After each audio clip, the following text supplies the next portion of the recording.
into this place. If you know that you have drank akamu and kose this morning, don't worry. We will make very good use of it. And if you drank tea, whatever it is, ensure that you bring that, youthful energy so that we'll know that we have young people right in our midst this morning. So as I bring up the special guest to the podium, I'd like us to kindly use our hands, or if you can do ooh, ooh, ooh, it's actually appreciated as well. So we'll go straight to the first on the list. So whoever I'll be mentioning their names this morning, if you know you're not already seated on the seats in front, please do us the honor to come forward. And if you're already here, we'd like to see you. We'd like to see your beautiful and handsome faces by just, waving at us. So the first on my list is no other but the Building Blocks for Peace Foundation board chair, who is no other than our daddy, Professor Charles Ukeje. Let's jump our hands together for him.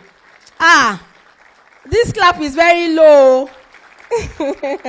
Thank you so much and welcome, sir. And the second on my list is no other but the representative of the DG of IPCR, is no other but Mr. Mbar. Thank you so much for coming. Please, let's jump. Let's not stop this energy. Let's continue with it. Thank you, sir, for coming. I can see that Prof and Mr. Mbar just, no, I can, yes. We can see. So everything is already working out together. Yes, and the third on my list is the representative of the Permanent Secretary of the Federal Ministry of Youth Development of Nigeria, who is no other but Mrs. Vivian. Is she here? The first woman on the seat. Please, women, you're not representing, no. Women. The first woman coming forward. Clock it, please. Thank you so much. And the next one we'll be inviting to the seat is the chairman of PAVE Network, Mr. Jaye Gaskia. Is he here? Is Mr. Jaye here? We are not clapping again. Thank you so much, sir, for coming. And we would like to welcome the representative of My IT Consult. Do we have any do we have anyone among them here? Representative of My IT Consult, are you here? Mama, please come forward. Women, my sisters, my women. Men, please clap. Oh, I can see one man not clapping there.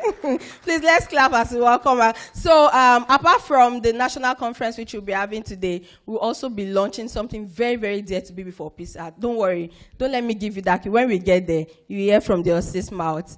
And the next person we would like to bring to the seats in front is BB for Peace Executive Director. Who knows him? Do you know him? You don't know him, really? Okay, let's clap our hands together for Mr. Rafiu Adeniro Lawal. We are not clapping. Some of us will not take tea break. I've seen somebody that has not clapped at all today. Thank you so much, Mr. Lawal, for, answering the call of Christ, because when Jesus called you, if you had not answered, I'm wondering where would have been. Maybe some of us will just be somewhere and we don't even know what we are doing with our lives. So thank you, sir, for coming as well. And we'd like to recognize representative of UN agencies. Do we have any representative from any UN agencies here? None. Okay, they are on their way, I understand. We'd like to recognize the presence of our media partners. Are they here, my people? Where are they? Our media partners, BB for Peace media partners. Where are they? Oh, please stand up. Let's see you. Let's see you. If you're following BB for Peace socials, you know those links that we direct you to. These are the people we are working with to publish whatever we are doing at BB for Peace across national dailies. And very importantly, very, very, very importantly, we'd like to recognize the presence of you. If you are important, please clap for yourself. Somebody is not clapping. I can see you.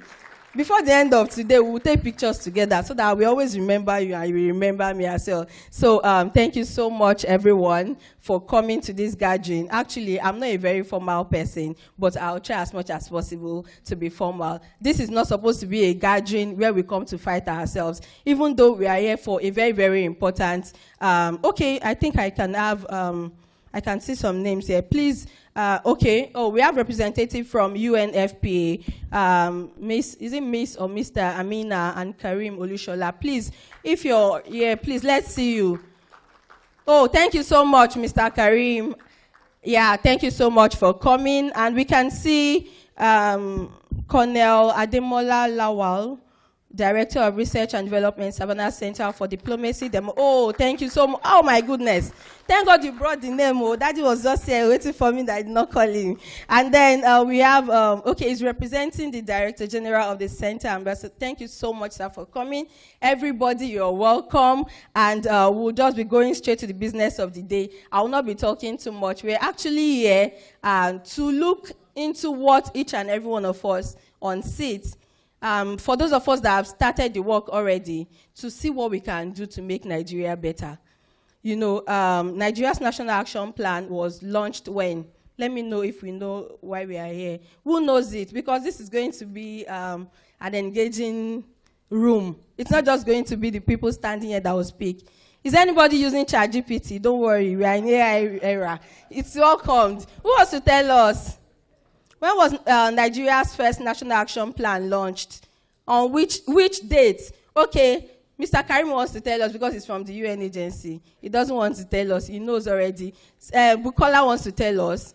Okay, it was launched on 1st November 2021, you know, under the administration of the late President of Nigeria, President Muhammadu Buhari. So we need to at least give kudos to that president, you know, for seeing that it is very, very important, you know, that we carry young people, you know, alongside. So if you had any grudges with President Muhammadu, even in his grave, please forgive him, because if he did not, stamp that National Action Plan, I'm not sure we'll be sitting down here today. So that's one of the reasons why we are here. And as we all know that Nigeria is in a state that I don't even know how to put it, but before we leave here today, we'll be putting Nigeria in a very, very great state. So one of the things that government has done, you know, to address the security challenges is by, you know, including young people. I think the launch of National Action Plan states that young people's voices are now being heard, but has it gotten to that level where we really want? Well, I have my opinion. I think it's a no from my end. I don't know about any one of you. Maybe you're already sitting at the table where you really, really envisage, but that we are going to address those conversations deeply before we leave here today. I'm not a panelist, so I will not say much, and I will not say what they have in their books. So let me just do what I have to do here. And apart from that, we'll be launching Baby for Peace strategic plan. One of the things that Baby for Peace has done since its founding in 2016 and launched, registration with the CSA in 2017 is the development of its strategic plan. You know, for somebody that was born in 2016, you don't have a roadmap, you have been moving. However, you have been making impacts. So today, we'll be launching our strategic plan, which will be lasting from 2026 to 2030. So it means that for everything that you have been seeing Baby for Peace do before now, we have just gotten started. And for every one of us, please try as much as possible to hold Mr. Lawal by his trouser or by his shirt, so that as we launch this strategic plan today, you're also working with us, and we are achieving all these plans, you know, together through 2030. On that note, I would like us to jam our hands together, if they are not busy, as I welcome the Executive Director of the Building Blocks for Peace. You are not clapping. You are not clapping. You are not clapping. Say ooh for his opening remarks.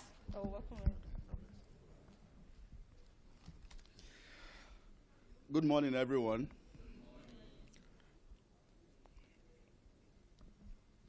Let me start by emphasizing the already established protocols.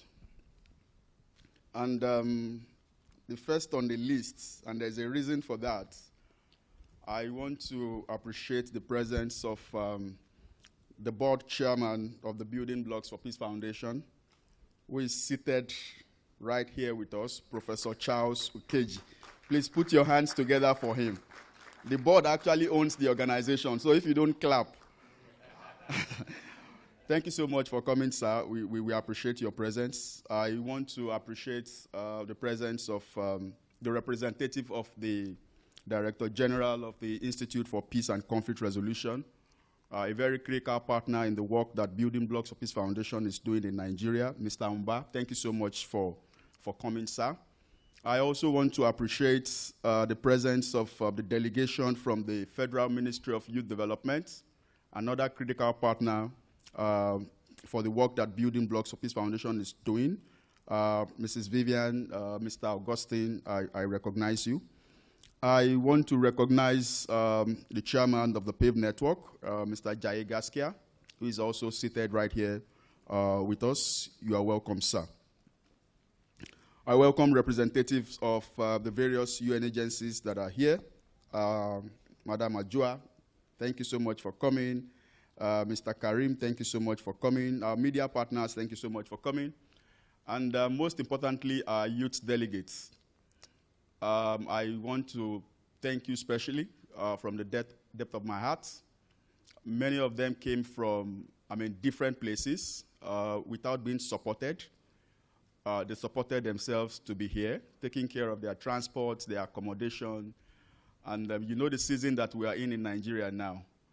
Even up until yesterday, I was afraid. I said, if federal government goes to declare today public holiday, it's not going to be funny. Many of them traveled, leaving their families, leaving all the arrangements for the huge festival. So thank you so much. I appreciate you. It's with profound gratitude and deep sense of responsibility that I welcome you to this National Conference on Youth, Peace and Security, holding here at the Institute for Peace and Conflict Resolution. But before I proceed, I would like to mention, especially for the sake of those who are interacting with us for the very first time, Building Blocks for Peace Foundation is a youth organization working on conflict prevention, peace building, accountability governance, climate security, and sustainable development issues in Nigeria. And we have been doing this since 2016 when we were founded. And by next year, based on the letter of incorporation that we have, we were registered in 2017. So by next year, we'll be celebrating our 10th anniversary. So you are all invited. And since then, we have been working with young people, working with communities, institutions, and partners to strengthen peace-building initiatives across Nigeria, to amplify the works and contributions of young people to peace and security. Our work is driven by the belief that young people are not just beneficiaries of peace-building efforts, but they are critical actors in shaping peaceful, just, and resilient societies. Today's conference is taking place at a very critical moment in our nation's history. Many of us are aware of the socioeconomic, sociopolitical realities of Nigeria. Nigeria is becoming a place that, is no longer safe for each and every one of us. Beyond physical violence, we are confronted with rising unemployment, shrinking civic spaces, misinformation, increasing social fragmentation, all of which continue to place enormous pressure on national peace and cohesion. And in the midst of all these challenges, there are millions of young Nigerians who are doing their bits to contribute to peace, to contribute to stability, to contribute to social cohesion across the country. And one of the things that the government has done for us is the adoption of a national action plan on youth, peace, and security, which is a national roadmap for the engagement of young people in peace and security conversation. And I tell people each time that the National Action Plan on Youth, Peace, and Security, if effectively implemented, represents a game changer in our quest for finding solutions to the peace and security challenges that confront us as a nation.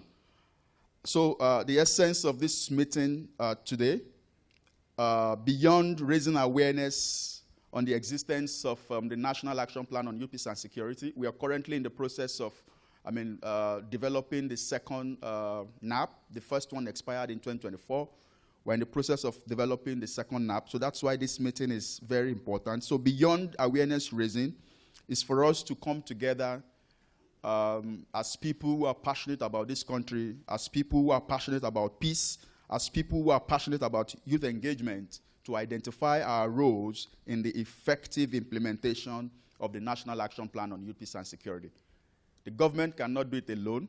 That's why we all, myself, yourself, needs to come together, to advance this agenda. So the NAP is not just a document, it's a recognition that sustainable peace in Nigeria cannot be achieved without the inclusion, participation, protection, and leadership of young people. It's an acknowledgement that young people must not only be consulted occasionally, but systematically integrated into peace building, governance, conflict prevention, security, decision-making, and national development conversation. The Youth, Peace and Security Agenda challenges us to move beyond seeing youth as passive recipients of policy to recognizing them as strategic partners in building peaceful and resilient communities. While the National Action Plan has made considerable progress in engaging young people, in ensuring that young people are included in peace and security conversation, there are still challenges before us. So how do we ensure that this agenda moves beyond Abuja into our states, into our local governments, to our campuses, to our communities? How do we ensure that young people at the grassroots truly feel the impact, of the National Action Plan, of the Youth, Peace and Security Agenda, and ensure that these impacts, are also translated into communities, into commitment for them? How do we translate frameworks into institutional reforms, into funding, into partnerships, and opportunities for meaningful participation? How do we ensure that youth-led peace-building efforts are sustained, protected, and supported? These are some of the urgent questions that brings us together today. So this conference is therefore not just another conference. It's a call to reflection. It's a call to coordination. It's a call to collective action. It's a gathering of voices that have too often been invited into conversation only after decisions have already been made. It's a gathering of young people together with our sympathizers who are not, waiting for young people to be given permission to build peace. It's a gathering that confronts an uncomfortable truth. Nigeria cannot sustainably address insecurity, violence, social fragmentation, and democratic decline while treating young people merely as beneficiaries rather than co-architects of peace and governance. The theme of this conference, Bridging Policy and Practice, Multi-Stakeholder Engagement in Youth, Peace and Security Frameworks Implementation, is therefore both timely and urgent, because policies alone do not build peace. Frameworks alone do not prevent violence. Action plans alone do not transform our societies. People do, and particularly young people. When young people are empowered, included, trusted, and invested in, they become one of the greatest forces for national stability, innovation, reconciliation, and development.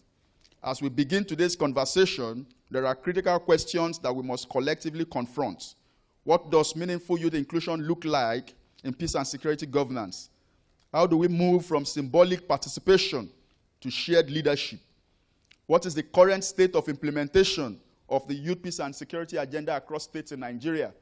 And that's why we have tried our best within the resources that we have to invite those who are driving the Youth, Peace and Security Agenda at different state levels. Today with us, we have delegation from Kaduna, we have delegation from Borno, we have delegation from Benue, where Building Blocks of Peace Foundation is currently supporting the state governments to develop a state action plan. We have delegations from, other states that have also advanced in the implementation of youth, peace, and security. And perhaps most importantly, how do we ensure that the energies that we have, the ideas that we have, the resources that we have as young people are matched with institutional support and policy commitments? As we reflect on these questions, I urge every participant here not to see this conference as an endpoint, but as the beginning of a stronger national movement around the youth, peace, and security agenda. A movement where government institutions listen more, intentionally to young people, where development partners invest more strategically in youth-led solutions, where civil society collaborate more effectively across divide, where young Nigerians themselves recognize that peace building is not the responsibility of a few organizations, it's a collective national duty. At Building Blocks of Peace Foundation, we believe that peace is not merely the absence of violence, it's the presence of justice, inclusion, opportunity, dignity, accountability, and hope. It is this belief that has guided our journey over the years, and it is this belief reflected in our new strategic plan 2026 to 2030, which we will unveil here today. A strategy that is rooted in partnership, in youth leadership, democratic accountability, and sustainable peace building. Permit me at this point to sincerely appreciate once again all our partners who have contributed one way or the other to ensure that this event becomes a reality. We appreciate the Nigerian Youth Futures Fund that has provided us some leverage through the Catalyzing Youth Action for Peace project. We want to sincerely appreciate the AU-EU Youth Action Lab program that has also provided support for us to carry out this particular activity.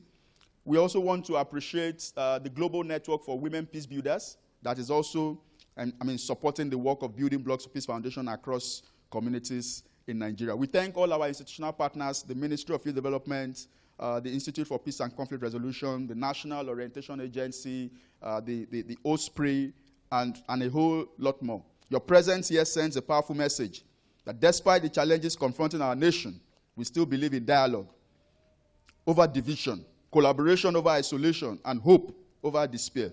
To the young people who are in this room, your voice matters, your ideas matter, your experiences matter, and your leadership is not for tomorrow alone, it is also for today.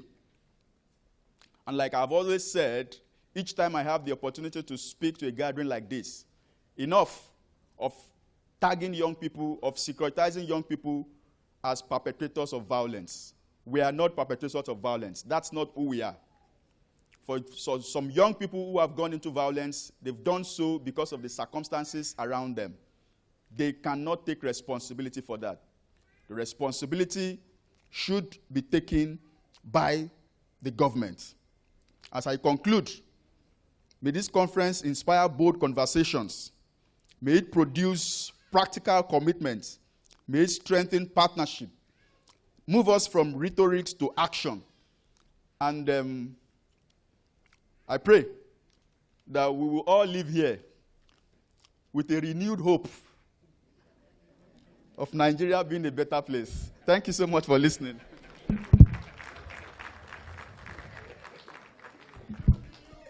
Build the nation. Thank you so much, Mr. Lawal, for that beautiful welcome remark. And I think what distracted us was the renewed hope. Well, we hope to live here with a renewed hope. And before we go on, during the Youth for Peace and Climate Bootcamp, which we had last month, everyone represented left with something immediately after Mr. Lawal's remark. And I would like us to also adopt that. So we all agreed that young people are not criminals. Young people are not perpetrators of evil. We are partners in what? In progress. So if the government has at heart, to build the nation, it is also what we also have at heart. So when they see destruction anywhere, they should not look at me and say, this one is a young person. It might be this one that, caused that problem over there. So as we are living here today, in fact, you can even go to your LinkedIn to update your profile.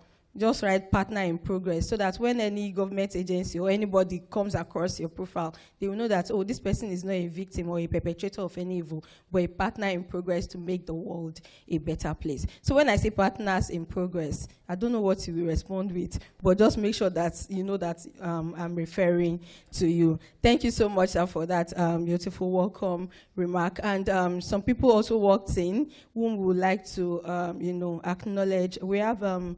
I don't know whether this is Miss or Mr. Adwa Kufo, Senior Human Rights Advisor, Officer of the High Commissioner for Human Rights.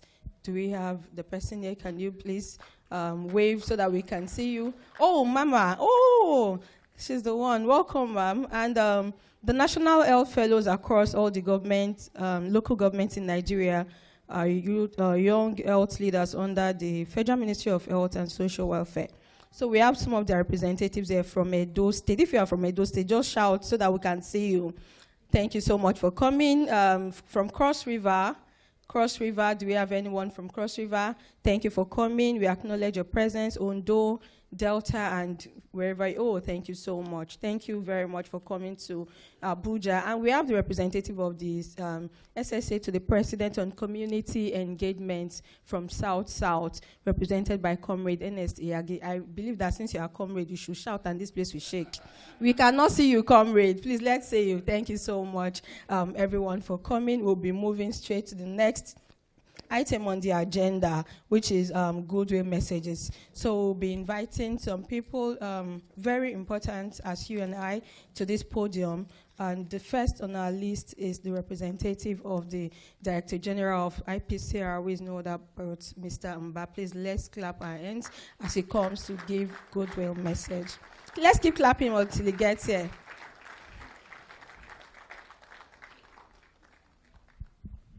Thank you very much. Ladies and gentlemen, my name is Chukwemeka Mba. I'm the Deputy Director, Office of the Director General, and I'm here representing the Director General, Dr. Joseph Ochogu. So I'll simply read his remarks. But before then, let me first of all congratulate, please, a round of applause for Building Blocks for Peace. You guys have done awesome work. You know, I've been following you, and I've been going for some of your programs. In fact, I was part of the validation process for the what do you call it?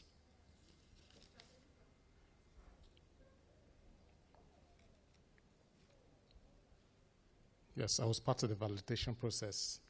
So on that note, let me just briefly read the goodwill message of the Director General, Institute for Peace and Conflict Resolution, Dr. Joseph Ochogu, on the National Conference on Youth, Peace and Security, which is the theme, Bridging Policy, Practice, Multi-Stakeholder Engagement in Youth, Peace and Security Frameworks Implementation.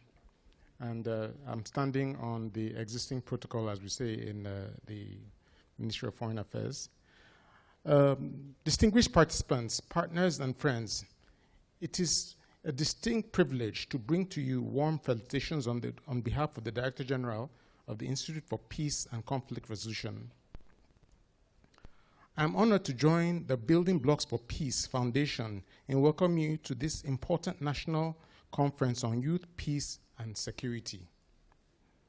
The IPCR is proud to co-host this gathering, and we commend the Building Blocks for Peace Foundation for the vision, dedication that has brought this together today. The theme of this conference, Bridging Policy, Practice, and Multi-Stakeholder Engagement in Youth, Peace, and Security Frameworks Implementation, could not be more timely. Nigeria faces complex and evolving security challenges. Persistent insecurity, social fragmentation, and deepening economic pressures that test the resilience of our communities. Yet, within these challenges lies our greatest resource, the energy, creativity, and resolve of our young people. The IPCR believes unequivocally that sustained peace cannot be achieved without placing youth at its center. The youth, peace, and security agenda is not merely a policy framework. It is a call to action. It reminds us that young people are not simply beneficiaries of peace. They are its architects. They are leaders, innovators, and change makers whose voices must actively shape the decisions that determine the future of our nation.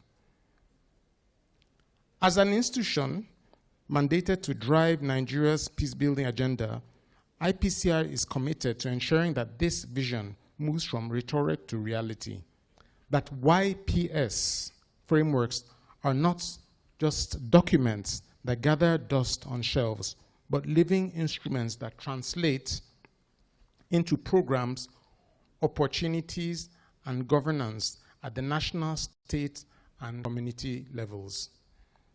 Today's conference brings together government representatives, civil society actors, academics, development partners, and youth-led organizations. The diversity of voices itself, a demonstration of multi-stakeholder spirit that effective YPS implementation demands. Peace cannot be built in isolation. It requires collaboration, trust, shared responsibility across every sector of society, and it requires us to invest in young people's education, leadership, capacity, viewing them not as problems to be managed, but as partners to be embraced. The IPCR congratulates the Building Blocks for Peace Foundation on the successful conclusion of its youth boot camp on climate change and unveiling its strategic plan for 2026 to 2030. These achievements, anchored in youth, women empowerment, peace building, and sustainable development, are a timely reminder that our commitments must be long-term and our resolve unwavering. We look forward to deepening our collaboration in the years ahead. And there's a quote here that is, "Peace is not merely the absence of conflict. It is the presence of justice, opportunity, and hope. It is the ability of young Nigerians to live with dignity, to contribute meaningfully, and to see themselves reflected in the decisions that shape their future." Together, across generations, across communities, and across the divide between policy and practice, we can make that peace a reality. I wish you all the most productive and inspiring conference. And thank you very much, and God bless Nigeria. Thank you so much, sir. Please, if you're clapping for Nigeria, clap very well. And if you're clapping for the representative of the DG of IPCR, this is IPCR we are using, though. That means you are clapping for the DG. They can send us out of this place. Please clap very well. Thank you so much, sir, for that powerful goodwill message. Before we proceed, I would like us to invite the representative of the Permanent Secretary of the Federal Ministry of Youth and Development for our opening remark. That was supposed to come before the goodwill message. Please pardon me. Let's clap our hands. Women, anytime you see a woman, always support fellow woman. Thank you. Build the youths. Build the youths. The board chairman, sir, the representative of the DG, IPCR, and every other dignitary, good morning. This morning, I'm here standing representing the Permanent Secretary of the Federal Ministry of Youth, Dr. Mariam Ismaila Kashiru. She should have been here herself, but for other important engagements, I am here representing. Thank you. Our message reads, "It is with great pleasure and a sense of purpose that I join you today at this landmark inaugural national conference on youth, peace, and security. I commend the Building Blocks for Peace Foundation for conveying this timely and strategic engagement, which underscores the critical role of youth as partners in building sustainable peace and national development. The theme of this conference, Bridging Policy and Practice, Multi-Stakeholder Engagement in Youth, Peace and Security Framework Implementation, is both relevant and forward-looking. In Nigeria, the government recognizes that young people are not merely beneficiaries of peace processes, but key actors in conflict prevention, peace building, and governance. This aligns with national priorities and global commitments including the United Nations Youth, Peace and Security Agenda.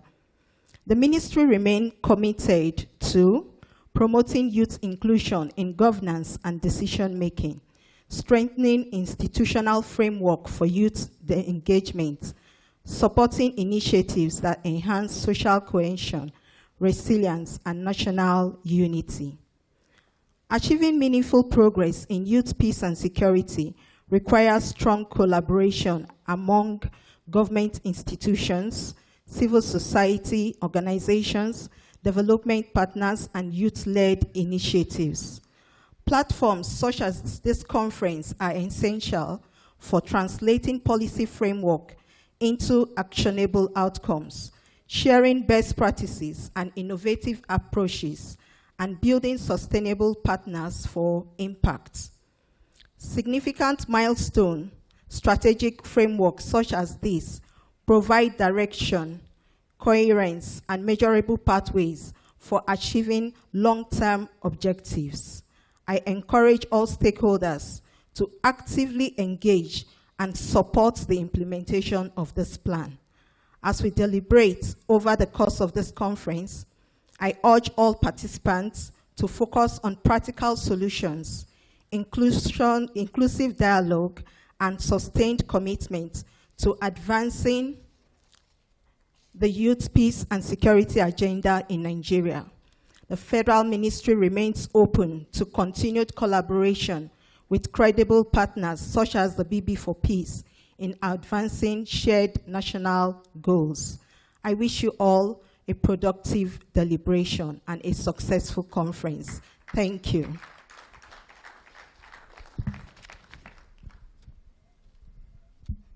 Thank you so much, Ma. That was short and precise. I don't need to reiterate what she has already said. We have so many messages to listen to. And Doctor is already looking at me. So it doesn't sanction us. I would like us to jam heads together as we continue with the goodwill messages. We'll be inviting Dr. Amira, UNFPA Youth Program Specialist and lead of the United Nations Interagency Group. We should be clapping already. Group on Youth for his goodwill message. Thank you so much, sir, for coming. Good morning, colleagues. Good morning, everyone. The institution, our government colleague. Yesterday I was with her and she said she had a program. I didn't know we were going to meet her. I didn't know this was the program she was referring to. So good morning, and signing on all protocols. Thank you very much for organizing this. And the Institute, thank you very much for giving us this platform. And government, thank you very much for giving us even the environment to program for young people. I see a lot of people I'm already working with here. So in UNFPA, we are particularly currently working as an interagency group alongside other UN agencies, particularly in the implementation of the Youth Peace and Security, which is a project in partnership with the European Union and the federal government of Nigeria through the Federal Ministry of Youth and Youth Development. It is very interesting to be here and to talk about briefly our work in terms of the Youth Peace and Security.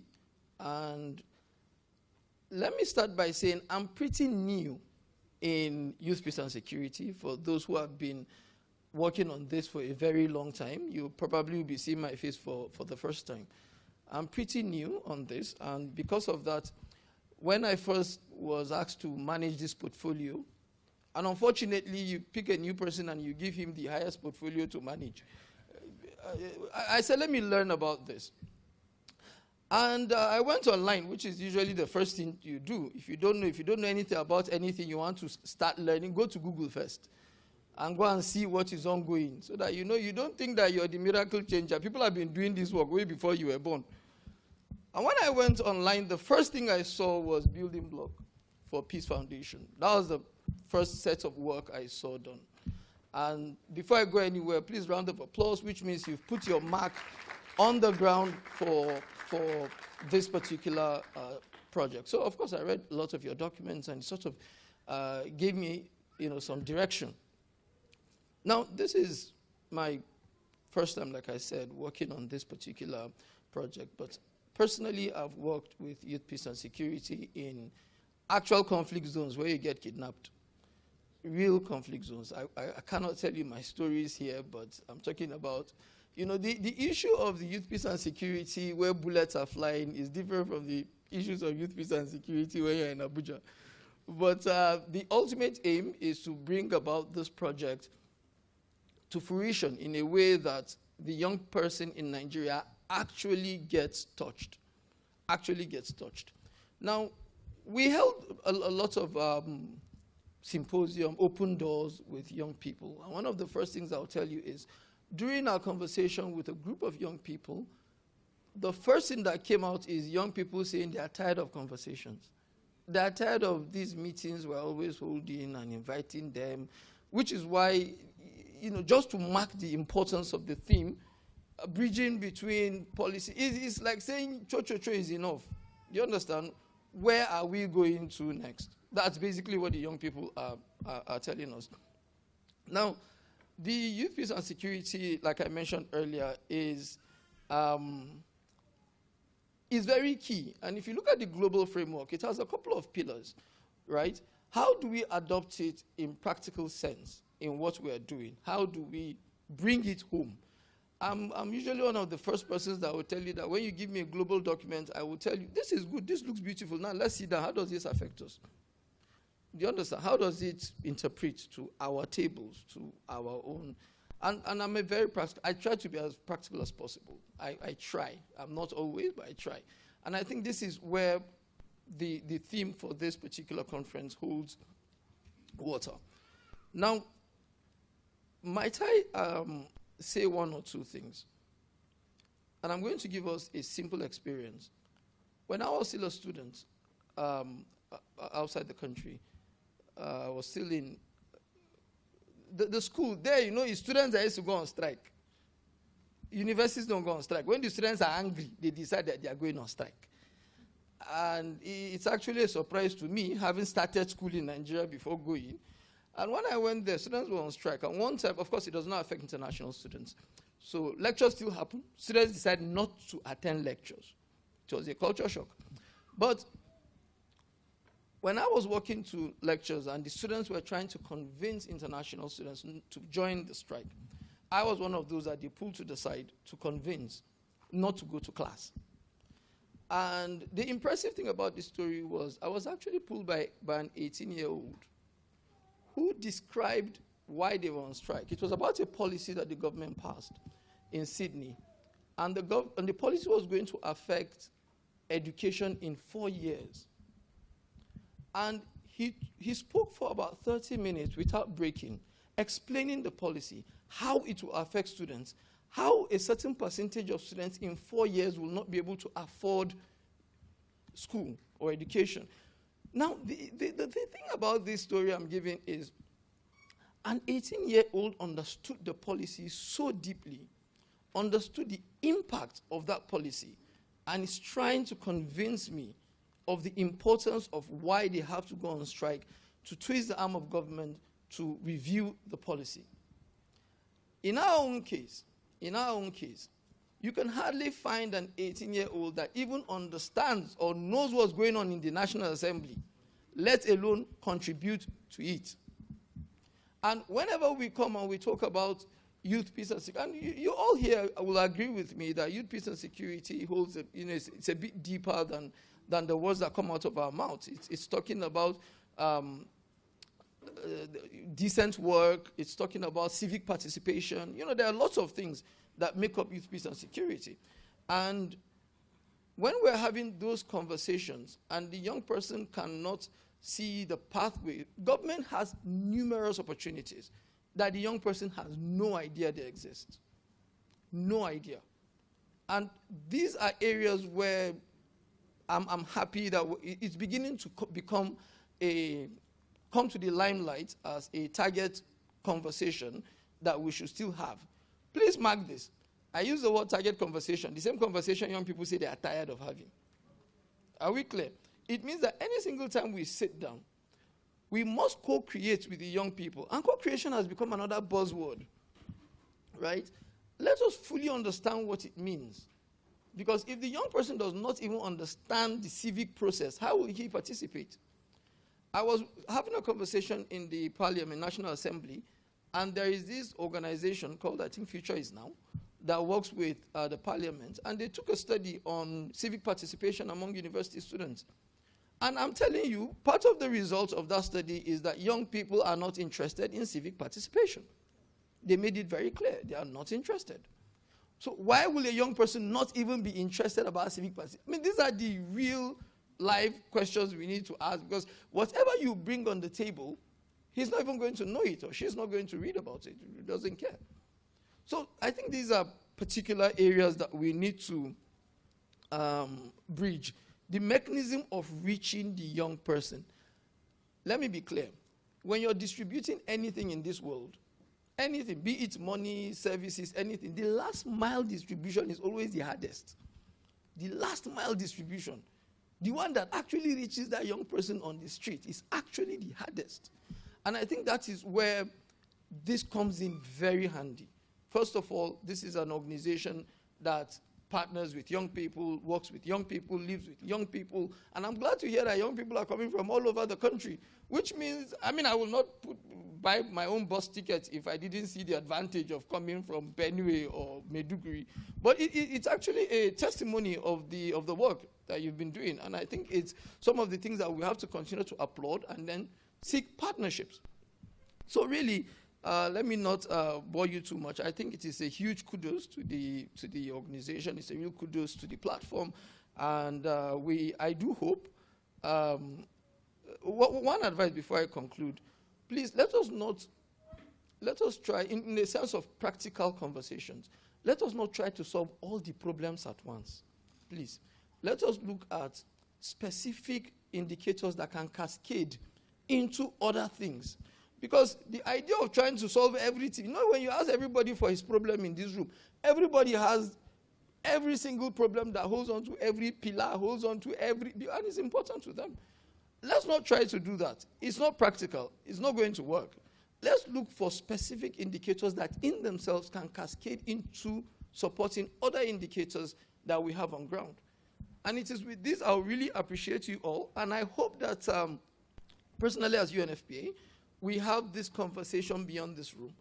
No one organization in the world can program for youth peace and security. So when I see, I'm new, like I said, and I see organizations fighting, I'm doing this, I'm doing that, I laugh because it's really intriguing. You cannot do it.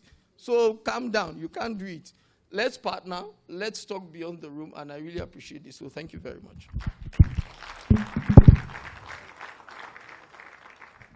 Thank you so much, Doctor, for that. And if there is anything I'm picking from Doctor's Goodwill message, it is that the UNFPA's gate is widely open for every one of us to troop in there, for partnership. So I hope you have seen Doctor's face very well, so that when you get there, you tell them that one doctor was here, to present a Goodwill message, and he said the UNFPA is open to work with me, whether in Lagos State, whether in Benue, Borno, or wherever. So thank you so much, sir, and we appreciate the UN for everything they are doing. I would like to bring on board Ms. Adwa Kufo for our Goodwill message. Please, let's jam our hands together for her. Some people have stopped clapping. They are now on their phones. I will seize your phone, no. Thank you. Good morning, everyone. My name is Adwa Kufo. I'm from the UN Human Rights Office, advisor to the UN Resident Coordinator and Humanitarian Coordinator. So I bring his greetings. My colleague from UNFPA has spoken at length at what UNFPA has been doing, and that the UN sees the importance of youth peace and security, and there is a technical working group in the UN comprising of all the different agencies. And that's just to show how important we see this issue.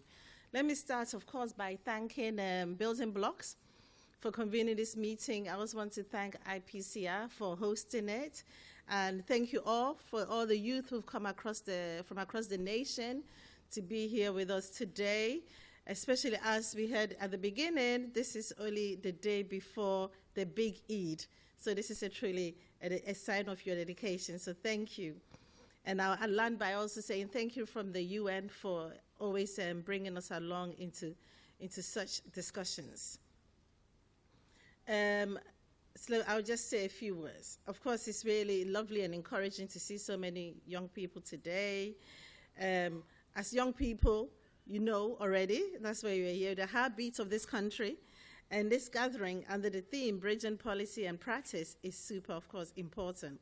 The UN Human Rights Office, where I'm coming from, has always made it clear. Young people are not problems to be changed or to be managed. You are powerful agents of change. You bring fresh energy, creativity, ideas, and also encourage us older people to be present at the table.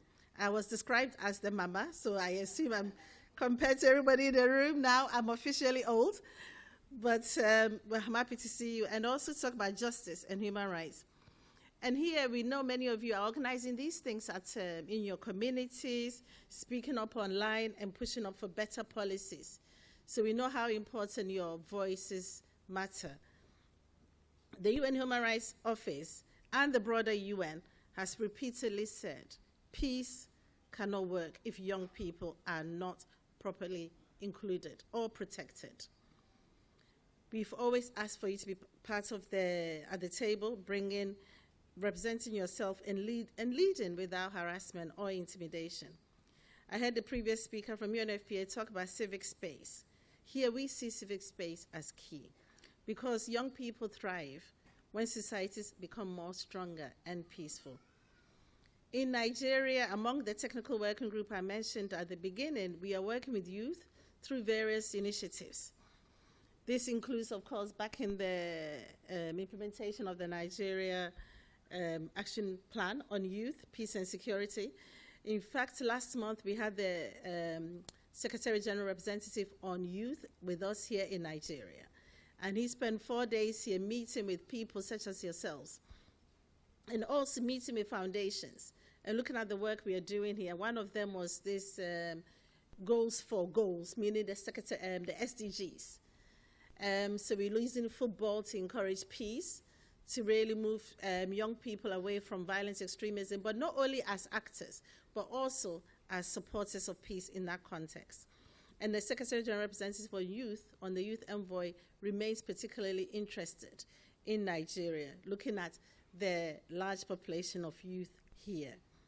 We are also working with the Creatives for Peace, which of course looks at empowering young people to use their creatives, their creative output, looking at IP.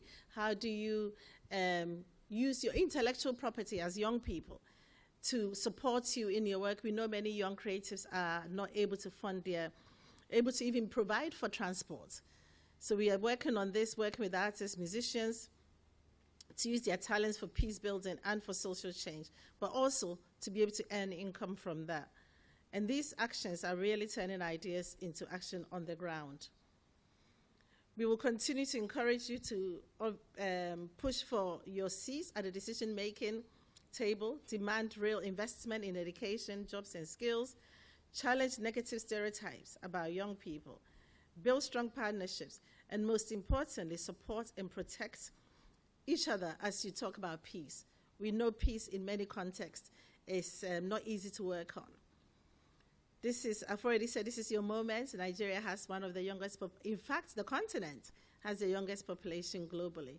You are, demographically, you are powerful. And as has been said this morning by so many before me, real peace is not just the absence of violence. It's about justice, opportunity, and giving every young person a chance to shine. I want to once again thank the Institute for Peace for hosting us, and also Building Peace for hosting this event.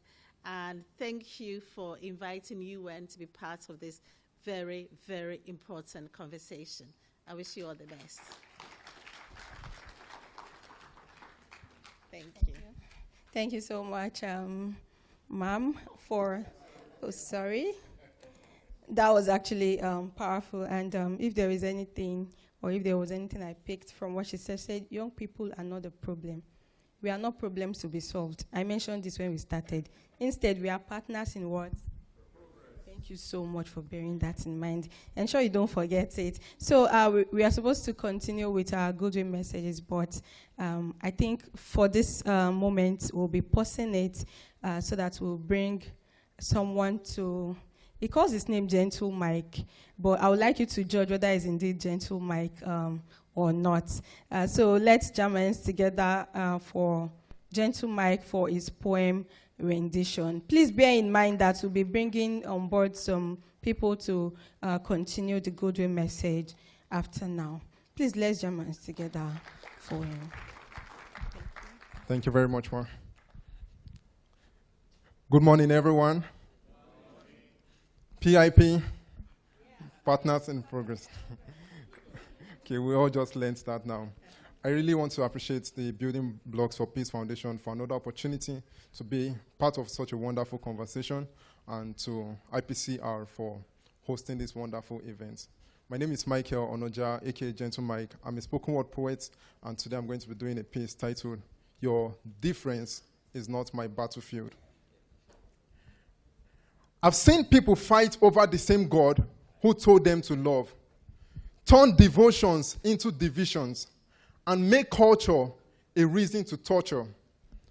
Why deprive another man of sleep, of the confidence to step out of his home and not fear that that may be his death sleep? Not because his time is up, but because of another man that intends to put him down. Sons of the soil are now sons in the soil, because we forget that those who fight over the soil often end up beneath it.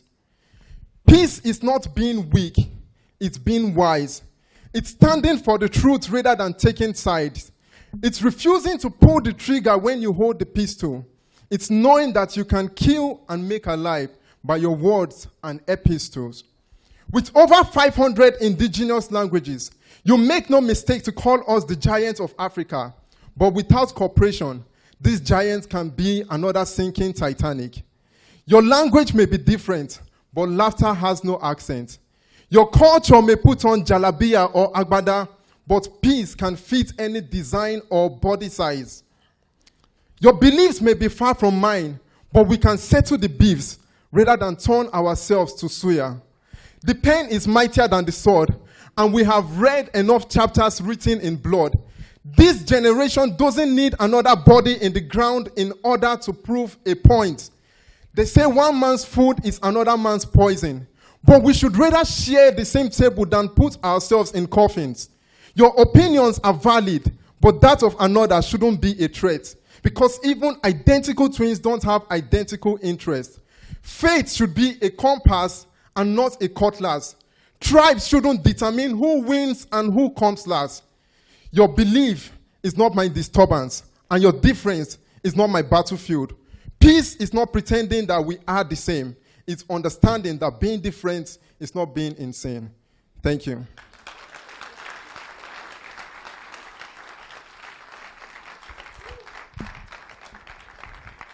For the first time, some people said, woo. So does that mean that Gentle Mike is not gentle? He was able to trigger something, in our minds. Thank you so much, Gentle Mike. The last time he was with us during the For Peace and Climate Bootcamp, and he's here. So he's one of the young people building the nation with his skill. So now here's my question to you and I. What skill are you using? What God-given skill are you using to make Nigeria a better place? Well, for me, I know how to produce liquid soap. And I'm training some women, the women in vulnerable communities. That one saved day. And I'm selling liquid soap too. So at least I'm bringing about peace in their homes. There will be no problem like husband is fighting with wife or wife fighting with husband because it's not job will be. So what exactly are you doing to bring about peace in your local community? We would like to move straight to the next item on the agenda, which is the keynote address. Sir, please confirm that you're ready. Let's jam hands together for Mr. Jaye Gaskia, the Chairman, Partnership Against Violence Extremism Network, for the keynote address. Thank you. Thank you. Good morning.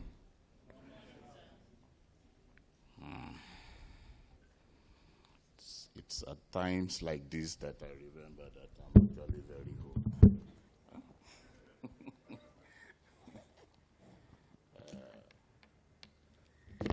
Before the protocols, permit me to put on my glasses.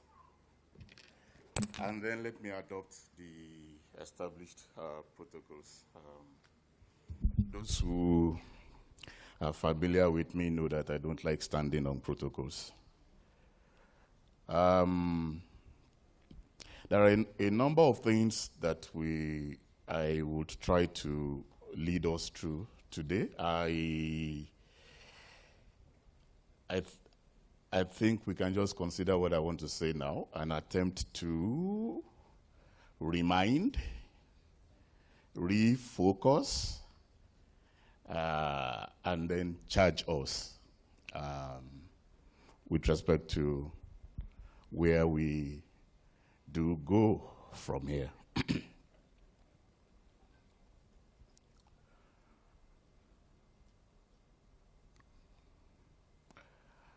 And from the moment we started today, and with all the goodwill messages that have been said,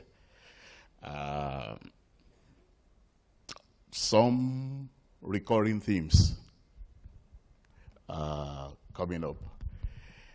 And I think that these are themes that I want to, first of all, just focus our attention on, because then it will help us to understand the theme.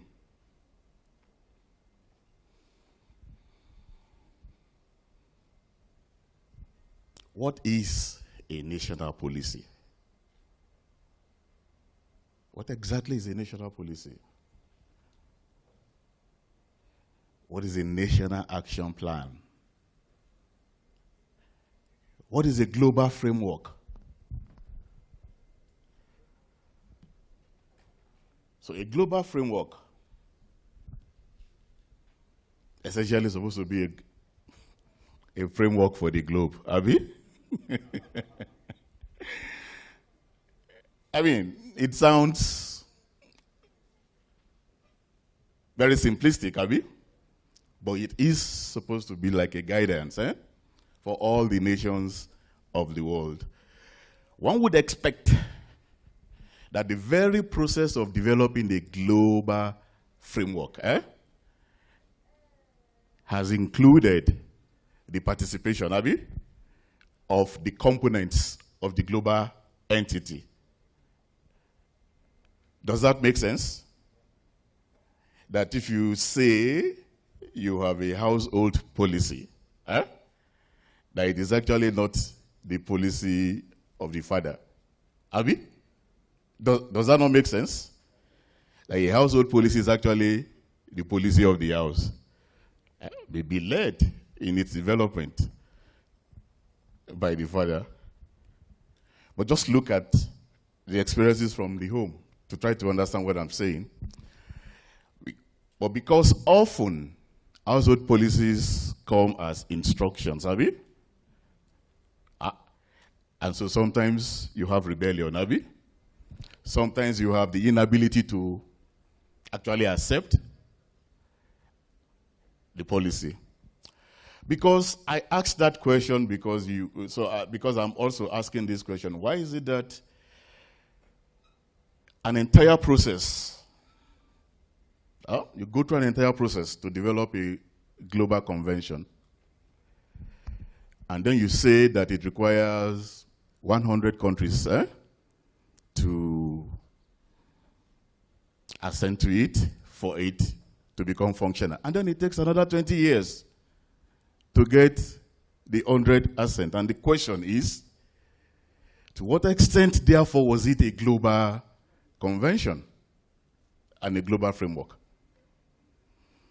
If the people who are supposed to have partaken in its development are reluctant to accede to it, what does that tell us? So now let's now come back and talk about a national policy. Why do we have challenges when we say something is a national policy to then have state action plans? If it is a national action plan. Because I need us in governance and in policy processes to distinguish between what is a national policy and what is a federal policy. Because we are a federation. There are certain laws and policies that are binding on the federal government and its institutions. But when you say something is a national policy, the territory of the nation is the entire federation. The assumption is that the processes for the developing of the national policy included the subnational governments. And that's why it can be called a national policy.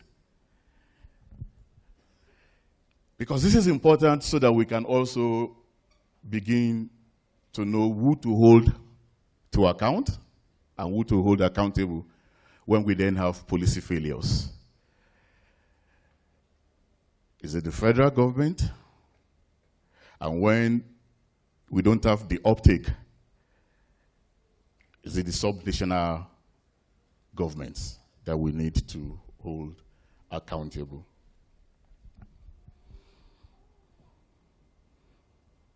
The second thing that I also want to very quickly point out. So this is Youth, Peace and Security Framework. Abi? So the very first question that I'm going to ask is, if it's a youth, peace and security framework, who should lead its implementation? If it is development, who should lead it? Because we must start beginning to say to ourselves that if a society is made up, includes young persons, then that if we are saying that we want to empower young persons, then young persons must be allowed and enabled to take on responsibilities. One of the things, since we are reviewing this framework now, one of the things that will be important now, it's important for the Federal Ministry of Youth to play an oversight role. But its implementation should actually be youth-led. And it's a challenge to youth organizations that are here today, that you need to take ownership of the process. It is your process, and that it should be led. So we shouldn't be talking in a national youth policy about supporting youth-led initiatives. It should be a given that the framework itself is youth-led. And so if youths are now no longer giving support to youth-led initiatives, then we can also properly ascribe, responsibility and accountability where it belongs. The third thing,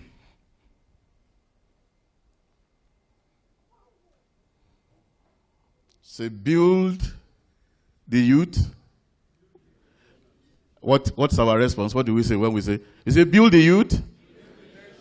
Build the nation, Abi? Or build the future? The nation. Thank you very much. But if we are going to build the youth and build the nation, then the third thing is that there must actually then be spaces for engagement. Spaces for young persons to engage. Unfettered spaces. This is linked to the civic space, but it is a specific component of the civic space that young persons must have spaces to engage. Now, when the representative of UNFPA was talking, Dr. Amira, and gave an example of Sweden, that can happen. Because in those institutions, young students are organized. Are we? Very much organized. In fact, in the Scandinavian countries, youth organizations, parties have very active youth wings that are active across all sectors of society, so they can have policy conversations.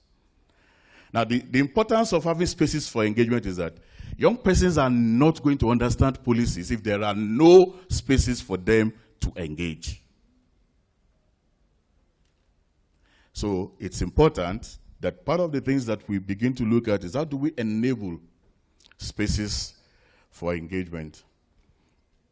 I guess that one of the reasons why I'm standing before you today, it's not just because I've been in peace and security for a while. Probably getting tired. But also because I was once a youth and I was once young. And I know that when we were growing up. So I'm going to ask this question. Where are our youth organizations? What is the status of the Youth Parliament, the Children's Parliament, the National Youth Council, Abi? Because these were deliberately and intentionally created spaces for young persons to engage. Those spaces today have been taken over. Huh? They are essentially no longer youth-led in the interest of youths. They may be led by young persons, but not in the interest of youth, because those spaces have been taken over by others. So how do we reclaim those spaces?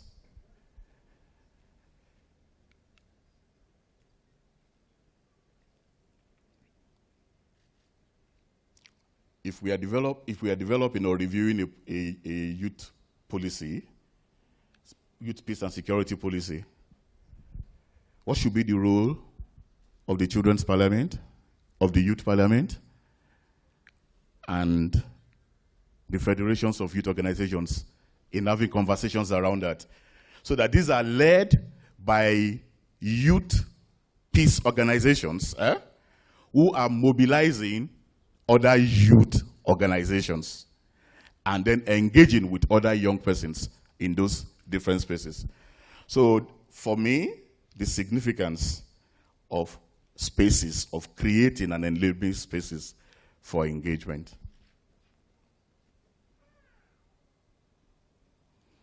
So when Dr. Amira spoke, I remembered my own undergraduate days.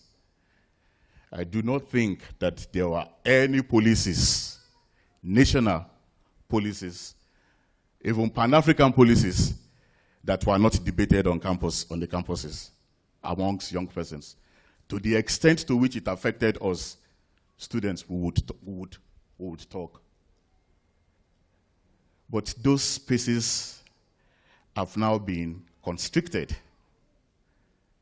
Young persons are no longer enabled, to participate and engage fruitfully in those spaces. Those spaces have become commandeered by anti-democratic forces. On campuses, cults and gangs reign.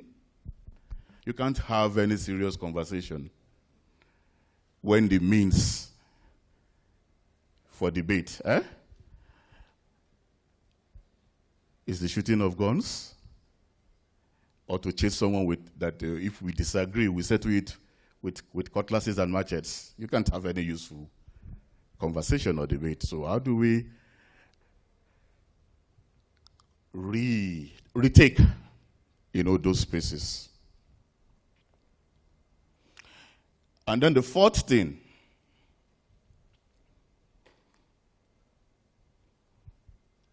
conversations.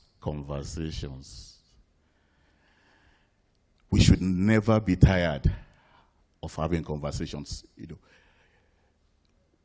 It is not conversations that are wrong, or that become tiring. It is the nature and manner in which conversations are undertaken and the outcome of conversation that becomes tiring. When it seems that we are saying the same thing over and over again, and we are not doing anything about it, then conversations can become very tiring. In fact, become very counterproductive and useless. But the way out of it is actually to have the real conversation, so that then you can then identify the actions that you need to take. So conversations are important.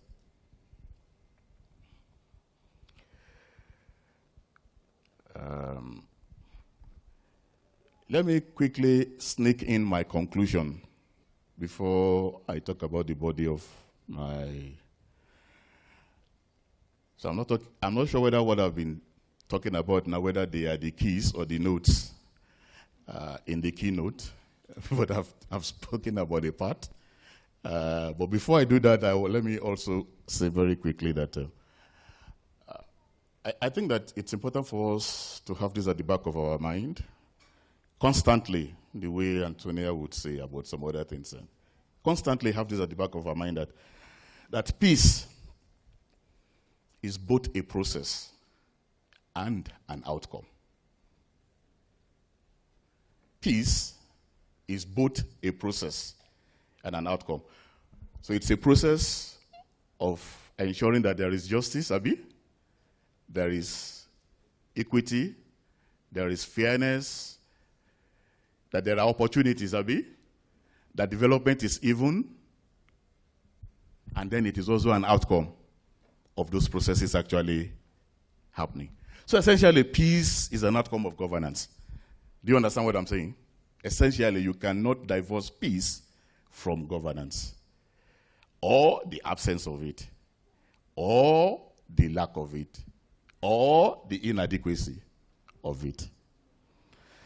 That said, what does it mean to breach policy and practice? And in fact, why this theme at all? Why this theme? Why breach policy and practice?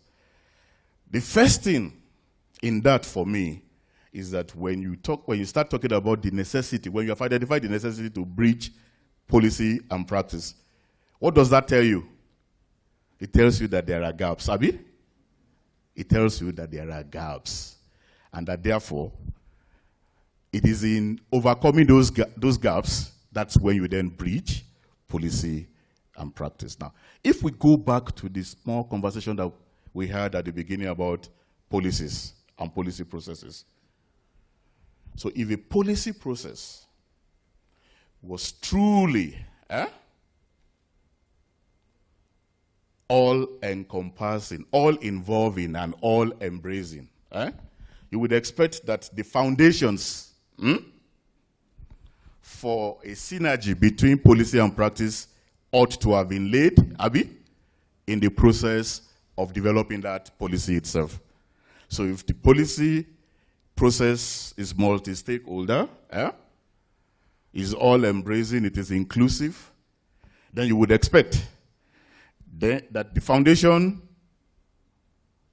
for policy and practice to work in sync would have been laid, in that process. But usually, that often is an assumption. To then ensure, really, that a foundation becomes a building requires us to take very intentional and deliberate actions and steps. It means we cannot go to sleep.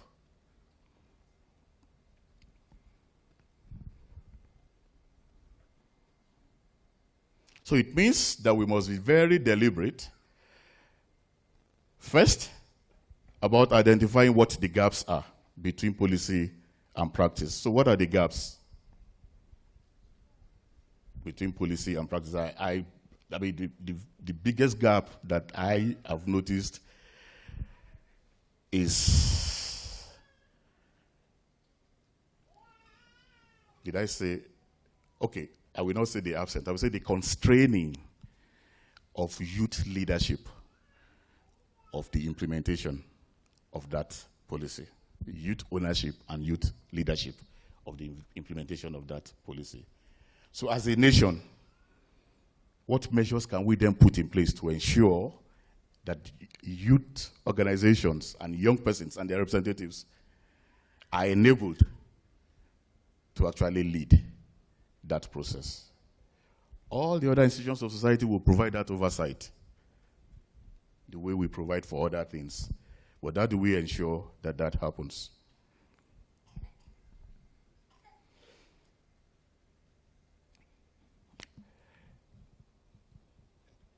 For us to be able to know whether a policy is actually translating into practice, changing practice, reforming practice, we need to have embedded in that framework some form of feedback mechanism. So how do we know that what we say we are going to do is actually what we are doing?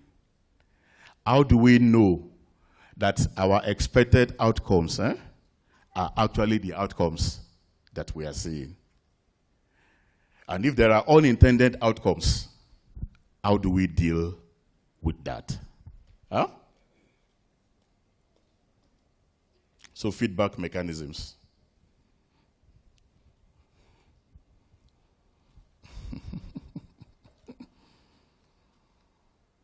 You are very lucky. I'm wearing my very gentle mood today.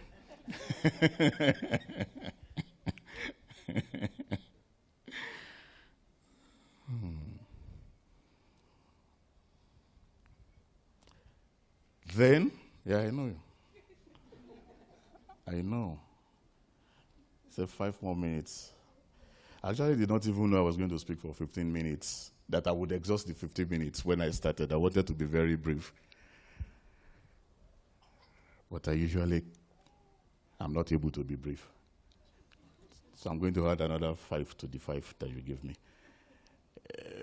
I'm taking the privilege of a keynote speaker because, I mean, if goodwill messages can be very long, your keynote should at least have depth. Abi? Okay. All right.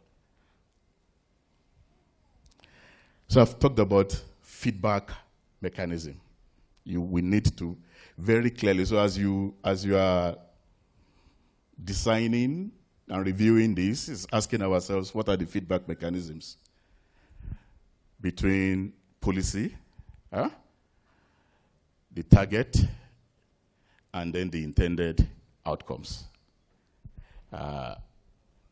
Do they exist? Do they need to be reviewed, reformed? Do we need new ones? The second thing is that the very nature and essence of policies, that's what policies are broad. They are broad but focused guidance. And there's a difference between a policy and all of the other instruments that will be required and strategies to implement the policy. So policies must be flexible enough to be able to therefore accommodate adaptation in different constituencies and contingencies. So localized adaptation. What mechanisms are we putting in place? I can give you one example. Between 2017 and 2024-25, we had a national policy on a policy framework, a national action plan on preventing and countering violent extremism. The expectation of that policy is that states would also have state action plans. But the policy simply implied that expectation. There was no mechanism for ensuring actually that states would actually develop state action plans. And often, that's usually the gap in national policies. The expectation is that since the process included subnational governments, And that when there is a section that urges adaptation and localized adaptation, that it means that that is going to be done. The reality is that that usually doesn't get done.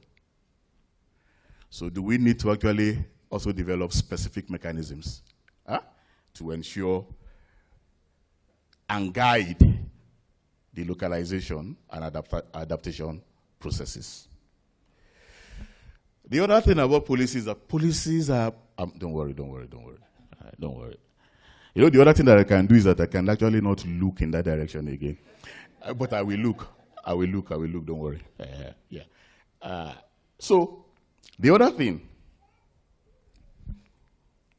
about policies is that when we design policies, we often forget that policies require certain things, in order to be implemented. In fact, to develop the policies require certain things. Resources, and these are both human and material and funding. So, of what use, therefore, is a policy beautiful if there is no accompanying resource plan? If you are not thinking about how do we resource the implementation of this policy. So we have all these beautiful things that we want to do and enable our young persons to do. How do we do that? I'm guessing that's one of the gaps that the Futures Fund is also established, but we must think through the question of resources and the question of capacity. Institutional capacity as well as personal, individual capacity. We must also think through processes that can combine accountability, horizontal. Okay, I'm not going to try to use my hand to demonstrate it. I usually get it wrong. Horizontal and vertical. You all know what horizontal is, Abi? Which one is horizontal? Okay, this one, because I usually get it wrong. So, but we must try to build in processes for horizontal and vertical accountability. You see that I got it wrong again. No, I can never get that right. That one is wired into my brain to be wrong. So we need to have those kind of processes in place to ensure. And so the vertical is top-down, Abi, so that those who are oversighting, providing resources, are accountable to the constituencies that they say they are serving, accountable to young persons. Horizontal is amongst ourselves, Abi, between ourselves and the community. And the community of young persons that we are working with. All right, let me now save Antonia from having a tumultuous headache by trying to round up. I've not finished. I'm just informing you that I'm rounding up. Two things that I want to mention as I round up.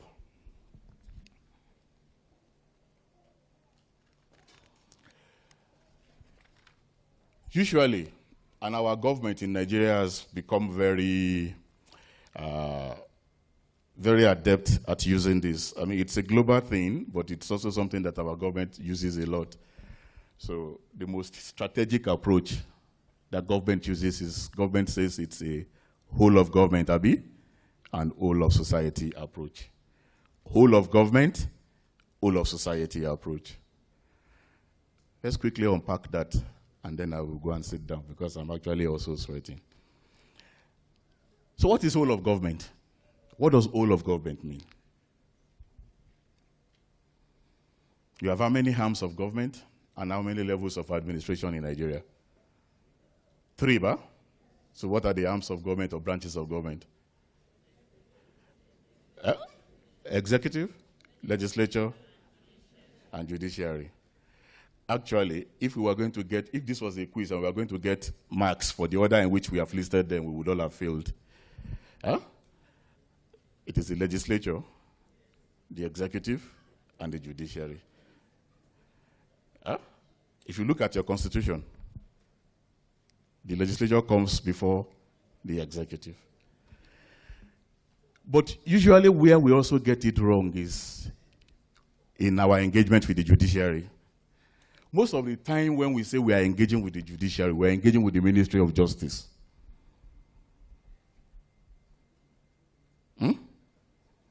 Is the Ministry of Justice the judiciary?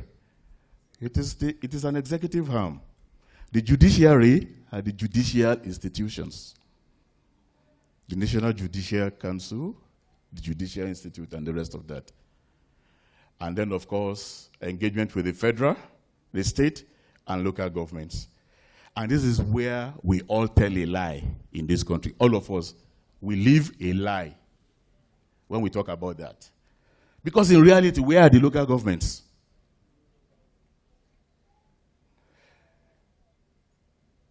And the young persons should take seriously the question of local governance. Because that should be the first point of entry for training youths in governance. It should be at that level. In the community, their immediate community. Now, when that government has become atrophied, and I'm saying this because people say what? You say peace is what? Peace is local, Abi? Security is what? Security is local. Peace is local. Huh? The implication of that is that development is also local, Abi? And the overriding implication of that is that governance is what? It's local. So if governance is absent at the local level, no wonder our communities are actually porous and essentially ungoverned species. The other part of the whole of society now means this government now that you have put together and the rest of society, including communities. So my question will be, as I leave this place, to what extent does the framework not only enjoy the input of a whole of government approach, but actually itemizes role for the different branches of government? What is the legislative role in youth, peace, and security? And what is the judicial role in youth, peace, and security? Okay. Peace, which was my conclusion, that I brought in earlier, but which I'm now going to conclude on again. Peace is both a process as well as an outcome. And the outcome is very dependent on the nature and character of the process. Thank you very much.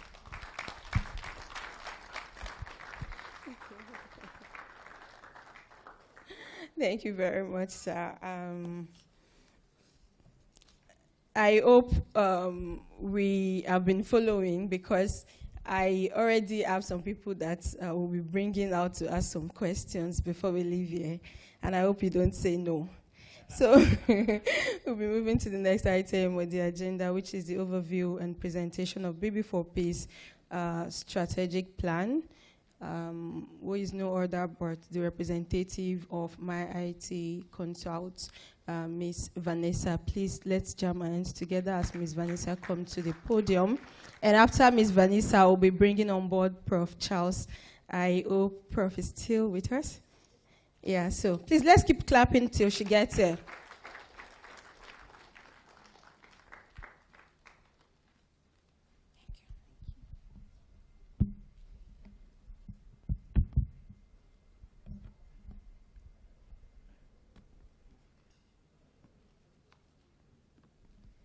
Good morning, everyone. We're just a few minutes away from the afternoon.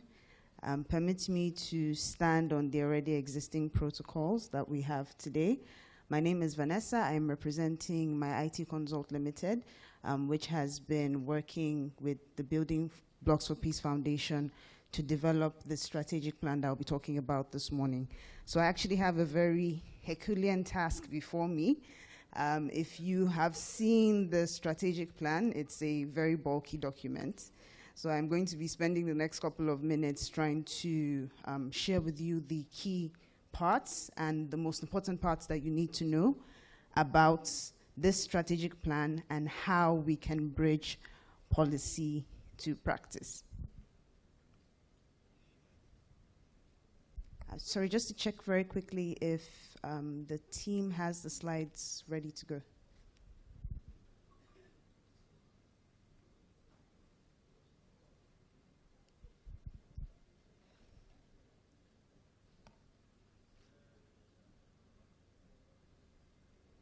Okay, so while I give them maybe another minute to figure it out, today's theme is very, very important to the context and the realities that we find ourselves in, bridging policy and practice. And all the speakers who have come before me this morning have done a fantastic job in really articulating where we are currently at. And I will be taking it a step further to discuss the strategic plan for Building Blocks for Peace Foundation and how we see the work that BB for Peace is doing in terms of youth, peace, and security. This strategic plan, which covers 2026 to 2030, is critical because it is responding directly to the changing peace-building landscape that we're seeing here in Nigeria and in Africa at large. And there's also this growing momentum around the youth peace and security agenda, the women peace and security agenda, and a lot of organizations and a lot of people are latching onto this to push for more measurable and sustainable community impact at the levels that they find themselves in. And for this plan, we see it as moving from just having this vision to having a collective action that involves all relevant stakeholders. So could we move to, I think by 2 slides, I've already moved a bit further than where we're currently at. Thank you. The strategic plan represents a commitment to strengthening peace building, youth leadership, civic inclusion, and resilient communities across Nigeria and West Africa. And I'm going to be using this presentation, like I said earlier, to have us walk through what the plan's priorities are, what the implementation logic is, as well as what the partnership opportunities for stakeholders and actors in the room are today. Most importantly, and I believe beyond all the English that we'll be speaking here today, is the rallying call to organizations across government institutions, civil society, youth groups, academia, donors, and communities to lend their voices and their actions towards sustaining this strategic plan. Because as has been said in this room on several occasions this morning, no one institution or no one person can achieve this agenda in isolation or working alone. We need to collaborate actively towards achieving this goal. Just to give you a very quick background to how this plan was built, and to just move us ahead to the next slide, and the one after, please. This plan was built in collaboration with a lot of key stakeholders within the peace building and the youth space. And one of the things that was used to, or some of the things that were used to push the final plan that we have today is the internal reflections that were done within the organization as BB for Peace itself, looking at the work that it has done over time, looking at priority areas, looking at the changing trends and the different contexts that we currently find. We also did a number of stakeholder consultations with youth groups, women groups, government organizations, community leaders, religious leaders, and local leaders as well. There was also a very heavy look on institutional diagnostics, looking at what's already the existing governance structure or steps set up for BB for Peace, and what is it looking to achieve in the current context that we find ourselves in. And the validation and finalization aspects, where we brought in key stakeholders into the room to look at some of the content and some of the context that we had come up with, to validate that this is actually what is on ground, this is what is feasible, this is what is applicable, this is what we can find. And we did this in tandem with these stakeholders that I have mentioned. Just to take us to the next slide, which talks about some of the key context or the key drivers for the strategic plan. Some of the key things that inform the work that we now have as the final strategic plan is looking at the rising insecurity, displacement, and armed violence that we currently see in Nigeria and West Africa at large, the intercommunal tensions and government-related grievances that are awash on social media platforms, the news, and even with some of the sentiments that have been shown here today. Youth exclusion, and of course, the shrinking civic participation spaces. The keynote speaker has done justice in talking about that, and I'm sure that we can all relate to the points that were made.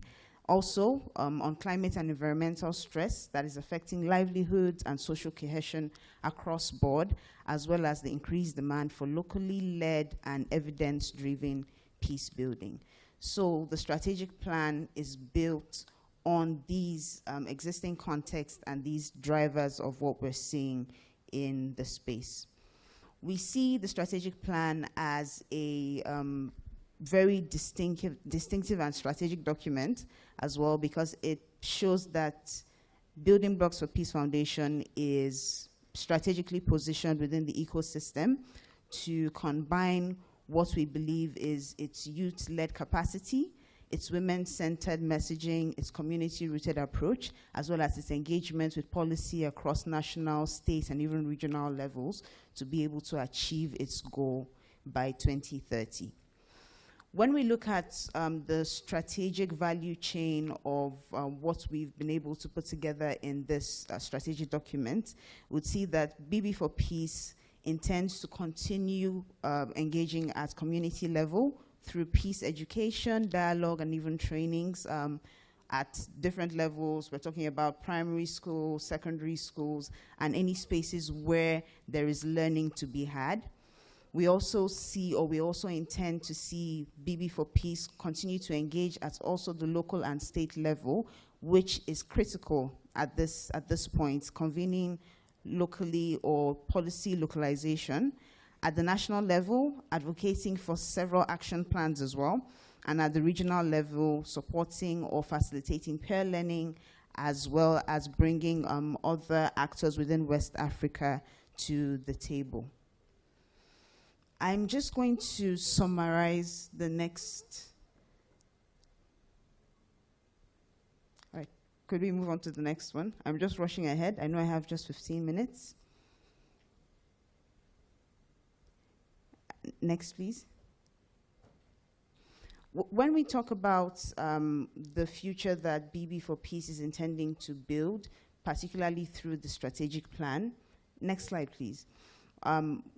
Ultimately, by 2030, this strategic plan is envisioning that BB for Peace will be able to contribute to stronger local peace infrastructure and trusted early warning and early response linkages.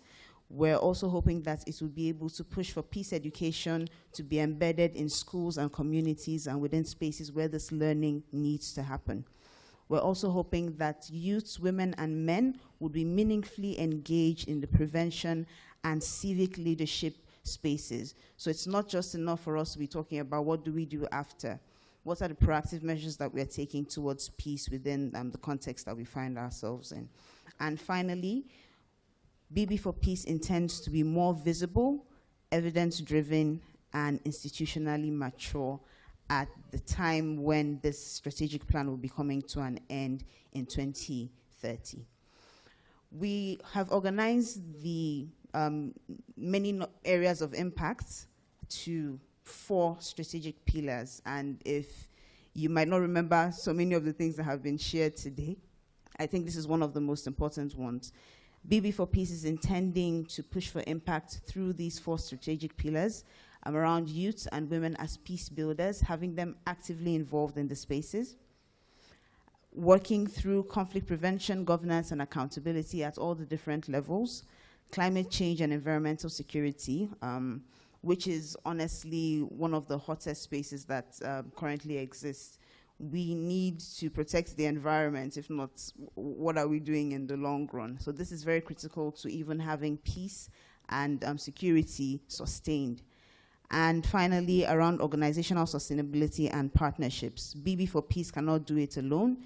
It needs to work in collaboration and partnership with all the actors in this room, with all the actors in this space to be able to achieve its goal at the end of the day. There are 5 core commitment areas that this strategic plan is hoping to use to operationalize the youth, peace, and security agenda, which brings us back to the theme of today around bridging policy to practice. And it is intending to do this through participation, and I'm sure this is self-explanatory in its own right, creating spaces for youth to participate, for youth voices to be heard, and in governance and in the issues that are pertinent to them. In prevention as well, through peace education, early warning and early response, dialogue and social cohesion, protection, ensuring that in the spaces that we find ourselves and in the work that we do, we are not doing more harm, we are safeguarding, we are protecting, and we're ensuring that the civic space is safe and open for participation. Again, through partnerships. I'm also a very big advocate for partnerships, and I will say again, it is impossible for any one actor to be able to achieve the goal of youth, peace, and security in Nigeria on its own. No organization here is going to be able to achieve that goal on its own. We need to lean heavily on partnerships and collaborations, and this plan has itemized that in full. And finally, on reintegration, to help push or support for pathways for conflict-affected youth and displaced communities to be reintegrated into society. The theory of change. Could we move to the next 2 slides, please?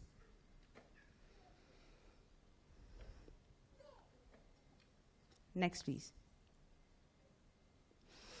So the logic behind this strategy is very simple, and it is that sustainable peace is more likely to happen when people have agency, institutions are responsive, and inclusive systems address conflict drivers before they escalate. And we've itemized this through this theory of change logic that shows if we do certain things and certain things are put in place, we're able to achieve a particular goal at the end of the day. There are strategic programs and flagship implementation pathways that BB for Peace is intending to work on through the strategic plan, and the 6 that we should all be looking out to either participate, collaborate with, or even act on would be peace education. Like I mentioned before, where does this learning need to take place? So peace education is a very, very critical implementation pathway for the strategic plan. Governance and accountability as well. We cannot do anything without having these measures in place. Youth and women leadership and participation in the process. Climate security action. Early warning and early response and prevention, that is at the community level, at the local level, pushing for dialogue, de-escalation, and responsive linkages to the systems that work, as well as institutional strengthening at the level of BB for Peace. And this is critical because if BB for Peace is not well equipped to manage this work that they are doing, it becomes impossible for those who want to partner with them to be able to be effective in the long run. So over the next 5 years, and please could we move on to the next slide? Over the next 5 years, Building Blocks for Peace Foundation is going to be doing critical things at different milestones or at different points. Next slide, please. So in the first year of the strategic plan, it's intending to launch, which is what we're doing today, to launch and consolidate its hold in Nigeria through institutional activation, national focus, and systems strengthening. By 2027, which is the second year of the strategic plan, it's hoping to deliver or to deepen its delivery in Nigeria through program continuity, evidence, and partnership participation. And this is where stakeholders in the room come into the picture. In the third year, it's hoping to pilot its regional engagement with other actors in West Africa. And by 2029, it hopes to strengthen West Africa positioning in terms of cross-border learning, visibility, and structured regional engagement. And by 2030, it is hoping to consolidate its regional footprint in Africa through national evidence package for partnerships-based regional influence. So there's a lot of work ahead of us as youth, as actors, and as stakeholders who are active in the space in terms of the strategic plan. And I believe that when we come in contact with the bulky documents and what we've tried to do in terms of summarizing, we'll be able to see how all of these things are itemized. For the major targets or outcomes for 2030, this is just a quick snapshot of some of the things that Building Blocks for Peace Foundation is hoping to achieve. And permit me to reiterate, it cannot achieve it without your involvement, without your support, without your partnership. These numbers, it's going to take a lot more people to move this podium, or one person is going to have a difficult time moving this podium. But if we had 4 or 5 people doing it, it becomes easier, it becomes faster, and we're able to achieve our goals in the long run. Because of time, I'm just going to rush through this very quickly. All right. So for those of us who might be asking, how do we ensure that there is proper oversight or governance in terms of the strategic plan that has been put together? BB for Peace has answered this question within the strategic plan. It is going to be governed through its board of trustees, its executive director and management through the different functions that it already holds, program support and teams that will be working on program delivery and a number of other activities at organizational level for BB for Peace. And finally, through partners and communities who would help to co-design, support localization, accountability, and implementation feedback for the plan.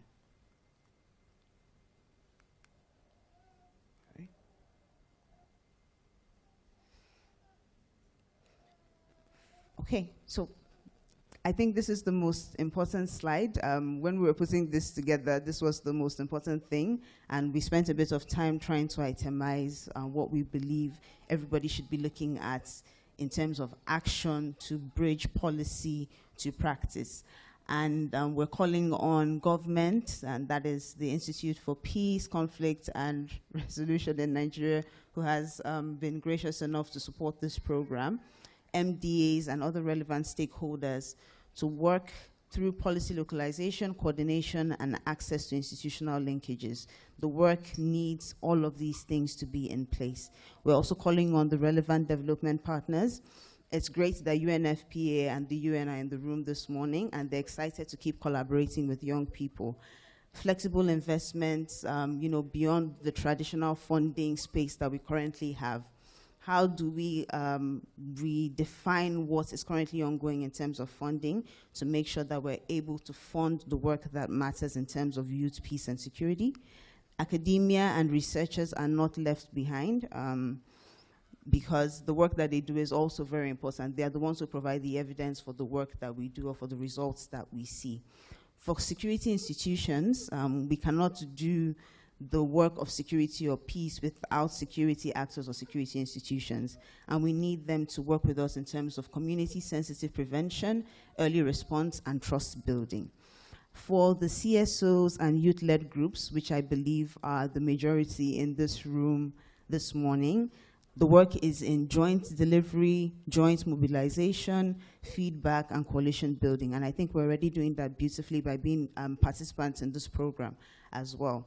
This is where the work begins, and while there's still a lot ahead of us, we're able to achieve it if we can partner, if we can collaborate, and we can understand what is needed of us. And for private sector actors who are in the room, peace education, youth leadership support, innovation, and investment into these non-conventional spaces would really push for the achievement of this youth, peace, and security agenda in Nigeria. And to conclude, I do hope I am well within time. To conclude very quickly, this strategic plan is a deliberate commitment to strengthening youth leadership and advancing inclusive peace building and building the resilient systems that respond effectively to emerging governance and conflict challenges in Nigeria. And we're looking forward to seeing what Building Blocks for Peace Foundation will do in the long run, even with the young people in this room and with the actors who they are still working with. Congratulations to Building Blocks for Peace Foundation on the launch of the strategic plan, and thank you. Once again, my name is Vanessa, and it's been a pleasure to have the opportunity to speak to you.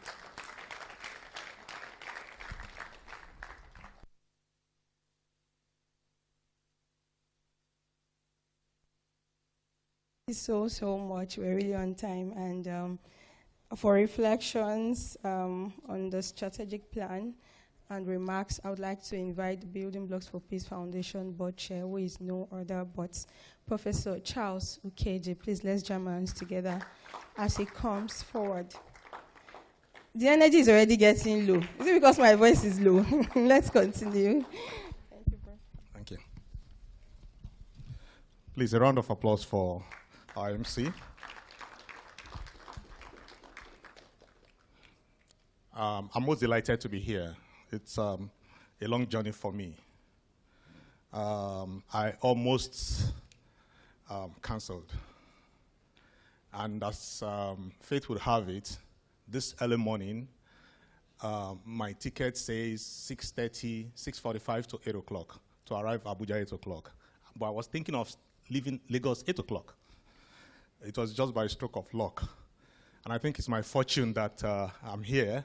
I'm seeing all the wonderful faces that have joined us to celebrate this milestone. A couple of years back, the Peace and Security Council of the African Union asked me to lead the Continental Report on Youth, Peace and Security. The title of that report is The Role and Contributions of Youth to Peace and Security in Africa. And one of the lessons that came out of it is that youth organizations, if they can survive the first 5 years, chances that they will have a longer span will be there. So as the chair of the board of Building Blocks for Peace Foundation, I am most delighted that we've crossed that stage. And I think you should give us a round of applause. We've crossed that stage, and we're looking forward to the next 10 years. But I also am conscious of the fact that we can't do it alone. And I'm looking back and seeing everyone in this room. I am sure that our yoke is lighter. Chimama Adichie said that if you don't tell your stories, others are going to start your stories with secondly.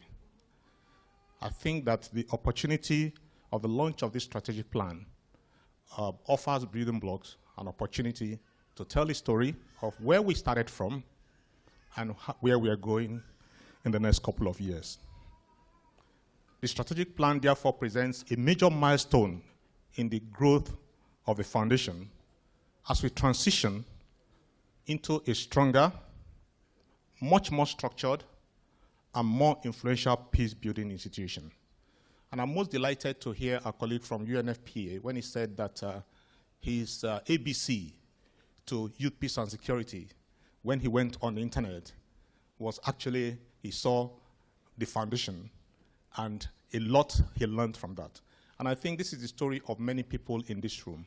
And this is the value proposition that we bring, to be a very credible institution that serves not just as voice, but also agency for youth and youth organizations in Nigeria and across Africa.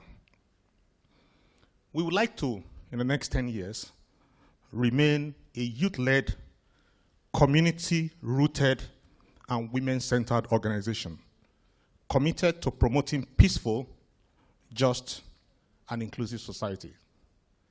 This, for us, is not negotiable. We will continue, our DNA will continue to remain youth-focused.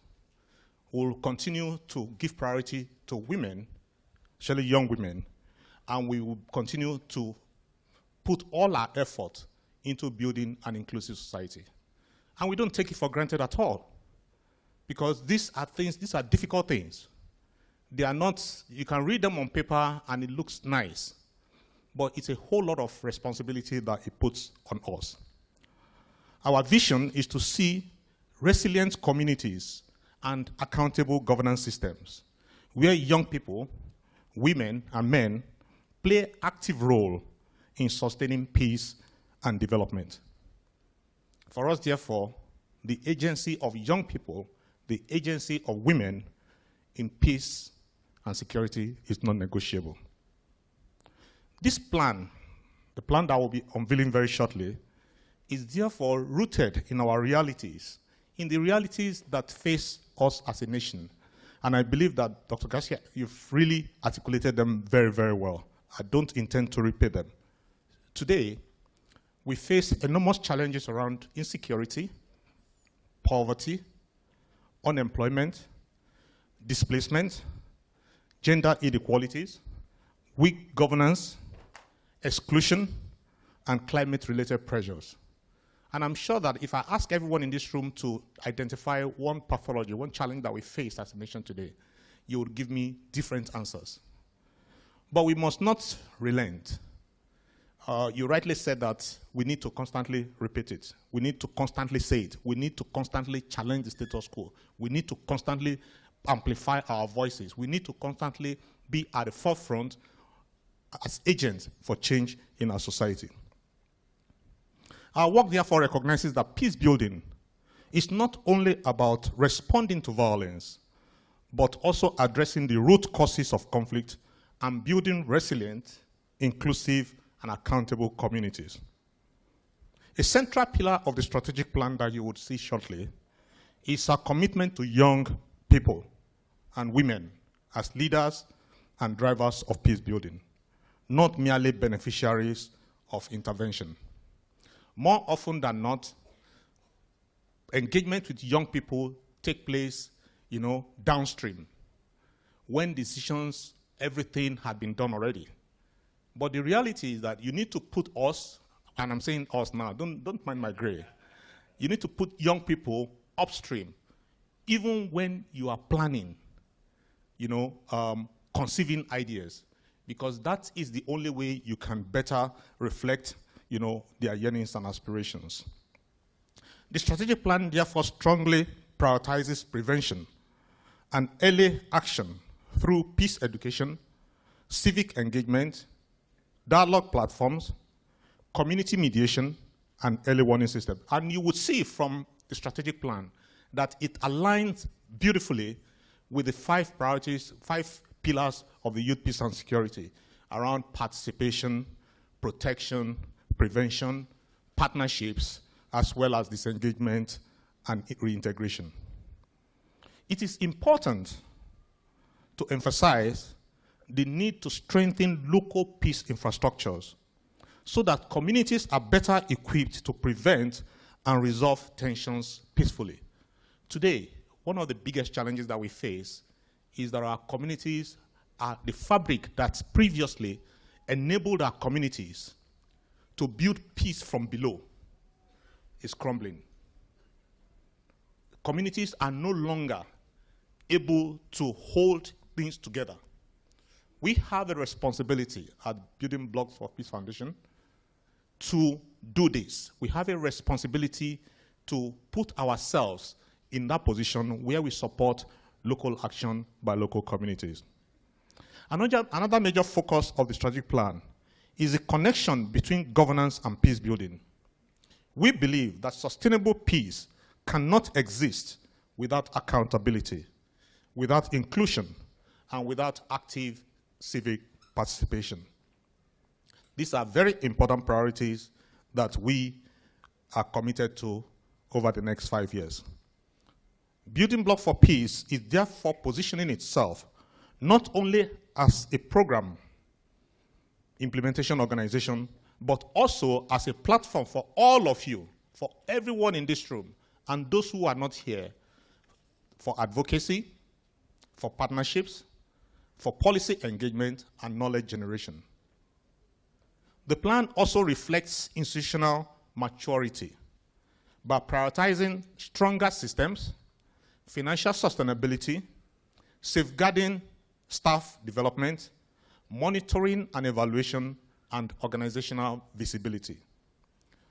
As we do our work with every one of you, as we work with you, we are also conscious of the need for us to ensure that we build an institution that can respond to whatever challenges that we face, within the ecosystem that we work in. The strategic plan also acknowledges the growing impact of climate and environmental pressures on peace and security, including displacement, resource competition, and livelihood disruptions. Clearly, this is a big issue, and we need to be at the forefront of it, and we need to work together to ensure that we address the challenges arising from this. Because those problems are not going to go away. Climate change, adverse climate change problems are not going to go away. They are going to remain with us, okay? And the impact on our communities, on individuals, on groups is really very enormous. So we are committed to this over the next 5 years. Our primary operational focus will remain Nigeria, while regional engagements will focus on partnerships, learning, and targeted influence across West Africa. But I'd like to make a prediction.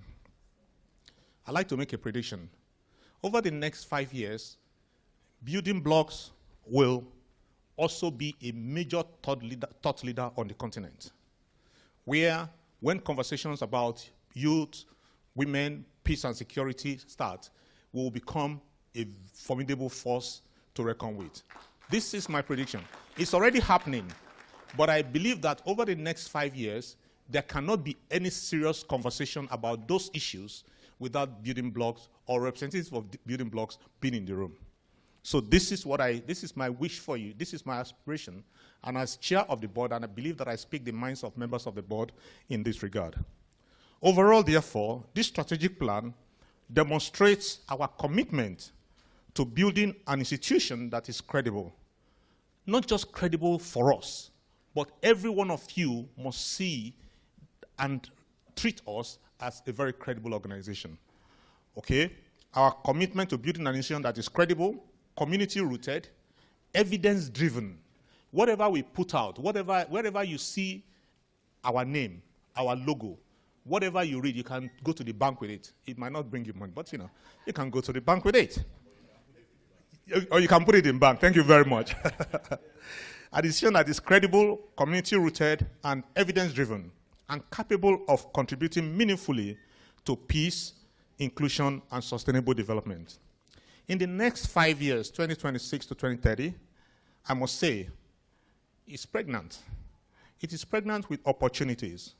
We invite you all, our primary youth constituency, and our partners, national and international, to do us the favor of working with us. After all, as our forebearers used to say, if you want to go fast, go alone. If you want to go very far, go together. We invite you to go together with us. Thank you.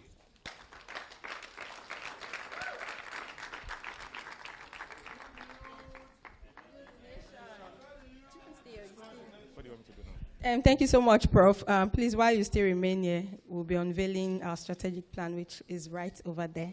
So, okay. I would like you to invite stakeholders to the podium. Okay. She's my boss. I would work towards the strategic plan, and I'd like to invite our special guest. Madam, please. Please, Kasia, come. Please come. Yes, please, join us.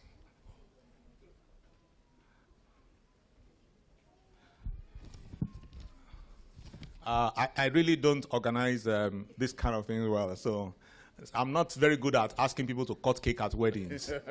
This is how they do this. So I really would need somebody to help me do this part of it.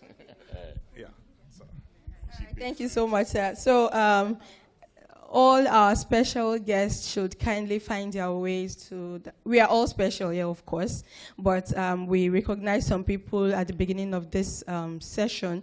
Would like you to please come forward to unveil Baby for Peace strategic plan. We can see CDD West Africa, Representative Eric Impact, Savannah, and others. Please, UNESCO, UNDP, please, if you're still here, UNFPA representatives, every representative from every part of the world. Please, let's bear in mind that we are all special. And anyway, we are all partners, and maybe some of us will be getting this. All right, so we'll be unveiling BB for Peace strategic plan. Okay, so I'll be handing over.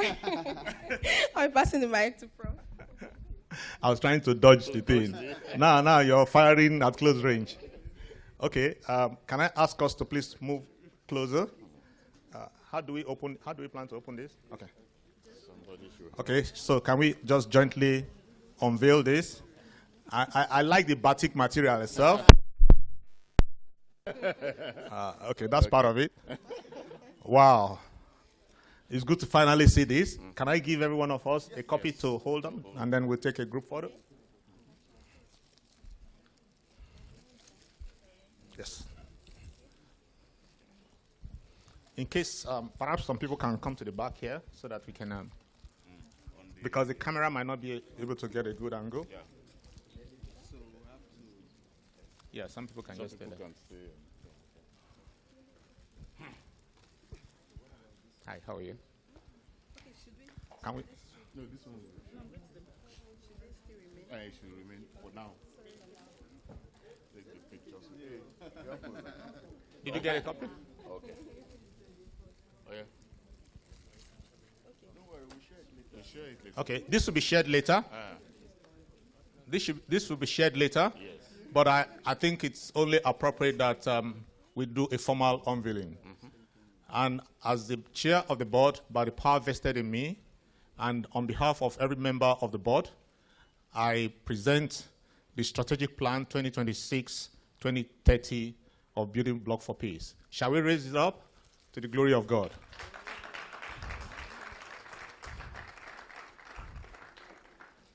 Thank you very much. They are not just for keeps. They are for reading. They are to guide what you do. Because, as I said, Building Blocks is a thought leader in this space, and we believe that we represent your voice. And I'm sure that every one of you who work in this space will see an element of what you do, reflecting in this process, in this document. So please, don't just put them on the shelves. Make sure you read them. Make sure you internalize them. And if for any reason you need some more guidance, because we have gone through the path before, please do not hesitate to reach out to us. Thank you very much. Can we give a round of applause? Thank you. Thank you. Cheers, everyone. Cheers to everyone. All the best. Thank you. Thank you. Thank you.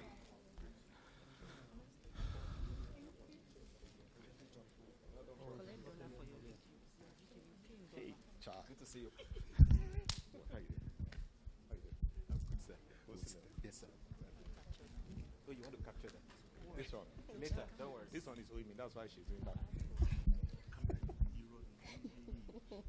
All right, thank you so much, Prof, thank you so much, Prof, for the unveiling. And like it has been established from the beginning of this conference, that we are all partners in progress. So if I were you, I'll try to get this, even if you don't get this copy. Please, we already have it uploaded on BB4 Peace website. BB4 Peace website. Please visit our website and you have access to the old document. And if you wish, you can print it. Yeah, so I'm just saying this in case all of us are not able to get a copy of this strategic plan. And who knows if somebody is going to win this one with me, because, of course, I have access to both the soft copy. Oh, you're already raising your hand. Don't worry, I will target you.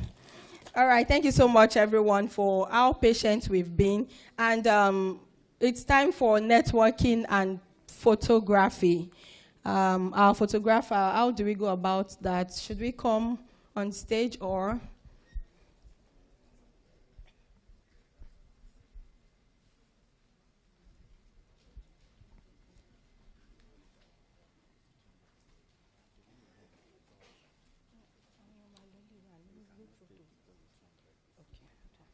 All right, so my boss has spoken and we need to move forward. And I hope we still have our panel discussants on seats. I hope we have our panelists on seats. Hope we have not left our position. So we'll be moving really, really fast. And at the end of the whole session, we'll be taking our group photographs. So before we go on, I would like to bring on board the moderator of the session. So this is the session where somebody will be winning my strategic plan. So we'll just do this together. And I love the energy we've been carrying from the onset. Please don't let it die. Don't let it die. We need you from the beginning till the end. And don't forget our slogan. When I say PIP, you say what? I've seen somebody that will give my strategic plan. When I say PIP, what do you say? And when I say partners in progress, you say what? Thank you so much for your response. And we'll be inviting the moderator of the panel session, who is no other but Mr. Moses Abolade. It's really an honor to read Mr. Moses' profile. Please don't come. I've not asked you to come. Yeah, you see. I'll collect that strategic plan. So I would like to read his profile because Mr. Moses is... Please take a look at him very well, and before he leaves there, ensure you get his contact, because PepNet is really doing a lot, and you need to partner with PepNet. Even if you're in Calabar, PepNet is also in Calabar, and PepNet would even come to Calabar because of you if they're not there. Mr. Moses Abolade is a peace-building consultant, facilitator, and educator with expertise in peace education, youth leadership, and conflict transformation. Is the Executive Director of the Peace Education and Practice Network, PepNet, and a consultant with Peace Catalyst International and the World Citizen Peace Ambassador Center, where he supports program design, research, and capacity development initiatives. He has facilitated over 100 trainings and led peace-building interventions, impacting more than 6,000 young people, educators, and community actors across Nigeria. Its work focuses on equipping young people with practical skills, discipline, and a growth mindset to shape their future and contribute meaningfully to society. Moses is the author of the Peace Education for Secondary Schools, PES Manual, and co-author of the widely used Peace Education Training Manual, PET Manual. Is also the creator of Peace Zone on Kaftan TV, a national program advancing conversations on peace and social development. Moses Abolade holds a master's degree in peace and conflict studies and is currently pursuing a PhD in the same field with a strong commitment to youth development, education, and sustainable development or sustainable peace. Ladies and gentlemen, if your hands are not too busy, please let's jam our hands together and welcome Dr. in View, Moses Abolade. You have the Good afternoon, everyone. Okay, maybe I should just go to the panel seat. Good afternoon, everyone. That introduction was scary. And I was asking, now maybe this. So, thank you so much, everyone. Thanks to my mentors. Okay, maybe I should let's get at it. For those who know me, I just love to go into the work without too much embellishment whatsoever. But this is a conference, and we need to treat it as one. And that means that all protocols duly observed. I can see everyone. My bosses are here, and even on the panel, I'm seeing great faces already, and I want to say thank you very much for staying till this time. So we'll be going into it, and I'll be introducing the panelists. But before then, I would just want to say PIP. PIP. For those who know me, I have a combination of several things. The Aluta part of me is still there. The comradeship part of me is still there. And the ambassadorial part of me is forming. And just like we will be looking at it. Okay. Okay. Thank you very much. I've gotten some insight from the Oracle. So, we'll be looking at YPS in a deeper level, and I'll be introducing some people. But before we go there, I want us to see this conversation to be something beyond theory. with my bio, you can see that I have the theory part, and I also have the practice part. But over time, and a lot of people have been talking about, how are these conversations coming up? How are we having this conversation?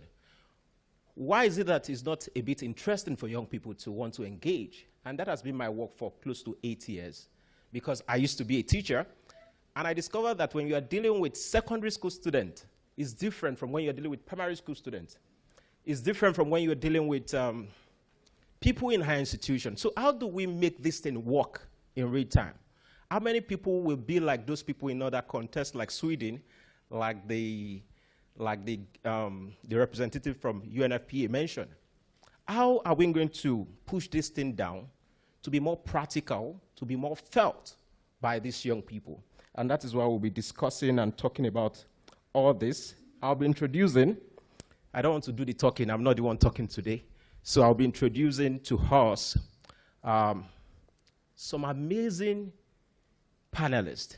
This is a heavyweight panel conversation with people from different experience, 20 years, even 30 years, we have them on this panel. And I want you to pay attention. I want us to be ready to get this done. So the first on my list will be Ms. Sumaya Abdullahi Husseini. I hope I pronounced that right. So I will read their brief profile, and I hope they are here. So, Ms. Sumaya is a development practitioner and governance advocate advancing youth participation, citizen engagement, and inclusive governance in Kaduna State. She has actively championed the integration of youth, peace, and security, and climate priorities into state policies framework. I would like us to welcome with a round of applause, Ms. Sunaya. Okay. Is she coming? Okay. Please, let's keep clapping then. I might want to wear the cap of moderator. I do all of these things, so I will ginger you up. So please, a round of applause as we welcome Ms. Sumaya Abdullahi. Thank you very much. The second person on my list is Mr. Nathaniel Imsen Ungbazua Hawopila. I hope I pronounced that well, sir. Okay, Mr. Nathaniel is a renowned peace-building strategist with nearly 3 decades of experience in conflict management, humanitarian response, and peace practice. Good to meet you, sir. Yeah. He is the former president of the Society for Peace Studies and Practice, and has worked with institutions including United States Institute of Peace, UNICEF, UNOWAS, and even my organization, which is PEPNET. And that's why I have no other. Please, let's give an awesome round of applause to this panelist. We are going to learn a lot from this. The next person on my list is Mr. David Alba, who is a humanitarian and development professional with ActionAid Nigeria, serving as the humanitarian and resilience program specialist. He works at the intersection of humanitarian response. Good to have you, Mr. David. The next person on my list, I think for now, those are the people I have here. If there is any other person, possibly maybe I'll get that information later. I think, okay. So I'm looking at how well to start. Good morning or good afternoon, dear panelists, and we want to be looking at youth, peace, and security. So over time, there has been this issue of young people are only invited in a symbolic manner. We are invited because they want to fill spaces. How many of you think like that? That they just invite you to fill up the gap? In some rooms, yeah? So, why is it like that? So let's even discuss YPS as an overview. And possibly I will be starting with Mr. Nathaniel. What's our understanding of YPS? And everybody will also look at that. Then we'll now go to why do we have that constraint on YPS?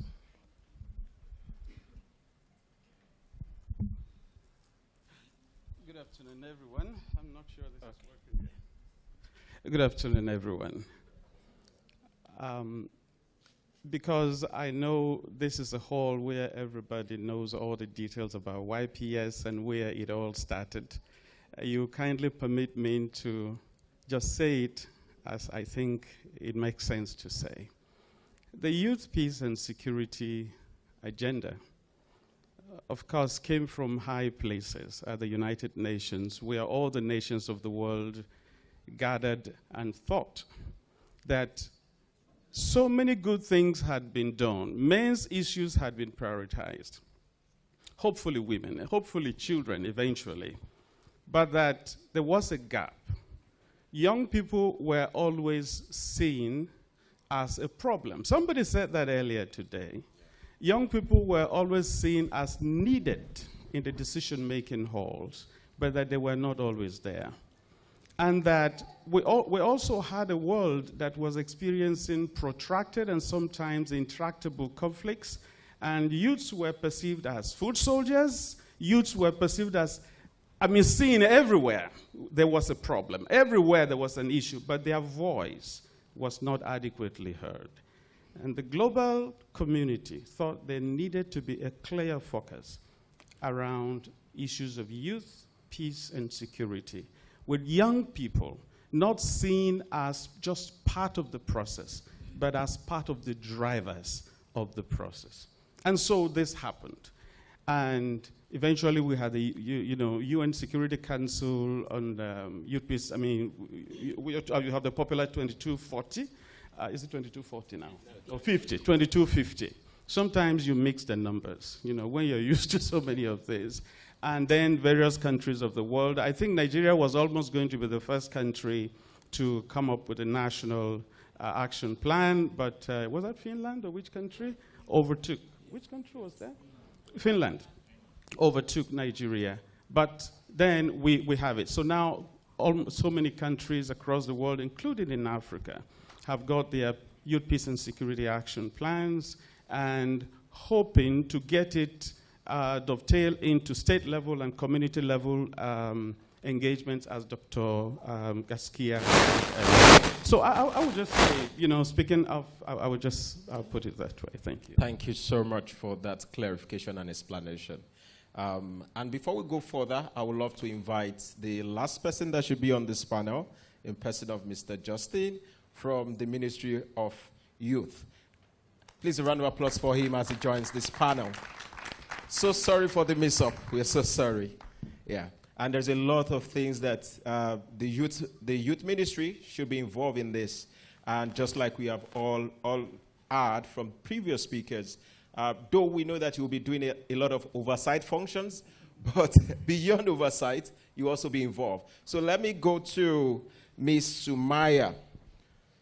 So, over time, just like Mr. Nathaniel mentioned, over time we always have this, that there are some certain conversations that are not for young people. How many of you are aware of what I'm saying? That there are some things at the national level or at the top of a conversation in this country is only for some ages above. You hardly find some people there. So let's hear from you. How do we move from this mindset, this traditional way of engaging, and believing that there are some spaces, there are rooms for people beyond this age, and there are rooms for people beyond this? How do we destroy that? Yes, but we will still come back to that. Well, let's start with this. Thank you. Good morning, everyone. Good morning. First of all, I would like to start by really commending the Building Blocks for Peace Foundation and all the partners that bring this together.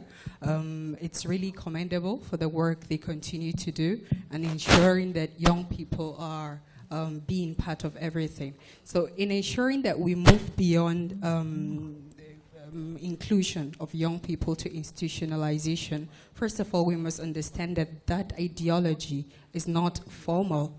The 1999 Constitution amended has given every citizen the civic rights and responsibilities, and without the age barrier in the age, so as young people, it has given us the rights and responsibilities of being, first, citizens of the country, and then secondly, with all the rights that every other citizen and Nigerian have. And then thirdly, also, the responsibility of every citizen is to engage in their government and also participate and ensure that it is inclusive. So we must first of all understand that this is a civic right and responsibility, and tradition has nothing to do here. And then secondly, we must also understand that for a better future, we must have young people institutionalized. For us in Kaduna, we are not even discussing about youth inclusion now. We are talking about institutionalization. And for that, we have frameworks in place. Last month, we launched a document called Youth Engagement Power Plan. And this is shifting beyond just having the number of young people being included in what we do, but how structured is it, how measurable is it, and how constructive and youth-driven is it. That tells you that when a young person participates in a conference, what is the number of persons with disabilities? What is the number of age brackets, gender disaggregation, and the kind of input. If it is a policy recommendation, it is also about how that have been influenced, and then it means we're having the recommendation or maybe evidence of our engagement. Then lastly, our policy documents have already recognized young people as key drivers. Check, for example, the manifesto we have for governors and the local government development plans at the local government level. Young people are recognized globally in the UN. Youth already have a seat.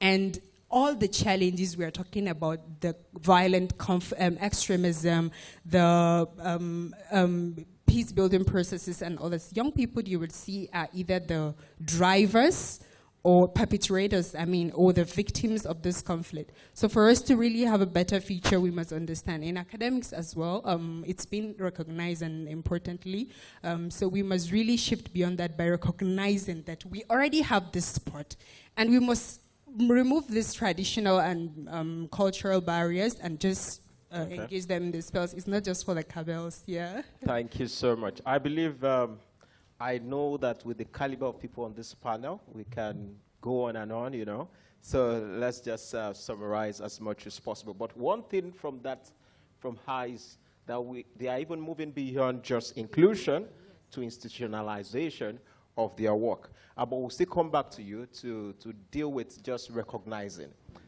We know that we have a lot of things in paper. So let me come to you, Mr. David. And that is, you're from Northeast, right? Northeast, northern part of Nigeria, which is the Northeast, which has experienced a lot.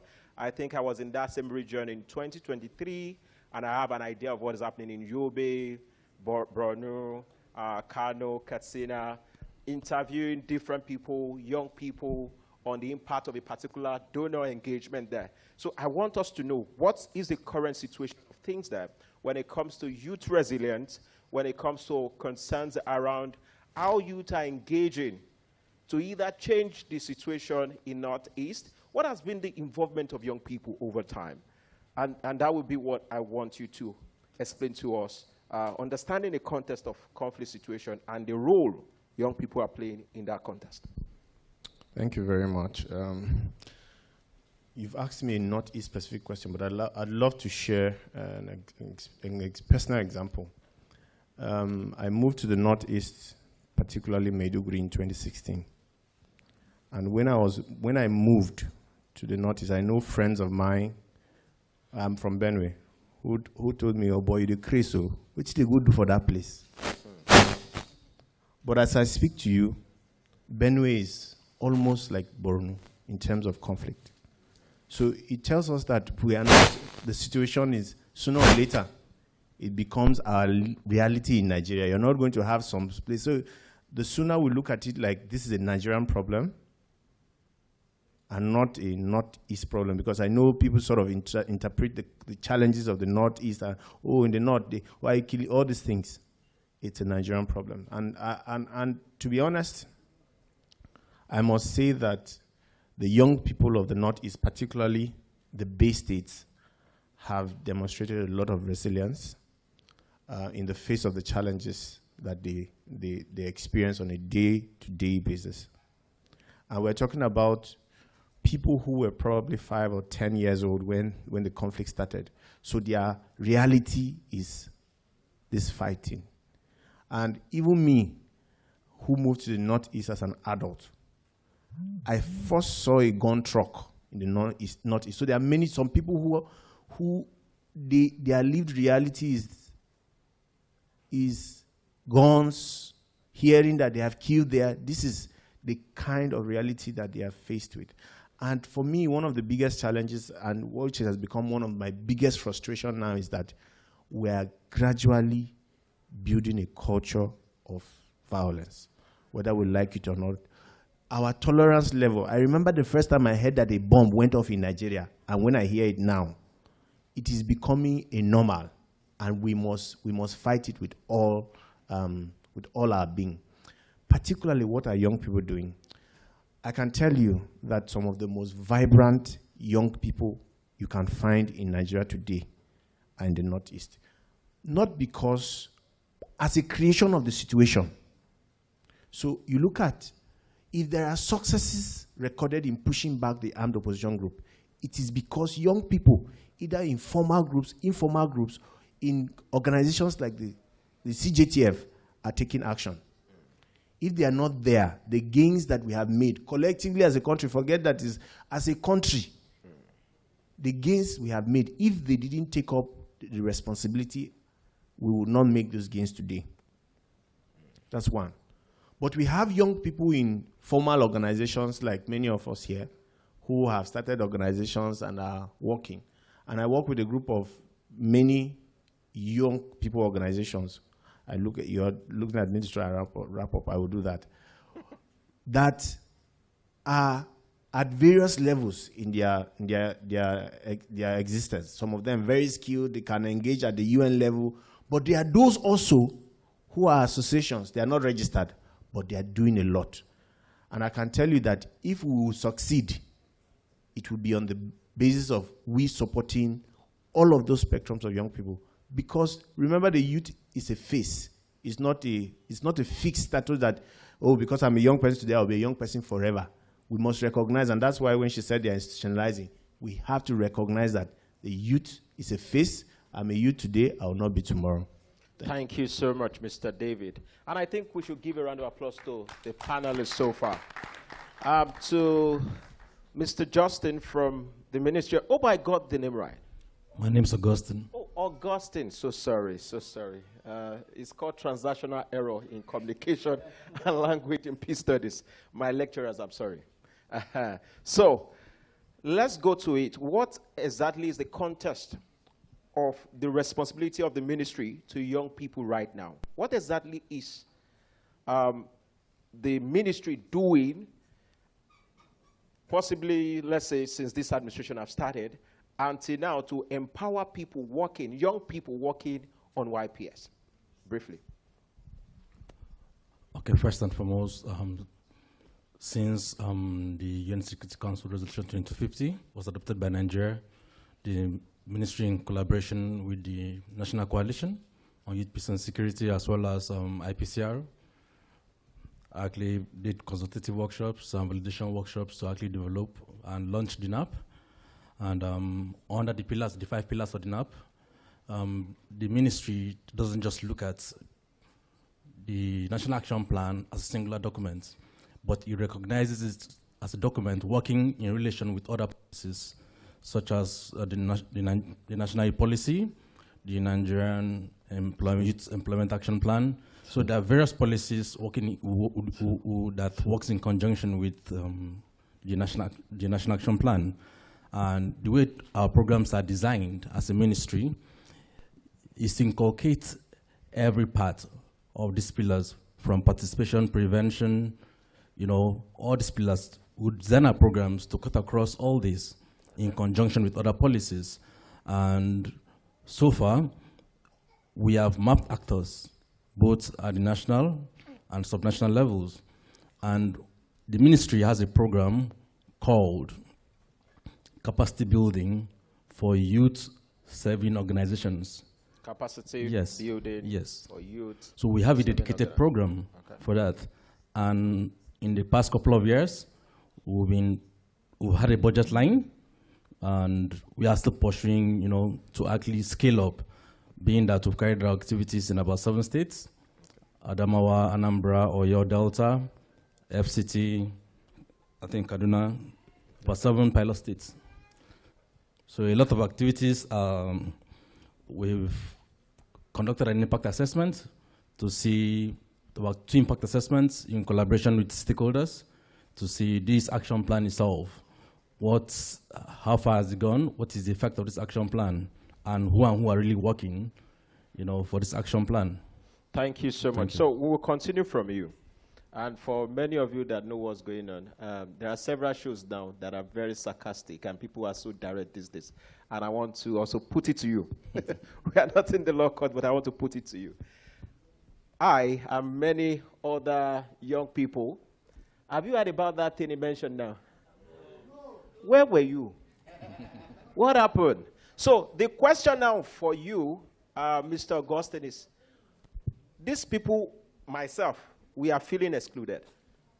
So what is the strategy or the coordination mechanism to ensure that we don't feel this way in the next 1 or 2 years or 4 years? What is the ministry doing? It's not just to you, the ministry. Thank you very much. First and foremost, it's very important that you recognize that the ministry is a coordinating organ. It cannot go at it alone. Coordinating means that youth organizations in Nigeria, the ministry oversees what they do and they coordinate to a degree the activities, but it has its limitations. For instance, after the NAP was developed, in the 7 pilot states that was chosen, we conducted a dissemination exercise whereby we took the SNAP, called stakeholders, and told them about the SNAP. But you have to realize that every government has its priorities. Okay. And where your priorities are, that is where your money follows. Can we also That's deep. That is where your funding line goes. So there are a lot of gaps. However, the onus is on the youth serving bodies, as our keynote speaker rightly said earlier, to take up this mandate because the government cannot go at it alone. Yes, there's a lot of information floating out there, but honestly, a lot of people are not aware that these things are actually there. And the government is there to support you for these things or to even build on your capacity. But just that people are not aware. And organs such as the National Orientation Agency, the Ministry of Information, I think they need to do more. So we work in conjunction with each other to make sure that these things are there and people are aware that these things are there for them to benefit. Mr. Augustine, thank you. You're welcome. But I have a lot of questions for you. Sure. I think we will set up another panel between I have like 20 questions in that your explanation. Yes. But that's not for the purpose of this gathering. We'll fix another time. Thank you. We enter the same box. So, Mr. David, so what are the opportunities available for young people who are interested or who are currently working on the nexus of peace building, humanitarian, and development? What are the opportunities, considering the challenges? We know there are challenges, but the purpose of this is to know what are the entry points, what are the opportunities that exist for young people working in these spaces or interested in these spaces, especially in fragile contexts, conflict areas, and things they should look out for. Thank you, but I want to also ask Mr. Augustine a question. The truth be told, personally, not through my organization, yes, I'm saying that, we have supported 5 states on the NAP. On the YPS. I'm saying if you take a census of all work, YPS, WPS, all the work that is being done in Nigeria, government money is not there. That's a problem. So when you talk about priority, I am concerned. What is the priority of our government then? That was a question. I said we will set up Okay. another. You asked me about opportunities. The biggest opportunity is the next election. Okay. Wait. I'm being honest. Yeah, so we must make this the agenda of those people who are coming to seek our votes. You cannot just every time you come and tell us things that you not do. We must make it. And to be honest, development takes time. There is a particular road I used to walk on when I was in primary school. As a baby, that road is still untarred to today. I am sure I have children. Oh, my children are growing. They will also meet that road untarred. So the biggest opportunity for all of us, whether in fragile contest or not, is the next election. And I think that in today's age, there's no difference between what happens on social media and what happens in real life. If you go to what Rubai Abati and the rest are discussing on TV, there are things on social media. VDM said this person said it. They are discussing what's happening on social media. So we need to take hold of those spaces and ensure that we are informing and influencing what the conversation that the politicians are having. It is very important. So that's the biggest opportunity I can think of. But of course, there is the opportunity for young people to evidence their challenges and share it. As we speak today, aid money is going. And I'm wondering, that's why I'm scared. When he says the priority of government, that's a big problem. If tomorrow Trump says zero money coming to, and the EU learns the same thing, the Americans, everybody is learning, that means that we are finished. So young people need to evidence their challenges, get it out there, and let it be seen from a point of authority. Okay, thank you so much. I think, just like I said, this is loaded. This is loaded in the sense that even for him, I have another set of questions, but we cannot go that route. And I believe there will be other opportunities for us to delve into this, because you mentioned a lot of things, especially as it relates to development and social media and all that. We all know what's going on social media, and also what might happen to you when you speak, which is also another thing around protection on the YPS, which means that the YPS ought to protect you when you speak up, when you do things, when you do something around whistleblowing. You must be also conscious of your context. That's another thing. There are several questions around that line. And I think we need to keep talking about it. And that's why what he said, we should not stop conversing. With this opportunity, we'll be able to shape our direction, to know and to help people that we are not so sure of their priorities to shape their priorities. Ms. Sumaya, so I know you've done a lot of work around local government, inclusion and the rest. I would like your idea on how we can increase that. How can inclusion be at the local government? Why is it that people are not interested in local government? Because that's another question that we need to ask ourselves. We say, oh, local government, people should get into the local government, which I know that's one of the advocacy of our guest keynote speaker today, which is also something I'm also working on. So I want you to share more light.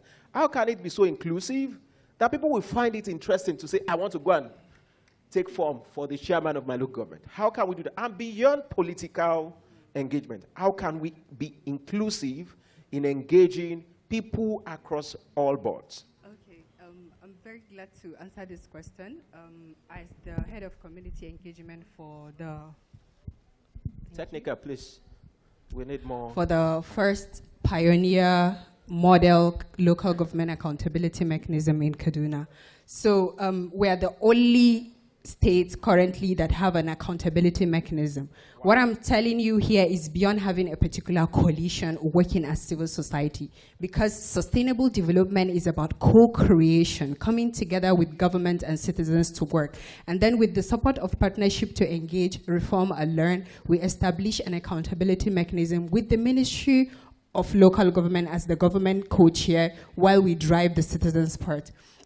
In answering your question on how we can make it inclusive, in Kaduna, I want to share something that is more practical so that we can learn from. We have a model that is community-driven and participatory. That is about community development charter process, where we have CDC champions across the 255 wards and in the local government areas. We also have coordinating mechanism at the zonal level because Kaduna has 3 senatorial zones, and we really want citizens and grassroots voices to be reflecting on that.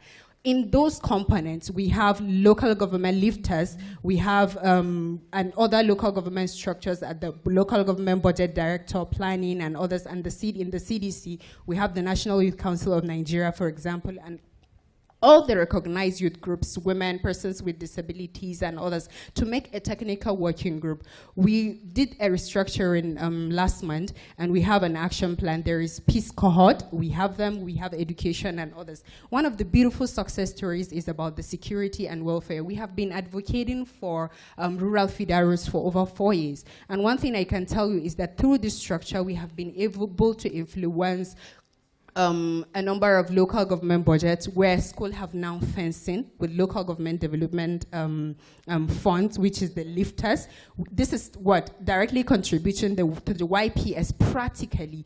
And we also have other components that has to do with escalating value for money and service delivery, which is very key and important. So one thing I would say practically is that you need to read the local government, what do we call this document? The local government reform law 2018, because that has mandated that every local government should ensure that their citizens are engaged. But if we do not have that information, there is no way we can hold our local governments accountable. That is the most closest sphere of government. And it's not always about the president or the governors. They have a key role to play. So if that document is read, you have an idea of how you can formalize the structure of your engagement. And then secondly, you also have another modeling, which is about how the participatory governance also happen. We are already leveraging the issue of the models like participatory budgeting, town hall meetings, community dialogues to discuss peace institution, and we're also linking it with governance so that we can have budgetary line items and advocate for that. Yeah, thank you so much, Sumaya. A lot on that. You can clap if you would need to clap, please. And let's celebrate ourselves more often. And several questions too. Loading from your engagement. I think I need to go back to the TV and bring these people again. And because I know Mr. Nathaniel was on my show 2 years ago on P-Zone, where we discussed issues affecting Benue. And that's also one of the reasons why that show was put together, P-Zone. Because we cannot finish the conversation here. Exactly. I'm that kind of person that from all the lines, there are questions brooding immediately as it's coming. So, like when you are saying they need to be aware, the people trying to survive, the people looking for how to eat, because there's a lot of issues, human security issues, underlining the limitation of YPS. And for some of us, we have that responsibility to also do a lot. And that's why we have to see how these things, we go to them and not some of our expectations. But we will still have those conversations. You even mentioned that we are currently localizing their YPS at the local. Oh, great. As I said, we will not be able to exhaust that. So let's go to Mr. Nathaniel. I'll be asking him multiple questions in one. One is the limitation of YPS. The other is what can peace-building institutions do to strengthen partnership, to strengthen collaboration, and how can we change these issues long-term, not just for 5 years, not just a lot of things that happen in the Northeast is happening now in other places. How can we also spread our mechanism without waiting for kidnapping stories before we take actions? And being preventive in our engagement on these things as peace builders. So I know it's a lot of questions, but help us do justice to that, sir. I think it begins with prioritization. When all the agencies of government and civil society and the private sector and individuals in their communities. And let's not forget the community associations, some of which are unregistered. When they all have an aspiration to make the youth and their priorities number one, things begin to change. Now, let me pause a bit and go to a question you didn't ask, then I'll come back to it. I think sometimes we are asking the wrong questions when it comes to issues of youth. When we ask a question such as, what is government doing to make the youths, give space for the youths? Or we ask questions like, how are we trying to collaborate with the youth? Or such questions. They are right academically. They are wrong in the real world. Let's ask this question. The Nkrumahs, the Azikiwes, the Sawuantakas, who was creating space for them? Who? I met Mr. Lowell when he was rounding up his master's program at University of Ibadan. Similarly with Moses. You had so many students, right? Similarly with you. What makes them different? Within 5 years, Lawal is a voice in Nigeria, in West Africa, in Central Africa, at GPAC, in the UN. Who created the space for him? I hear Moses speak on TV in Nigeria. The next time he's in another African country, the next time he's somewhere there engaging with leaders across. Who created the space for him? And so we need to start asking different questions. When, and you can begin to think about what the pre-independence days were like. They were violent for Nigerians. They were violent days. The colonialists were not allowing young people or anybody to have center stage. But why did they have center stage anyway? We need to ask, what questions were they asking themselves? Then this is the bigger question. Were there not old people during the time of Azikiwe when he was 30? Gowon when he was in his 20s? Olusegun Obasanjo when he was in his 20s and 30s. Why were they the ones that champions the cause of Nigeria? Why was it not the 70-year-olds, the 80-year-olds, the 90-year-olds? And so we ask the wrong questions when we ask, what space are we creating for young people? I think young people are not as ambitious as they should be. That's the problem. You need to stop thinking about standards the world has created for you. Start creating your standards. We have 2250, right? Somebody sat and thought about it. Why not think beyond 2250? We have youth peace and security in Nigeria. We have the action plan. Currently, it's being evaluated. A few days ago, I was interviewed. What's my opinion about the YPS, about way forward and things like that? And some of the questions I was being asked, I felt they were wrong questions. And so, for me, before we get back to this, we need to begin to engage. Let's go back. Study a bit about Nnamdi Azikiwe. What was the environment like for him? Why was it possible for him to thrive? What about Gowon? He's alive today with us. He became head of state at what age? Is there some revolution in the hall already? Just don't worry, we will pick the yeah. So just give us time. I need us not to be reactive, because it's easy to be reactive. The easy thing is to begin to look for justifications. Oh, you know, their time was different. Do you know how different it was? So, they had certain advantages. And we can't count all the advantages. But perhaps those are some of the advantages that have created the Abolades, the Rafius. We need to study these people. We have been studying Dr. Jaye, we've studied Professor Albert. Let's study these young people. Let's begin to study. What is it? Or should I pause? Should I pause? Please, let's we'll allow questions later. Please, let's allow the panel to flow. So the point I'm making, I was a teacher for 10 years. Sometimes I feel like standing. I'll try not to, because I'm a panelist. I'm not the moderator. So I think before we ask, how is government engaging young people? Let us ask, what aspirations and objectives are young people taking to government? We need to ask that. What are you taking at the local government level, beyond what the YPS agenda has said, in your personal life, in responding to your context? What are you taking to them? From the little experience I have had, today, the local government is the easiest to influence today. I've worked here and there, so I know. Because most of the local governments are led by your age mates.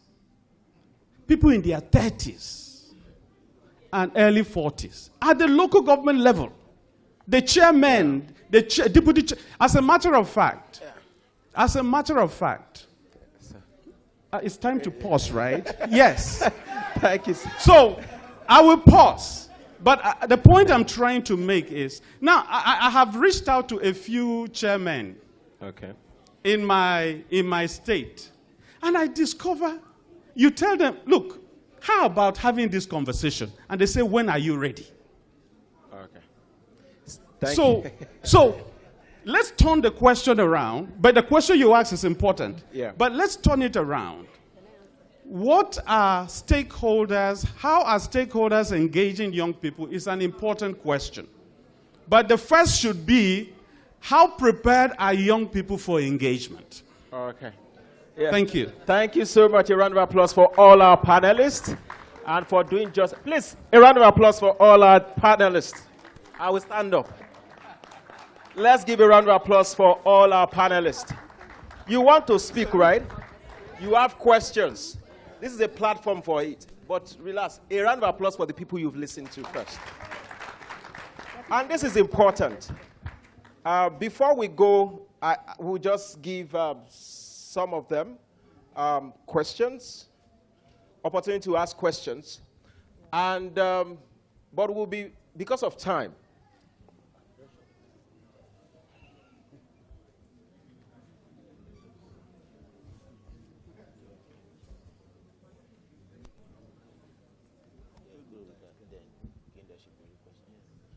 okay, I think before we come to all of us, because I love this a lot. It was even the first topic I gave to my supervisor on participatory communication, because we need this kind of conversations to be able to change things.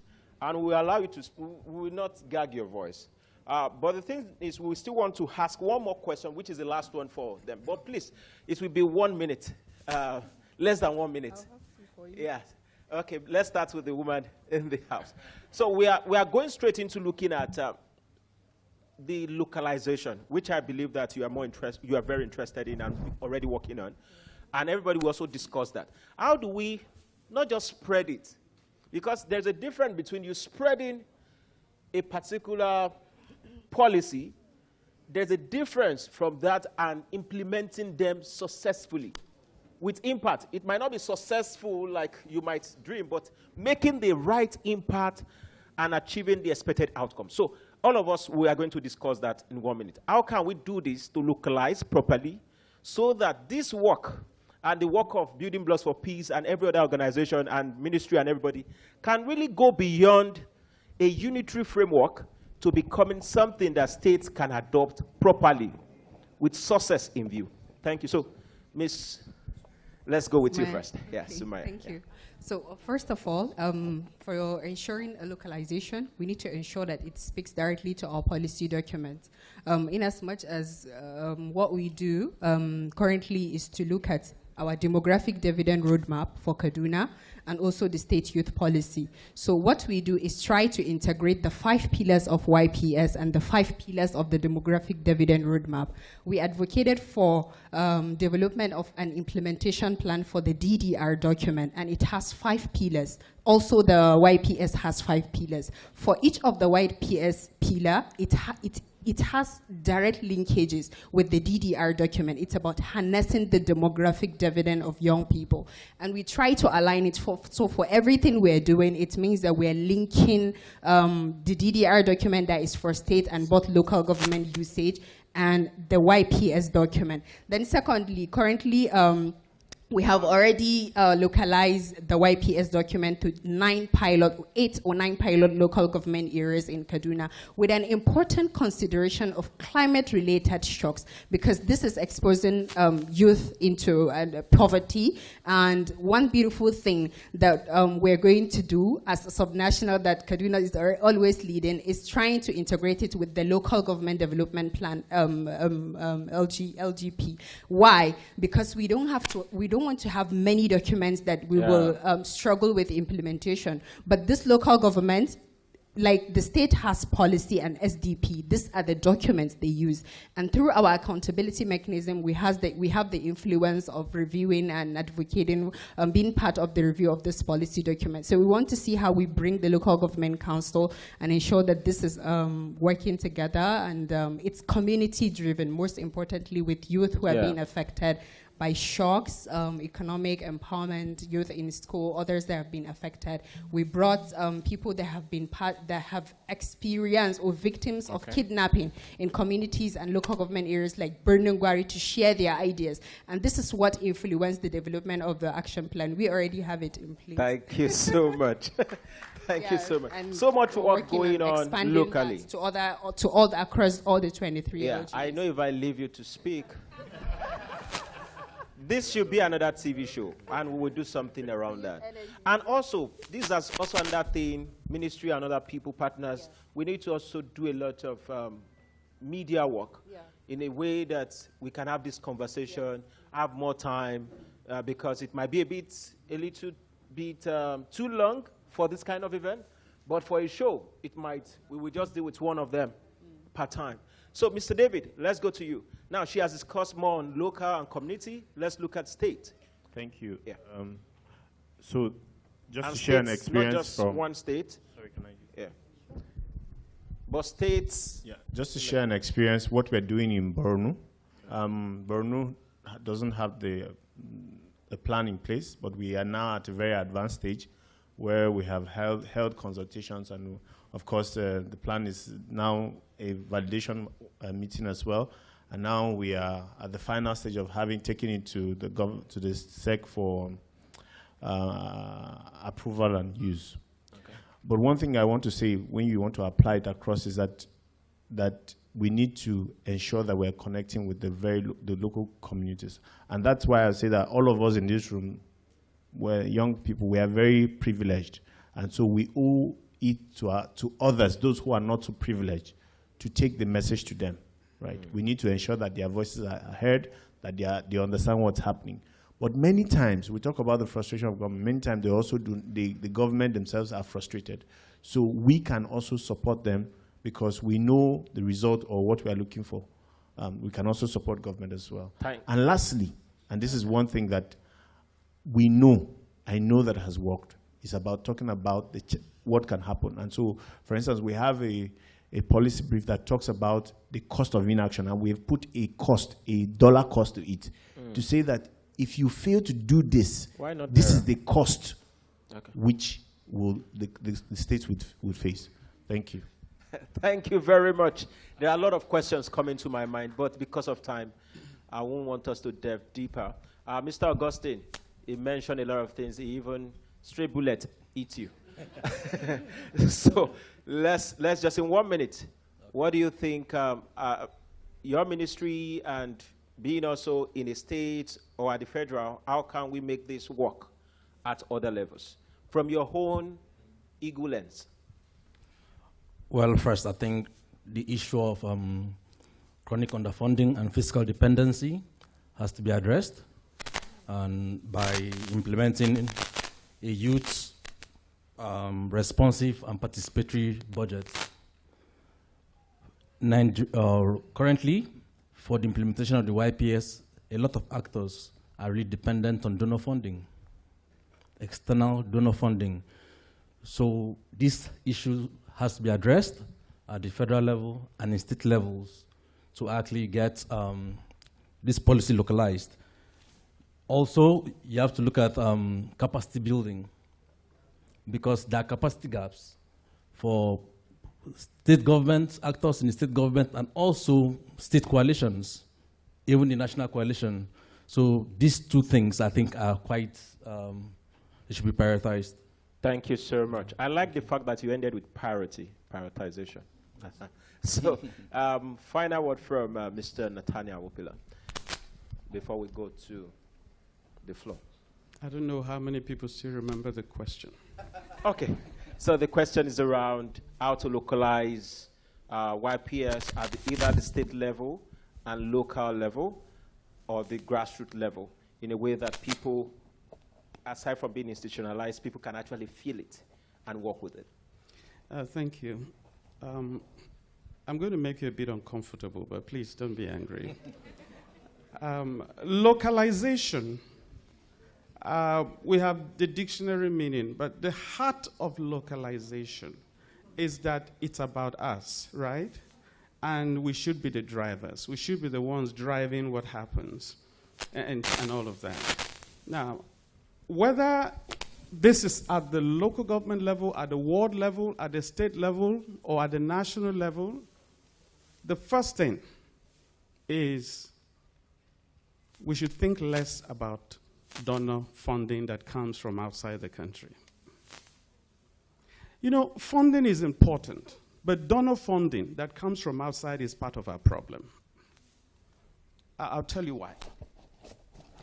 By the turn of the century, between 1997 and 1999, in East Africa, there was already a campaign about when the donors leave.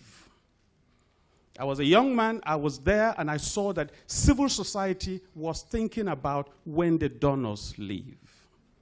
And I came home, and it was, when are the donors coming? Until today, it is, where are the donors?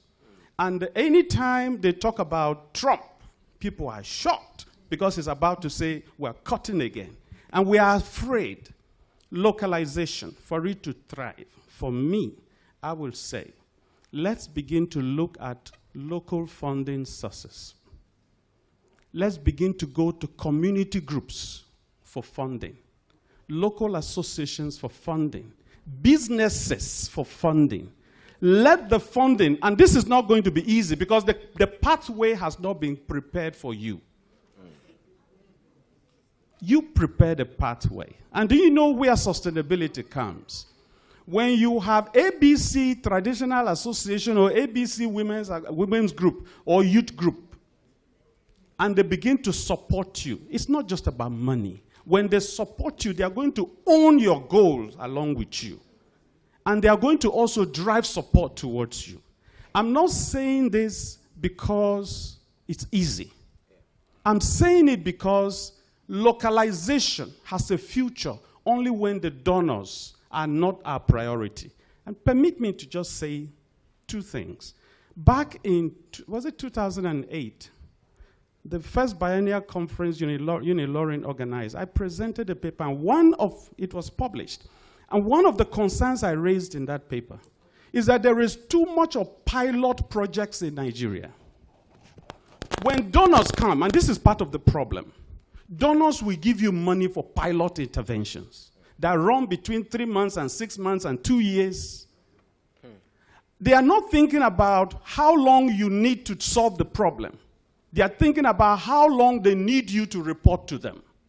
So their priority is not about have you solved the problems. Their priority is report to donors. And so let the donors not be your first concern. The second thing is this.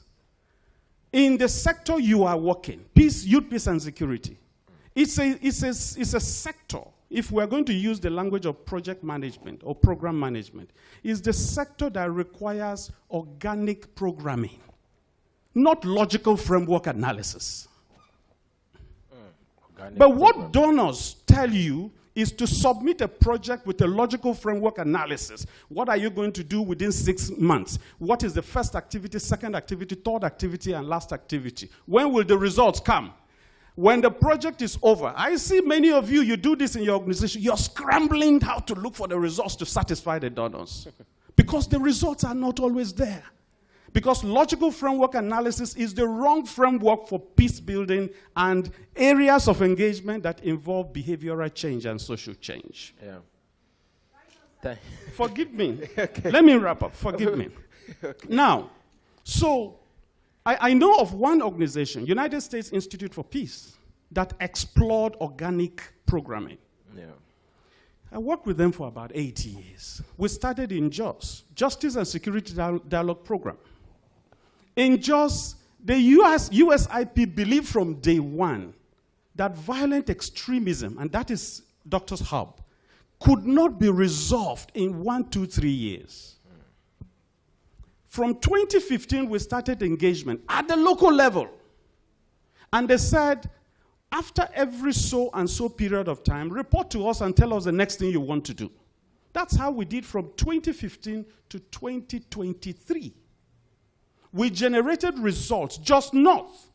From the violent just north, it came to a peaceful just north. Until recently, we've started having some of those things again. Some of the good practices. Sorry, you invited me here, so I have to share the experience with you. You know how tough it was to ask Dr. Jaya to stop. But this is not out of disrespect. This is because I may not have the time to share this with you. That's true. Yeah. Organic programming, you will not have donors that will support it because your vision is not as important to them as their vision for you.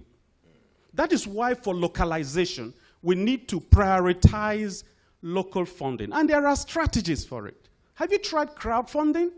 Have you tried some of these things? Yeah. When I was invited to come and become president of Society for Peace Studies and Practice, I knew that everything about doing peace studies and practice would not get SPSP beyond where it had been. You know what I did? I decided to go and enroll for a master's program in entrepreneurship and innovation. I wanted to introduce the business thinking into how to engage the peace sector. And I discovered everything we do in the peace sector that is failing because we're thinking as peace experts. We should start thinking as business people. Wow, thank you. Thank you so much. This is loaded. This is one of the toughest jobs of my life. You know why? To be moderating a panel where your guy is seated is a bit tough. Thank you so much for delivering amazingly. So we will want like just 4 people, 4 questions. Okay. We'll be selecting based on all form of inclusion, as much as possible, as much as we can. So I've been told 3 from this side and 3 from this side. We have, yes. No. So no, we'll call you from your. Just be at your seat. We will point. Yes, we'll take numbers. Yeah. No, yeah. Okay, we need a woman. So you know what? Okay. Yes. So please, you have 1 minute for your question and go straight to your question. 1, 2. No, 3. From this side, let's just. Oh, are you here already? This is problem. No, so, but we will not have asked them. So we'll pick a few from here. You are from this side, right? Anybody from this side? Any other person? The man on white is from where? It's this side, down, this way. You see? From him. Yes. Okay, I think we have 1, 2, 3, and him from this side. Okay, let's allow him. Let's just pick 2 people from this side. Okay, 1 person from front, 1, and 2, a lady, please. Let's just. Please, go straight to your question, And just in less than 1 minute, if possible. Okay. No introductions. Just, yeah, please. Thank you. Eh? Okay, your name, but no bio or anything. No embellishments, please. Thank you. My name is Comrade Ernest Yagi. Okay. So I'll go very quickly. I work in an office where people bring in proposals every day and concept note. Okay. And I see concept note, I see proposals that myself, I can't even put them together. But because you don't have anybody who made a call over the night, we are instructed to put them together and keep them somewhere. Because they don't have anybody to speak for them. And in that office, I am the only person who does not know one minister, one governor, and the rest of them. Of course, some of you know the office I'm talking about. And unfortunately, these individuals who bring these proposals are smarter than every other person in that office, including the principal herself. But because they don't have anybody, they can't be called. So what do you say about those kind of critical-minded thinking Nigerian youths to be docile in such an environment? Thank you very much. The next person will pick all the questions, then they will attend to it at the end. My name is Mary Hemba. Hello, one house, please. My name is Mary Hemba, and my Okay, question... please. Okay. Hello, one house, please. Please, let's allow them to ask their questions, and we'll respond to them. Yeah, please. So, my question is directed to Mr. Nathaniel. When you say the youth are not ambitious, I want to ask, in the current state of Nigeria, to what extent can a young person be ambitious? Is it to their grave? Or, no, I'm still talking. Hold on, let her land. Thank you. I wasn't born in the time that the Gowon and the rest were there, but I was around in October 2020. I witnessed the NSAS movement. It was a youth-led movement against the government. We are all young people here. We know what security operatives, we know what they do to young people that are tech-inclined when they find them at checkpoints. You are automatically labeled. They just don't want to see anything tech-related. I'm mentioning that because my brother is a software engineer, and I know what he has gone through. Maybe sometimes he has to pull out his certificate to show that he's not a Yahoo boy. And then also, I'm from Benue State. There is a tech, there are people that actually have tech initiatives like Blockloose Labs. He's from Benue, but he operates that in Jos. I can tell you that this is somebody that have been reaching out to the government to be able to inculcate this in the states. But we haven't actually seen that. Okay, thank you very much. The next question. Please, we can be taking note. Okay. And let us know the panelists you're directing the question to, if any. Yeah. Okay. Deborah please, let's also maintain 1 minute, please. Thank you. Deborah Felix, my name. My question is directed to Professor Nathaniel, right? Okay. So, I'm a founder. As a young founder, you made a statement regarding local donors and the rest, and I have a very practical experience with the current political party, sorry for mentioning in APC. I was privileged to be part of the 10 million voice campaign that was held, and not just as a member, I was part of the committee. Now, the least you could do for the committee was probably a little bit of appreciation, transport fare or something. As a committee member and as a young girl that was passionate about seeing how I can impact into my own world in my capacity, I was there 24/7, put all my effort and everything. And the only thing we could get at the end of the day was to get kicked out of the platform. That was number one. And you also made a statement of Nigerian youths aren't doing enough. I think an average Nigerian youth is a victim of a failed system. Let's start from the... Sorry, my time is from me. Yeah. Let's start from the part of writing JAM, and one of the basic qualifications to get to any sport in Nigeria is a BSc or an HND. Currently, there is still discrimination between HND and the BSc. That aside, writing JAN as a Nigerian student, you are not even as sure of going to school that same year. So you still have possibility of spending like 4 years in school. Yeah. Of recent, we have not had strike issue, but at all, as an average Nigerian person, if you're having a 5 years course, just sign your mind for 7 years. Now, thank you. It's time up. Right. Now, the best system you can get to employ youth in Nigeria will tell you age 25 years. I'll be turning 25 on the 10th of June. And to be sincere with you, the reason why I was able to get my certificate before then was because I went to National Open University where there was no strike. Now, a Nigerian student that was delayed in school, not getting his results, when probably he or she is like 26, went to NYC for 27. How much more effort do you want an individual like that to put to get to the top? Or for me as a founder that's probably made the political system. Thank you so much. Thank you so much. A round of applause for number. Sure.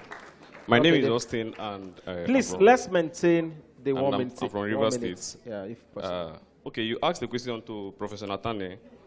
He said, "Who created the way for the likes of Ojukwu, Gowon, and what have you?" Now, my answer to this question, and then the question to you also, is this: how much was the nomination form for election as at then? Today, finish your question. Today, the APC is selling her form at 10 million. And then, no, for House of Reps, let me start with what we can actually acquire. For 10 million, ADC for 8 million, and then NDC for 6 million. Now, how many youths here has reserve of 100,000 naira of their own? Okay, so that is people that are educated. Then imagine those who are not educated. How do they come out to challenge these structures? Now, secondly, we have a country where somebody can attend WAEC at 17, and at 70, he'll be given a certificate of attempting WAEC, not even having a WAEC, and then being the president of this country. Now, again, a country whereby the president can suspend the sitting governor, suspending constitution, and then nobody is saying anything. Okay. So you see, and the local government, you said, is very easy. Let me tell you, is the most difficult part of government is the local government. My local government councillor today is 50 and above, the current one today. Now, imagine me, I'm just 30. How many years will I live more again to be a councillor? Now, the local government system is a system whereby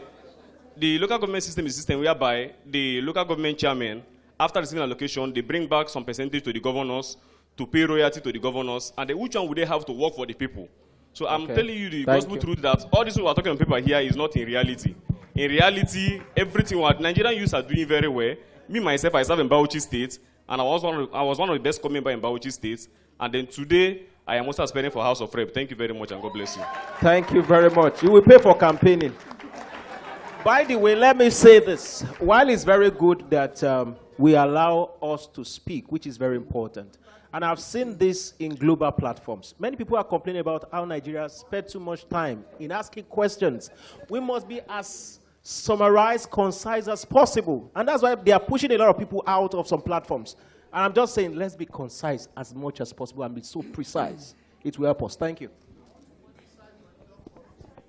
I want to thank the organizers of this program, and I want to thank everybody that is seated here. Okay, sorry, my name is Ode Gabriel Adiku, the Executive Director for Ebo Initiative. My question to the B for Peace. This is your 5-year program. Quote me if I'm wrong. There is no single penny from the government to sponsor you. Am I lying? Is the government funding you? Indirectly. A renowned name like you, government is coming indirectly. That means they are not funding you. Yeah.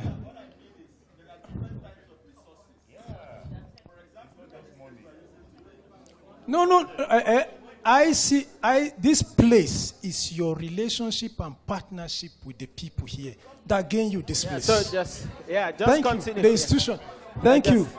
Don't worry. Yeah. I want to help our prof clarify him on something.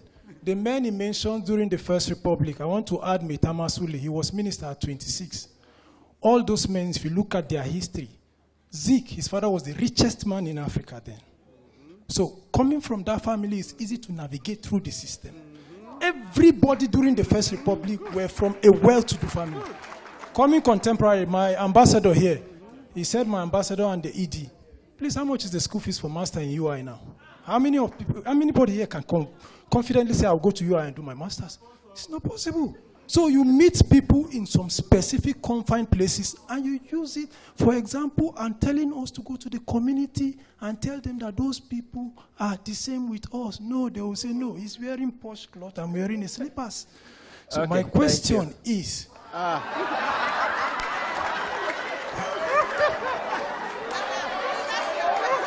Okay, thank you very much. Thank you very much. I believe he's just pranking us. He's pranking us. He's pranking us. He's pranking us. Thank you. Thank you very much. So, oh, you've not asked your question. Oh, yeah, please, in 30 seconds. 30 seconds. Thank you. You are lenient. You said, no, he said 30 seconds. Please start counting for me. He said 30 seconds.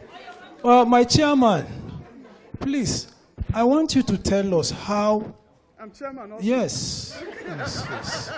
I want you to tell us how you have gone back to your community, empowered people, and their voices like ambassadors seated here today. My brother from Maiduguri, after here, I would like to know that place that you say is a street that your school that they've not done. Thank you. God bless you. Thank you very much. So please, I think we have a lot of work to do. Not just in governance now, in peace building, but in communication. So let's go. All right. Good afternoon, everyone. My name is Olaim Mariam. I'm a final year student and a student parliamentarian. So my question is for you, sir. I can't remember your name. You on Brown, yes. When you were asked about opportunities, yes, Mr. David, thank you very much. When you were asked about the opportunities that were available to young people, you mentioned the next general election being one of the biggest opportunities. But then we see that every election season, year in, year out, we are being told that the election season is a good opportunity for us to demand what we want and vote the right people into place. But then what happens when they don't do as they plan? How do we hold them accountable? How do we influence policy? Who do we hold accountable? What channel do we go through? That's how our voices are heard. And then, Mr. Mayor, I love the fact that you mentioned a lot of frameworks that is currently going on in Kaduna State. I'm a student of Ahmadu Bello University, by the way. So, but then I want to ask, you mentioned documentation, right? I want to ask, is it being documented? How many policies have this co-creation created? How many policies have youth influence? Do you understand my question? Yes. Yeah. Thank you very much. Thank you very much. I think that's a bit brief. Yeah. So let's be brief. Thank you. All right. My name is Akionla Temitokwa Elijah. Yeah. My first question is about issues of donor compliance and practical contextual realities in communities. Because sometimes you see that projects, donors will give you their structures, and then you have to work with it. And then with your experience at the local level, you know what is obtainable. So I want to really know, how do we navigate that complex situation? Yes, and number two, also issues of aspect of mentorship, yes, and then building future peace leaders. Yes, because most of the challenges we're having now is that, okay, we're having issues of elderly people, leading and then taking position of authority. So in peace studies too, we've had situations whereby, it's difficult for those who have gone ahead to mentor those who are coming behind. If we need youth inclusion. So, for instance, maybe you meet with them on social media platforms and then to get connection and to mentor the young people. So I want to ask, are there platforms, are there structures put in place, not only for training, not only for sensitization, but for strategic mentorship program so that the peace work can continue? Thank you so much. Thank you. Thank you so much. A round of applause for all the questions. I think we are done. Before we get response from our panelists, our keynote speaker said he wanted to share one or two. Before then, please, in brief minutes, Mr. Jai Gaskia will be speaking to us on that, while our panelists will be preparing to answer the questions. I was initially very geared up to talk. I'm no longer sure I want to talk.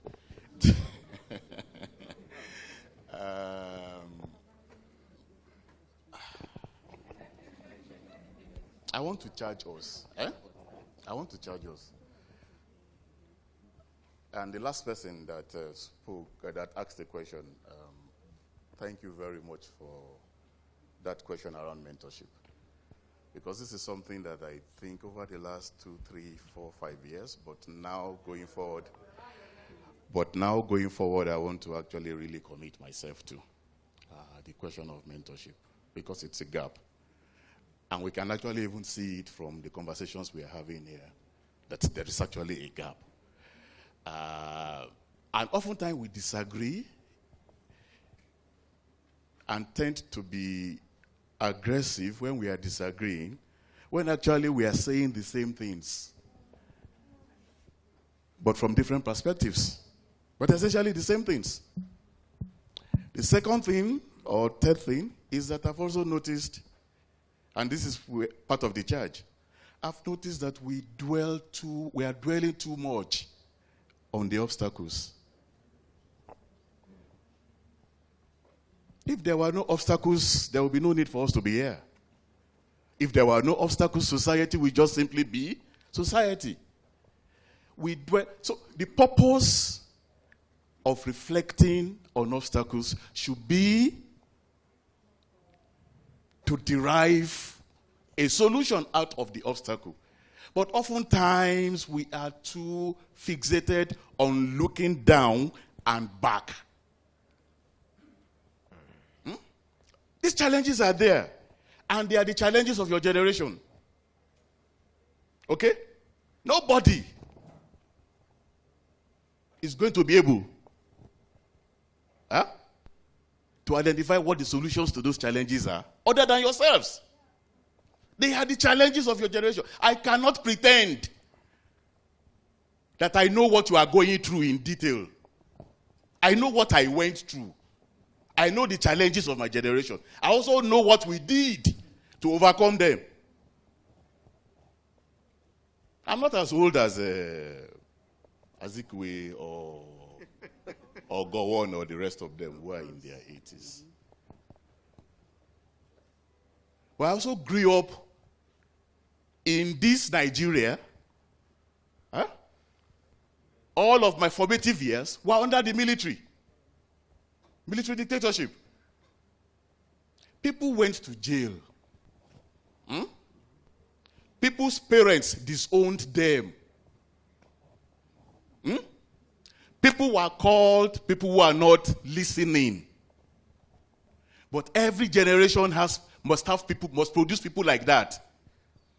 Because otherwise nothing is going to change. And you cannot depend and be reliant on the people who are the greatest beneficiaries of the challenges that you face, that they are the ones who are going to remove those challenges. They are the beneficiaries of the situation that has kept you where you are. Your solution. So I think that young persons need to start working more closely together with one another. Build. And you know, when you build, let me tell you something. Building is not something you do overnight. Building is not something that you do overnight. Oftentimes, we are really looking for quick fixes to problems that are very deep-rooted. And as ourselves, stay the course. That's the only thing that we advise you. Stay the course. The country is yours. Oh, you can laugh. It doesn't feel like it is yours. I will go very soon. You will be here. So the country is yours. Take it. That's the challenge that I'm posing to us. And then finally, my last word to you. See, after we have left here, please just go and reflect on the relationship between anger, grievance, autonomy, and agency. Yeah, and entitlement spirit as well. Anger, grievance, autonomy, and agency. There is absolutely no generation, no entity, no organization, no individual that can achieve much without autonomy, without agency. And what is your agency? Your ability to act in your own interest. That's also what makes countries also survive. So I plead with us, when we have conversations like this, let us be angry. No, seriously, let us be angry. But can we think of how to then turn that anger into something that is going to be useful for all of us. I, for one, I am sick and tired of sitting in conversations where the problems of society are turned into intergenerational disputes. I'm sick and tired of that. That the problem of our society is the dispute between the generations, the older and the younger. How can that be the problem of the society? Thank you, sir. Because otherwise, we are not going to address the problems and we're not going to solve the solution. Thank you We can so also much, be sir. angry. Yeah. Aha. Thank you so much. Thank you so much. So, please, I know that... so I'm getting some questions again, and that is scary. So let's go and attempt the questions as brief as possible. Okay. Thank you. Thank you. So a few of the questions came to me, but I think we have Prof. You will bail me out too, because after I spoke, I got a title. Now I am Prof. Now I'm chairman. Now, in the last few years, this has happened, and I think it has to be made official. Increasingly, my colleagues would insist on calling me doctor, and then they move to professor. Until I told one of them, the Commissioner for Information and Internal Security, Borno State, I told Prof, you know I'm not a professor. He said, stop that and forget about it. You're a professor of practice. And then now I'm hearing Prof. So, Prof, before we leave, I think you have to make it official. Well, let me try to speak to some of these. And thank you for asking these questions. They are important questions. But part of what I would have said, Doctor has already said it. I'm happy you heard me. And I understand it's easy to listen to. You know, I listen to you. But it's always difficult to listen with you. It's difficult. And so I understand if you felt hurt or felt, unduly challenged by what I said. But just some clarification. First, did I say that youths are not ambitious? No, I didn't say that. I gave a context. Just pay attention. I created a context. I said the pre-independence days were tough. The colonialists were not willing to let citizens rise against them.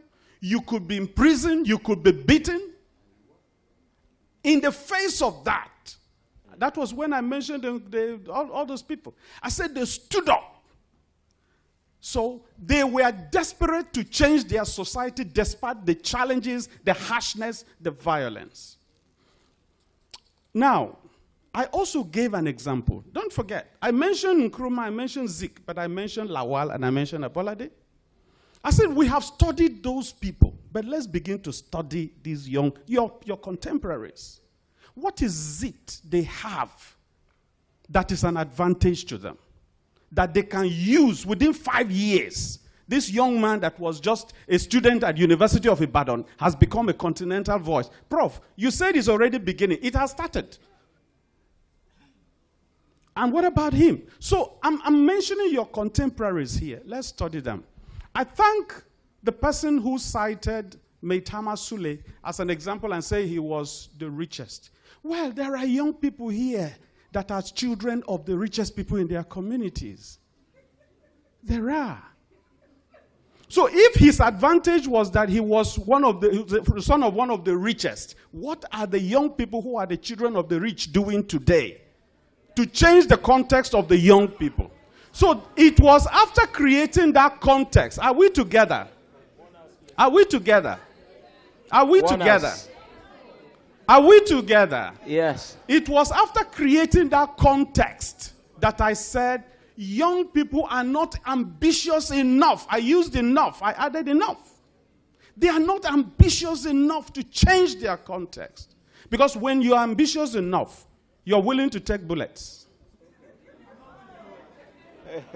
You see, that's the problem. I'm sitting here. I have more than 20 pellets in my body. I was shot. I was shot. In fact, the target was my forehead.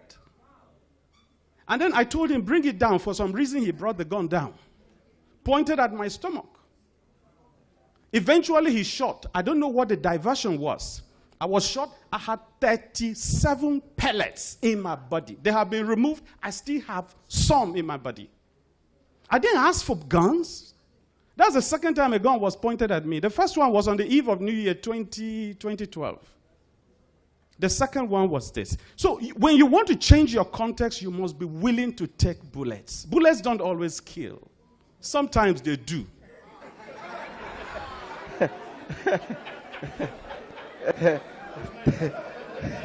So, but tread carefully. Don't invite the bullets, though. Yeah. All right. Now, the next thing about multiple projects, the colleague who said many beautiful projects, and, they are told to put aside. You're not alone. I passed through that, too. When I was new in the NGO sector, I studied development management. So I was, and I'm an expert in writing projects. I knew at the time that I wrote, it was difficult for anybody to be better than me. I wrote a project. I received a call from the assessors. They say, your project is the best. But what happened after a few weeks? The cover page, those were those days, the cover page was removed, another one put, and they wanted to fund the organization. It was a project for a local government. I didn't know the local government authorities were so interested in what was going on. When they became aware, they went up. They said, if that funding doesn't go to Korafid, that's the name of the organization I established. If that funding doesn't go to Korafid, it will go to nobody. I've passed through that. I have seen great projects not supported. And you may say it's because somebody didn't know somebody. That shouldn't be your obstacle. Hold on. Hold on. What you should do is begin to think, how else can I make it happen? Do you know what I did? Because sometimes, if it looks impossible, you have to show a personal example. I established a small organization in 2012 after receiving mentorship where I studied. And when I established it in 2012, I said I was not going to go to a funder until a funder would get to me. That was arrogance. But that's the decision I took. In 2003, a Canadian, an elderly Canadian, Brother Fred Scherer, he called me after we produced the first magazine from community engagement. He called me and said, Nathaniel, I have been keeping this $100 for years. The Canadian Teachers Association gave me this money, said, if somebody is doing what is in line with this priority, give it to them. He said, and you're doing it. He gave me $100. I didn't know there was money there. I still didn't go to any donor. I continued. 2008, I got a call from Global Fund. Those were the days of HIV and AIDS. I got a call from them. We've been observing you. We've seen what you've been doing. Do you know what I did? I was a teacher. So I was doing my full-time work. I had the NGO, and I was funding an NGO from my salary.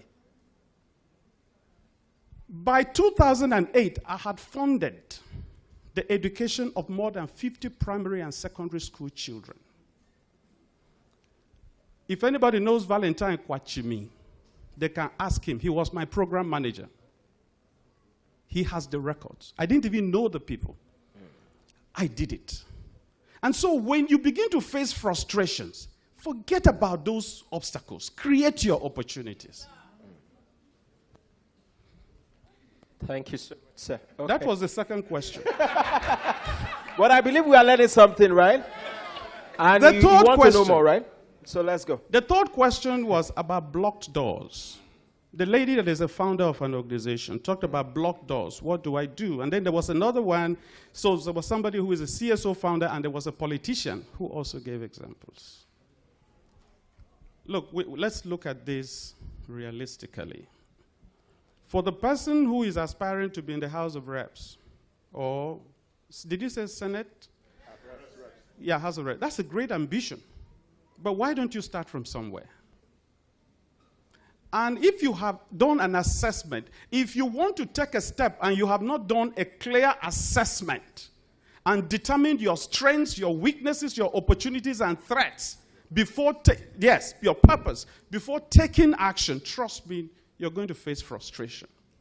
You need to do all of this before you begin.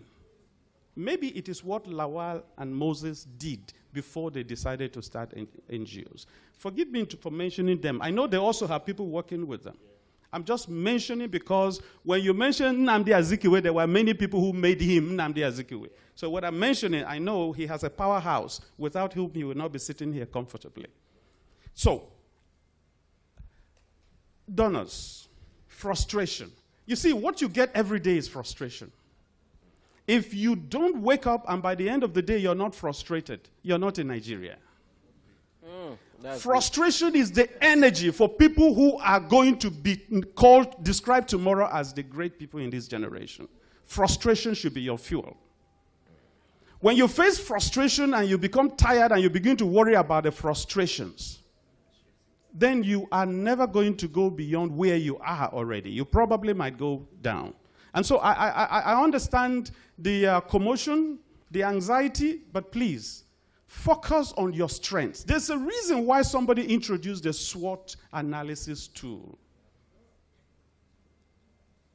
It is because before, and I'm sure part of your strategic plan, the SWOT analysis was done. Yeah. Before you decide what you want to do a SWOT analysis of yourself.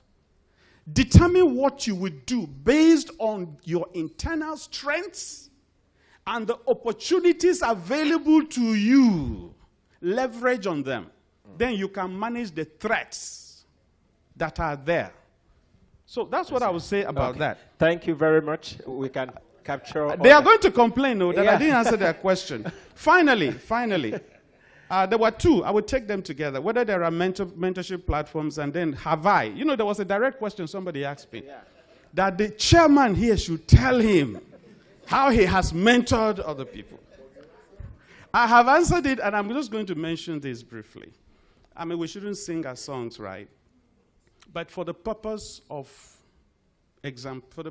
clarity, what I look for anywhere I go are people who are willing to be lifted up and who are willing, who demonstrate the willingness. 2 or 3 weeks ago, I was in Senegal, and I met a 20-something-year-old girl, 22, Fofana.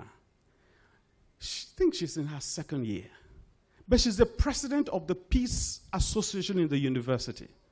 And we had an engagement. So I traveled across the provinces. We went to 5 universities visiting.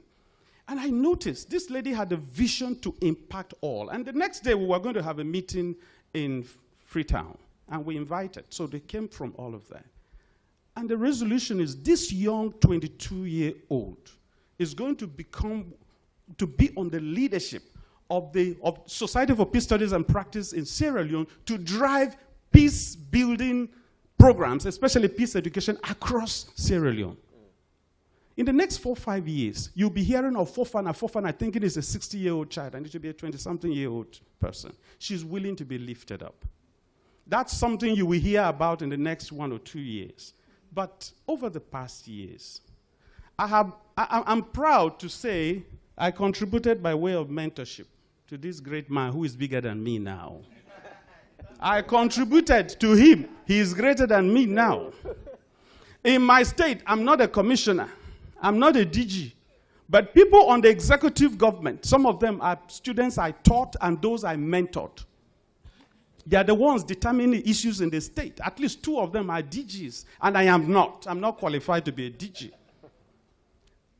What happens is that when Moses, wherever he is, he's impacting, I sit here and my gray hair is happy. And similarly, I think that is what is important. It's not about singing songs, And it's also not about, did you impact 1 million people? No. It's about, if you touched 2 lives, are those ones able to do more? That is what is important. And history will tell our stories, and may we all be remembered. Thank you. Thank you so much, sir. Let's go. Great. Thank you, Sumal.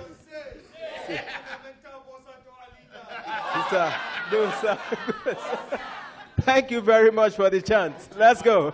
Okay. Yeah. I know we've learned a lot, so let's wrap up. Well done. So if you are a youth, can you clap for yourself? Okay, interesting. So I have two questions. So for me, okay. I'm going to respond to one after the other. For the project, one thing that we must agree is that we are all doing well in our various areas. Sometimes around 2023, I was leading the organization of one of the largest youth gathering of young people in OGP in Kaduna. And if I tell you my age, you'll be surprised. I'm less than 25 years old, and we bring youth from 18 to 29 just to ensure that we open the civic space for them to understand governance and lead. And one thing is that we bring people from the enactors. We bring youth in education. We bring tech. I heard someone mentioning they are from the tech community. But one thing that we always put aside is what are the private sectors doing? They have a lot. Sometimes, most of the times, if you check our policy documents, they are being recognized. But beyond holding the government accountable, those people that we buy Maggi and Coke from them, how do we hold them accountable in terms of also contributing their quota in implementing our policies? Because development is not just about government. Yeah. We must truly understand that sometimes it's not even organizing a particular piece engagement in our state. Is understanding what does the state government allocated for in the budget. Mentorship programs, sometimes the ministries recognize that, and they allocate billions of nairas. But how do we engage those systems and push for releases and cashbacking and ensure that we speak on behalf of voices and leverage the media and use the social media influence? We brought young people who have over 1 million followers in Kaduna, and it is when I'm thinking of leveraging resources that we may not have. I have never in my life depend on partners' funding or support. Whatever that I do, with my fellow young people, I ensure that we leverage these resources. Media, you are a tech person, can you design a flyer for us? You are from the public speaking, can you moderate and be a facilitator for us? And it is also important for us that we even understand what is mentorship. What do we think mentorship is? Most of the times we're looking at opportunities that would give us tickets to fly out of the countries and do a lot of things. When I share my biography and achievements with people, they will be looking forward to seeing me. And when they see me, they will say, oh, so you are the Sumaya. And then I will be like, yes. Why? Because I understood what I wanted. Sincerity of purpose, it really matters. And you must not be in the development space to drive change. As a student leader, as a comrade, as youth in tech, every other sphere of life. You can do community service. You can be an advocate disturbing governments like me and holding them accountable, yes. So like I said, someone also asked me about what we do around co-creation. I was sharing something that I have one of the most proudest mentors in the world, and that is one of the most active citizens in Kaduna, Mr. Yusuf Aisha Kugoji. And then you may have known how that person have been influencing state documents, active citizenship budgets, and others. And one beautiful thing that I understand is that mentorship is a journey, but building my capacity depends on myself, not on how he coordinates me or drive me or asks me to do something. We have YouTube. We have UN platforms that have been dedicated for professors around the world that have sat down and do lessons. How many times do we dedicate our data to read on that? For the number of policies we have influenced, the first is the social protection policy. And what we do, in my role as the civil society co-chair within the OGP, I made sure that we are changing the narratives and we are creating spaces for young people. We brought National Youth Council representative, we brought tech. What do you want to see in social protection? Because it is about livelihood, employment, and seeing that youth thrive, which unemployment is also exposing them to conflict, and it is a threat to peace. We brought children. That was the first time children's impulse and climate youth financing were influenced in the policy. Then implementation plan for the state. We also, one beautiful thing is that the current revised youth policy was driven by young people. Look at the political will we have tried to ensure that we build trust with the government. The Ministry of Youth did not come to our house with the commissioner to knock on our door. We knew that the establishment, we followed the state website. Every information that is shared for the government, we are aware. In the next few seconds, you are seeing me here with my tablet, and not just because I want to miss anything. I take notes here, and I see every update coming so that we are informed, we're aware, we're interested, and we're driving that change. So what we do is to go to that ministry, build trust with them, advocate for certain things, and not just that, we are not fighting government. Sometimes our approach also matters. When you go, aside from advocating, how are you also supporting the ministry? How are you opening the civic space? Under our leadership now, we are opening the space for Kaduna youth to join, and we have the most accurate number of youth-led commitment areas where youth now said they want institutionalization. I led that advocacy, and now it has been reflected in that policy document. The DDR we are talking about has been in place for years. We said we want an implementation plan. And then partners come on board, and we are part of the development. So if we're speaking, then how are we contributing? How many of us can now sit down and analyze a policy document and review it and say that the ministry, I think we can support you with this. We can support you train your staff in tech. You see, these are the kind of resources. We don't just go to the university to learn, and how do we make it impactful? Then she also talked about the policy documents, co-creation have been developed.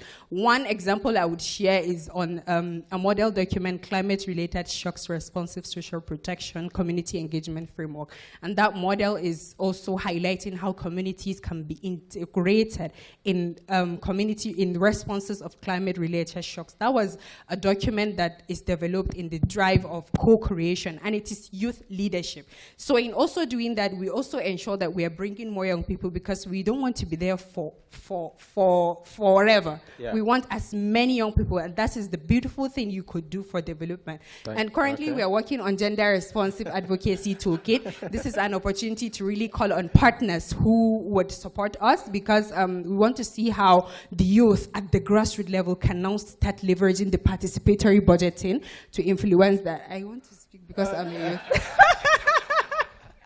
So that we can see that development in reality, mindset of young people changing, youth engaging in the system and taking ownership and becoming more of, There's no way. A round of applause for her and others. There's no way we will not have multiple sections of this, because there's a lot to unpack. And it will be an injustice as a person of peace to be cutting them off. But you will permit me. I'm begging you. Yeah, no, I'll be smart about it. Oh, okay. To be honest, so the question asked to me was, how can we do this? When I said the election is the next opportunity, and I think what you said dovetailed beautifully in what I'm about to say. It's the fact that we should not be intellectually lazy. We need to be innovative. We need to think outside of the box, and literally think outside of the box. We need, the thing about, if you ask people, give me a project around the elections, I can tell you the first thing they'll tell you that they want to do voter education. Don't tell people that go and vote, go and register, and don't commit. They will not think about influencing the agenda. So we need to think very differently, right? Now you say, what if I influence it, they don't do? Get, for instance, your governor, the person who's contesting for governor, to sign an undertaking before he becomes governor, that I would appoint, or I would dedicate 10% of the budget, or I'll create a budget line for youth peace and security, and let him not do it. Then let him not, just allow him not to do it. Then you go out and tell people that, okay, you sign, see your signature.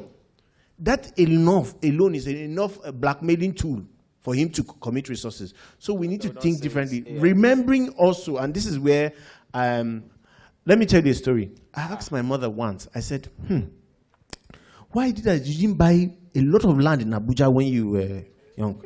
You know what she told me? She said, my son, hurry, so that your children will not ask you.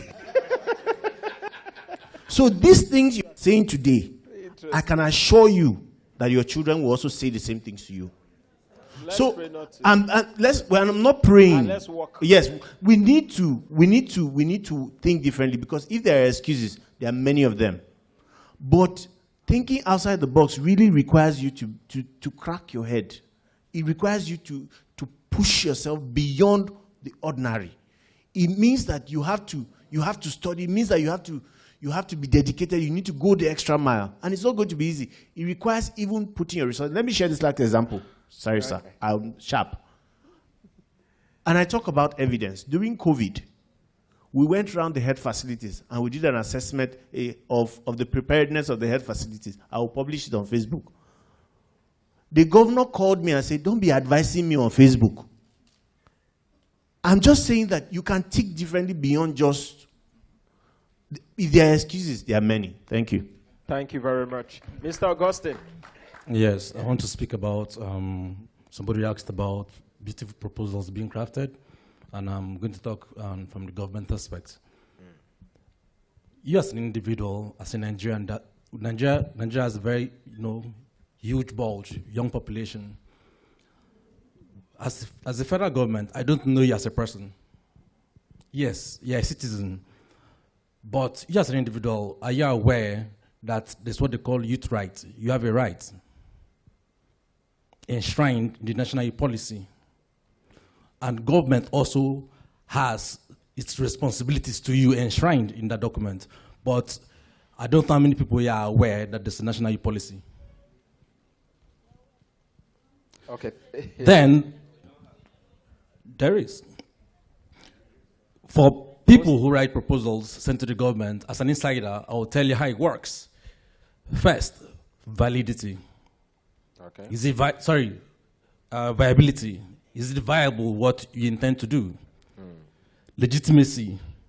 How do I know that, when I give person this particular thing, he's going to do that? So there are several platforms you can lean on to give you these two things. Thirdly, I want to talk about still the proposal thing. I said information is key. Government doesn't just keep money aside to support several projects. But however, there are line items in the government's budget they prepared for already. They plan to do in the coming year. You can key into these things, quote the appropriate budgetary item, its reference, give it to the government, they can't deny you. That is what is called the Freedom of Information Act. Go to any government office, request the information, and they are bound to give it to you. If they refuse to give it to you, query it under the FOI, and they'll give it to you. You hear the word? Query what? Query it. Thank you very much. Query it, and they are bound by law to give it to you. It's a Nigerian law. Thank you so much, sir. A round of applause for all our...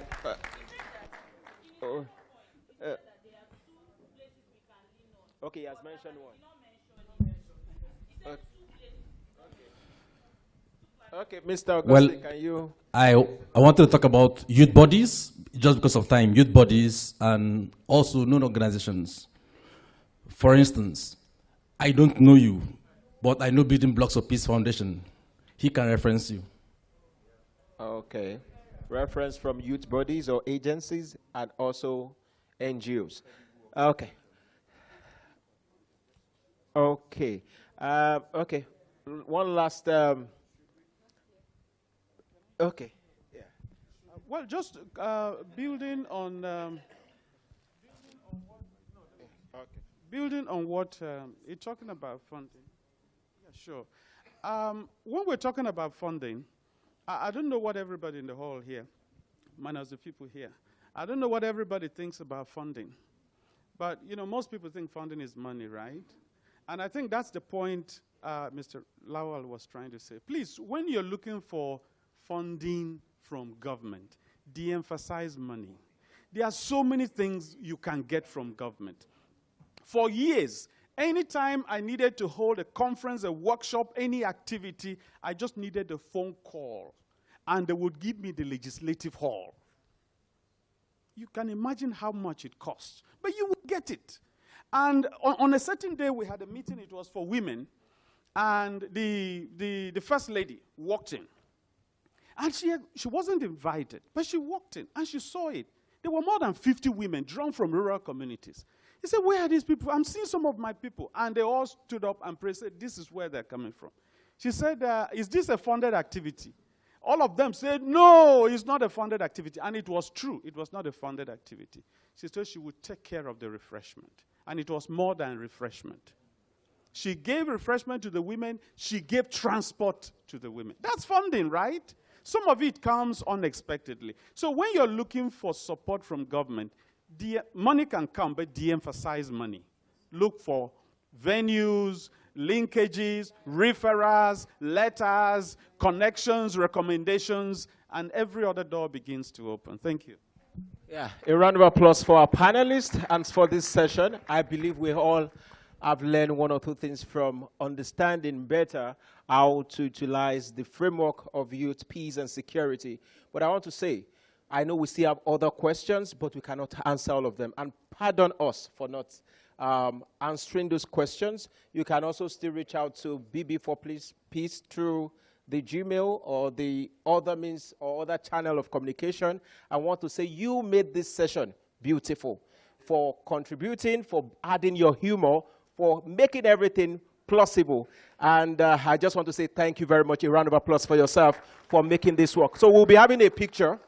Okay, we'll be taking a group photograph, and afterwards we'll go to the next session. Please, a round of applause for all of us.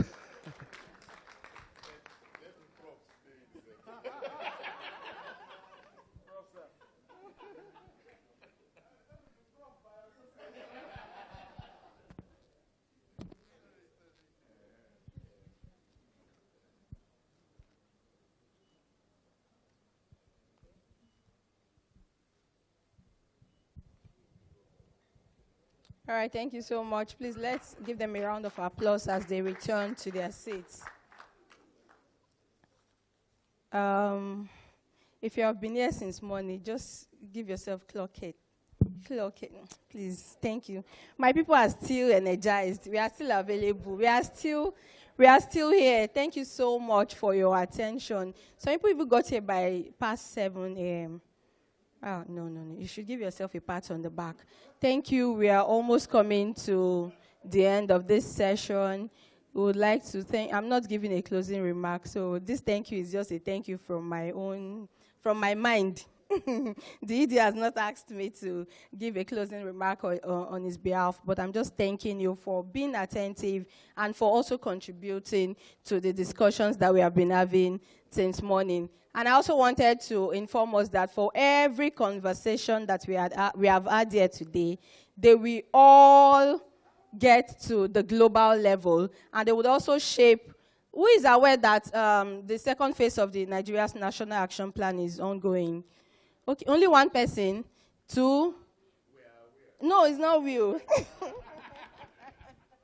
It's not a personal journey. So that those that are not aware can, find a way to fix themselves in it. Because the conversation it has begun, it's continuing here, and it will continue. So whatever you have learned about the National Action Plan should not end here.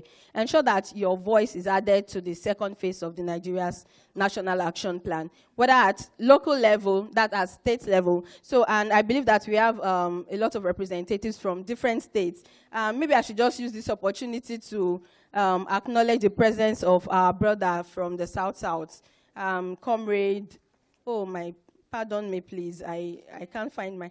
Okay, Comrade Ernest. Thank you so much for coming to... is the SSA to the President on Community Engagement on South. Thank you so much, Comrade. Please, your papers are on the floor. Thank you, and thank you, everyone. Also to reiterate that everything, all your questions, for the questions that were not read, since I add my voice to the moderators to say we are very, very sorry. Those questions will actually get to a man. Don't worry. Hold me if he doesn't get there, but be rest assured that they would shape the second phase of the Nigeria's National Action Plan, and for every conversation that will be had around the YPS. And also to inform you that we have started developing a communique from this gathering. The communique will get to you. So I believe you're on a particular WhatsApp group, and if you're not, you get it via email. And if it doesn't get to you directly, it will get to your OGA, but it will get to you. So if you don't get it, ensure to reach back to Baby4Peace. And on that note, I would like to bring on board Baby4Peace Gender Officer, Ms. Comfort. Please, let's jam our hands together for her.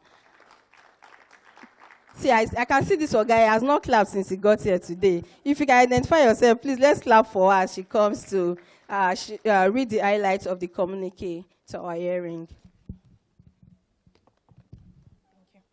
Thank you very much. Good afternoon, everyone. And Please permit me to stand on existing protocols like it's been said, and I'll just go straight ahead to read this very quickly.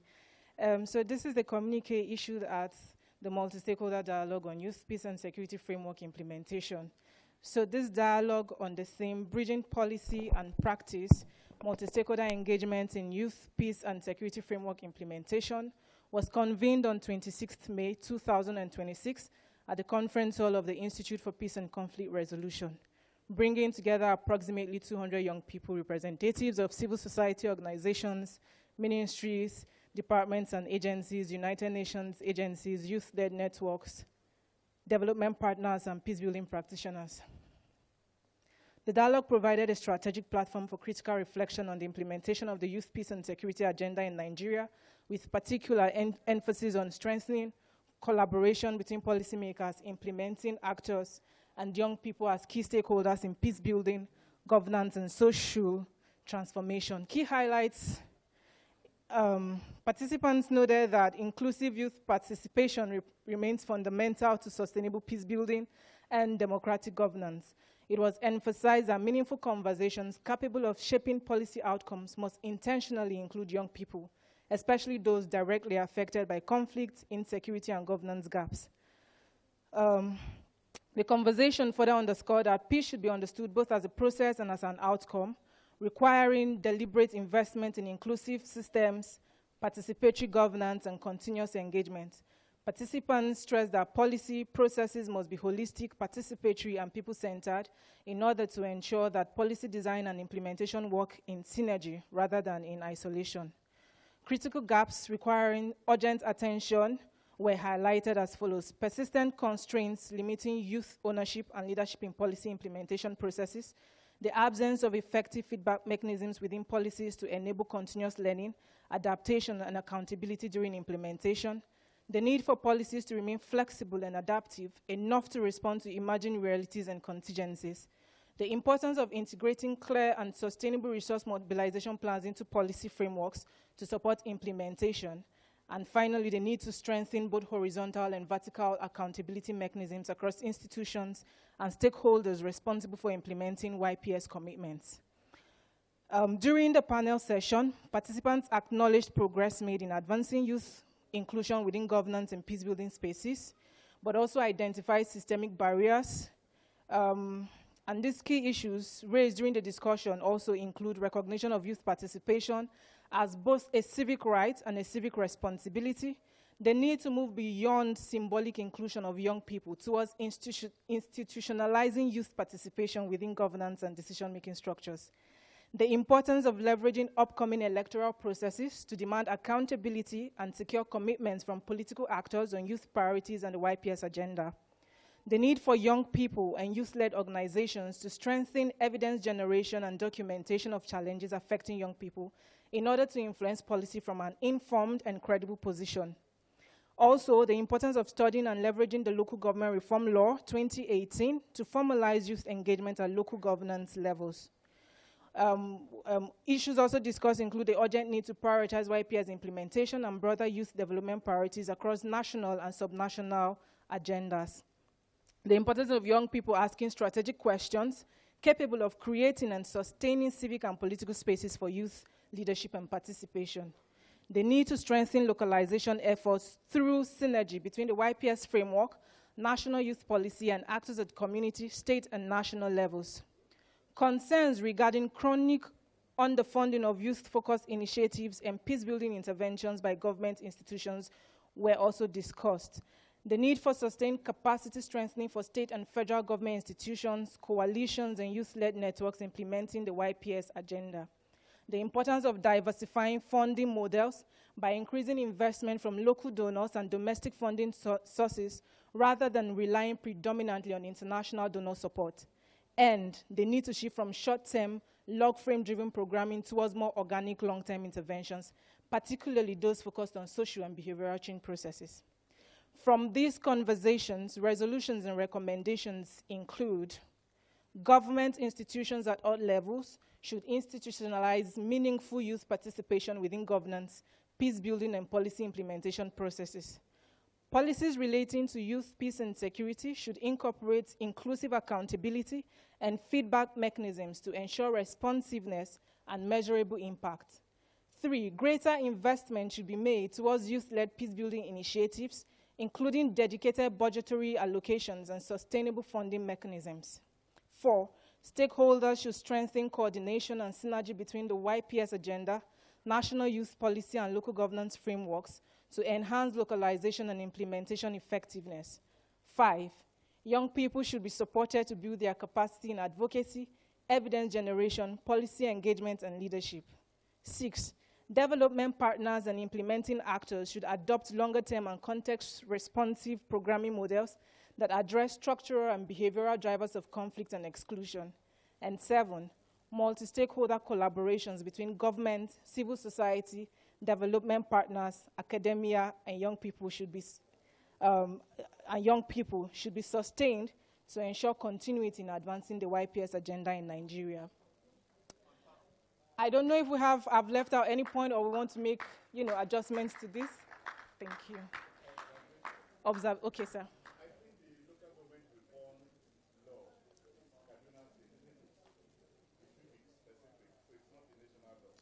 Oh, okay. Noted, sir. Thank you. Any other observation or? Okay, so in the absence of any other observations, do we unanimously adopt this communique as our communique from this meeting? Okay. Okay. Okay, yeah, so yes would work. So can we chorus it together that we are adopting? You have a concern? Yes, okay.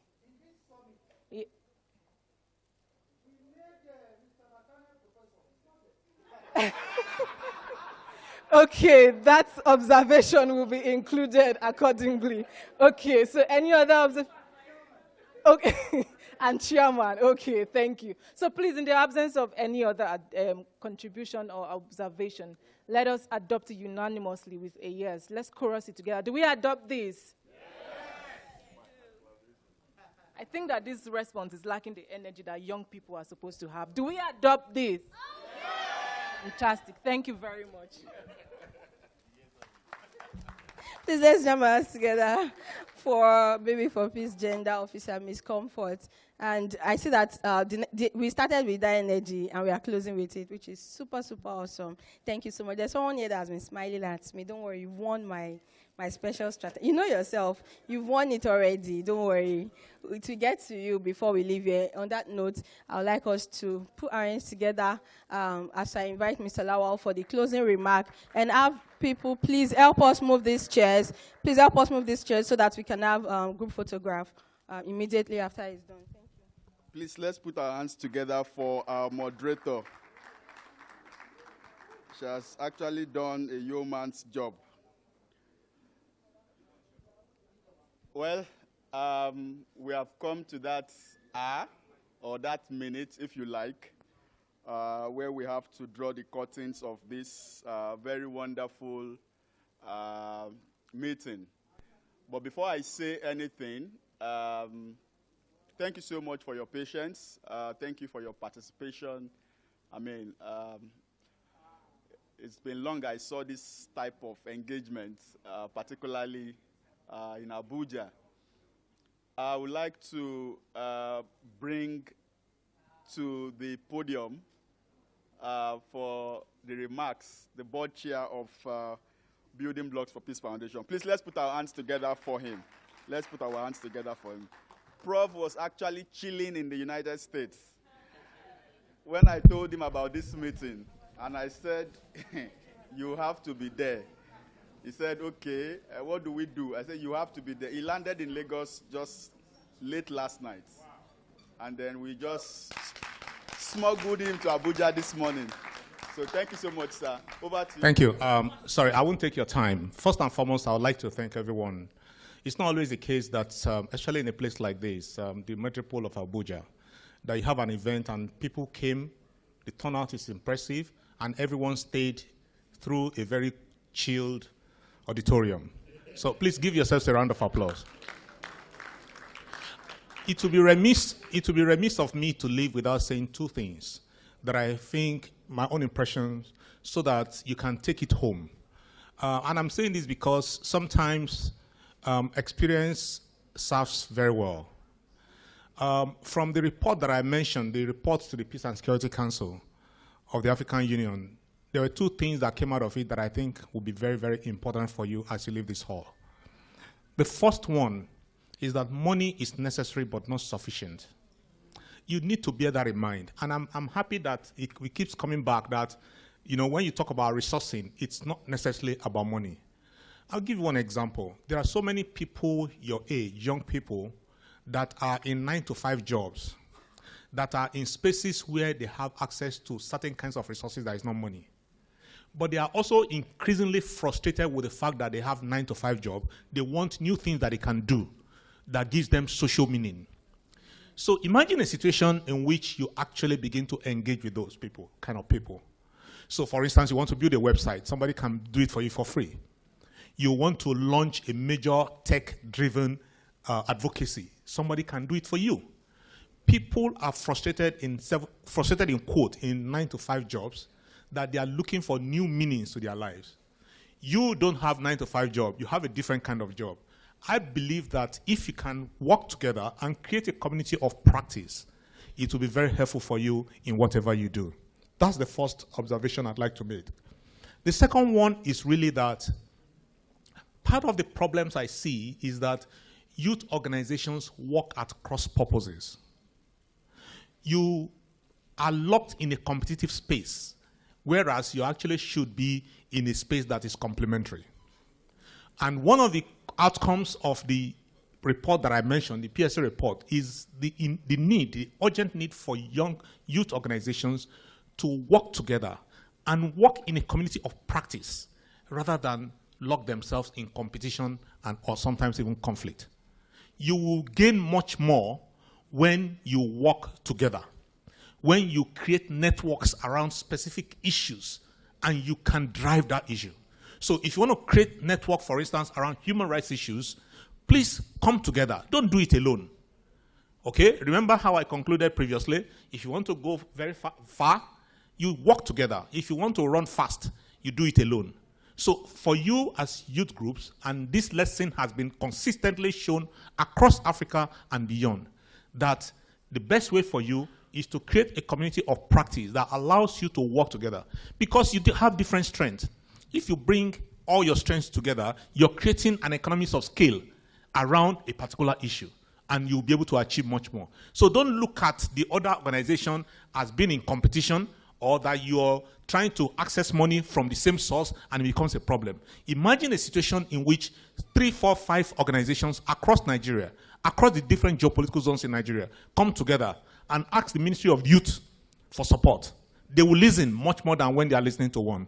So I'm encouraging you as you walk out of this hall to work together, to see yourselves as partners in progress, to see yourselves as a community of practice rather than one that is locked in an endless, senseless competition. Thank you.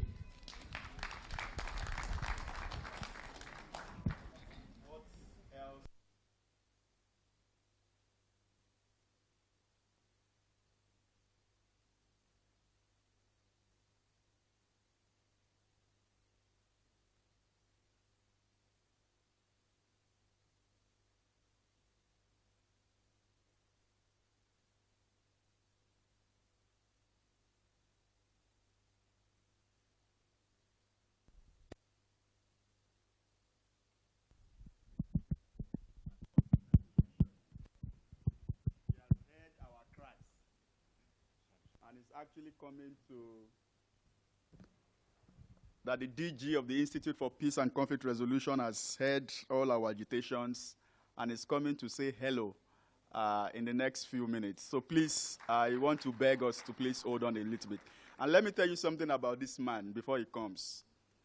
And that is also to buttress the points that has been mentioned about strategic partnerships, collaboration, particularly with government institutions. When we went to introduce ourselves to him, the work that we do at Building Blocks for Peace Foundation, he didn't allow us to speak long.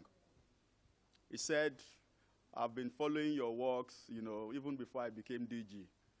He said, come back next week, we'll sign a memorandum of understanding. And that memorandum of understanding was issued to us about, I think, it's close to 2 years now.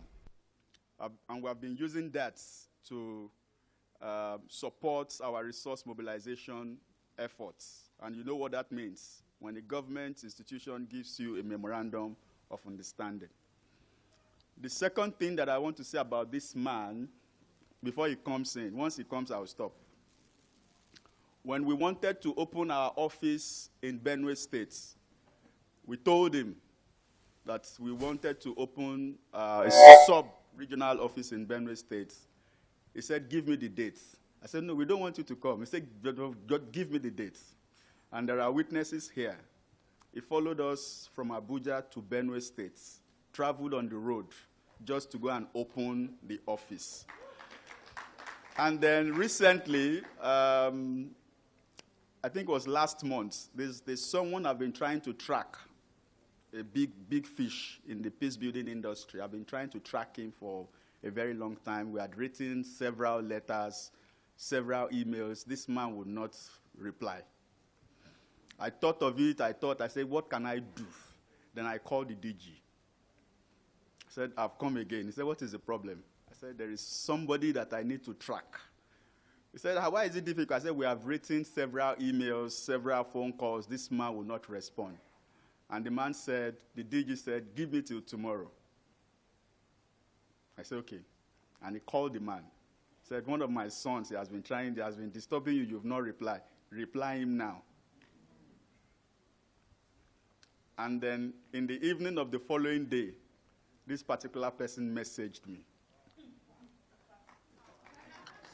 and said, the DG called me and spoke to me about you.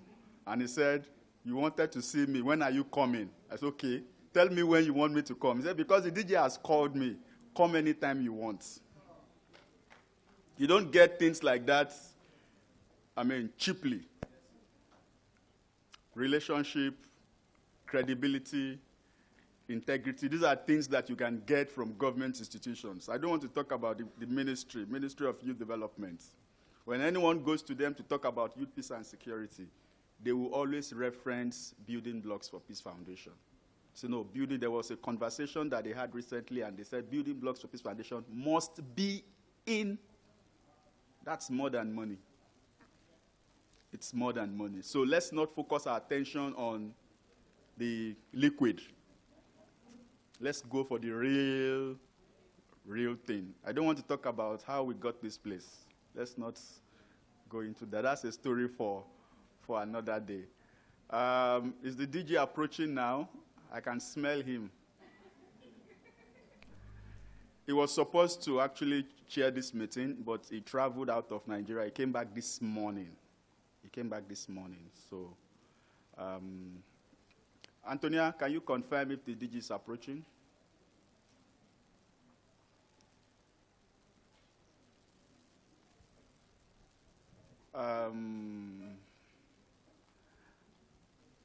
So let's just hold on a little bit.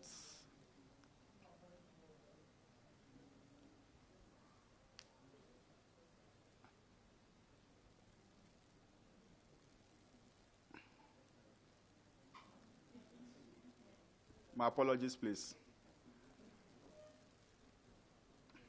Samson.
The essence of having this Nigeria Youth for Peace Forum is to create an avenue for intergenerational dialogue between relevant stakeholders in the peace and security sector and young people who are taking, their time, contributing their energy to ensuring peace building and sustainable development in Nigeria. And from what transpired here today, you saw that, that engagement, you saw that dialogue between young people, the discussants, those who led the open sessions. They were exchanging ideas, sharing experiences on how we can all come together to ensuring peace and development in Nigeria. Today's event for me is a unique one because in my own enclave, I've always been trying to tinker on how can we have a document that we can hold duty bearers accountable. Now that we have a document calling for the engagement of youth, we need to have a national action plan.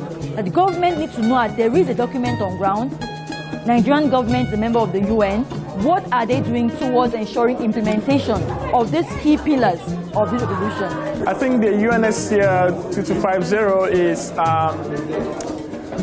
it is just like a framework for youth inclusion and participation in peace building. It has provided a legitimate cause for government, states, and institutional organizations to see reasons to include young people in peace-building process and to see them as stakeholders in decision-making processes.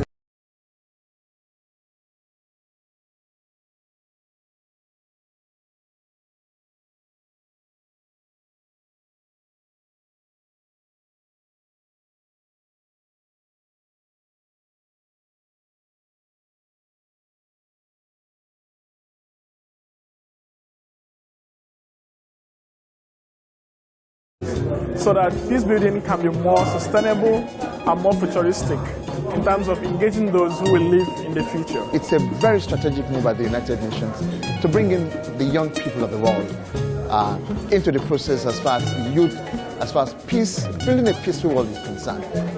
Key and very important, recognition of the fact that the young people of the world have a role to play as far as the question and the quest by the United Nations for a peaceful world is concerned. Young people's participation in peace building in Nigeria is very imperative now, looking at the nature of violent crimes in Nigeria where most of the perpetrators are young people. So it's important for young people to continue to do peace building. Well, I'd not say to start because there are a lot of young peace builders already in Nigeria. So the thing is this is good opportunity to engage more young people from school.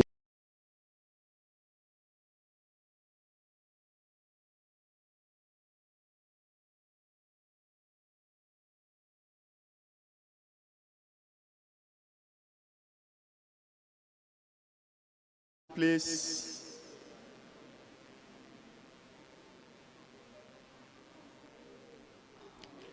Please settle down. Those outside coming.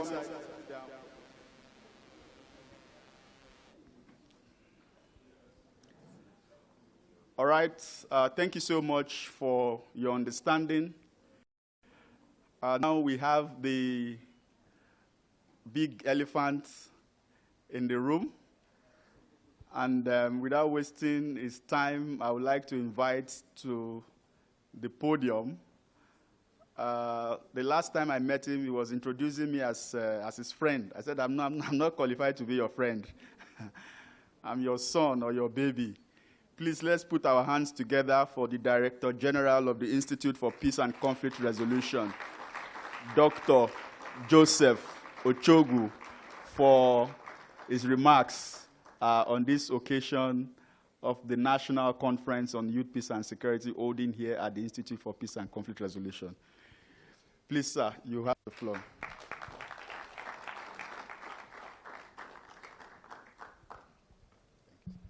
Thank you.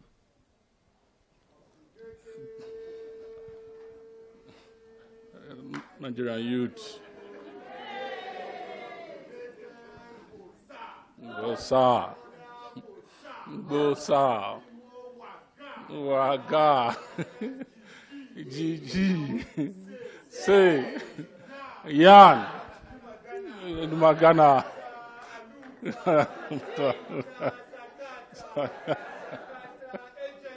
Agency. Emergency. Good sir. Good sir. Good sir. Good sir. No, thank you very much. And I sincerely salute and commend the energy in the room.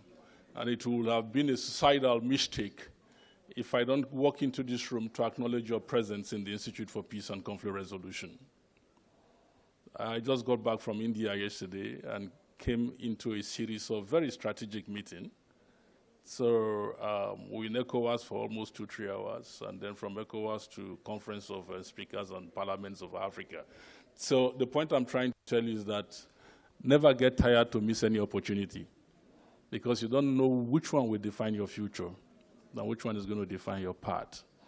I want to sincerely commend and thank my brother and friend, Rafiu, of the Building Block Foundation, and also to acknowledge the presence of one of our erudite scholar in international relations, Professor KJ. I've seen his names, I've seen his write-ups, but we've never met before. So it's a privilege to come in here. If I didn't take time to walk in here, I would have missed this lifetime opportunity of meeting Professor KJ. So you see how these things work.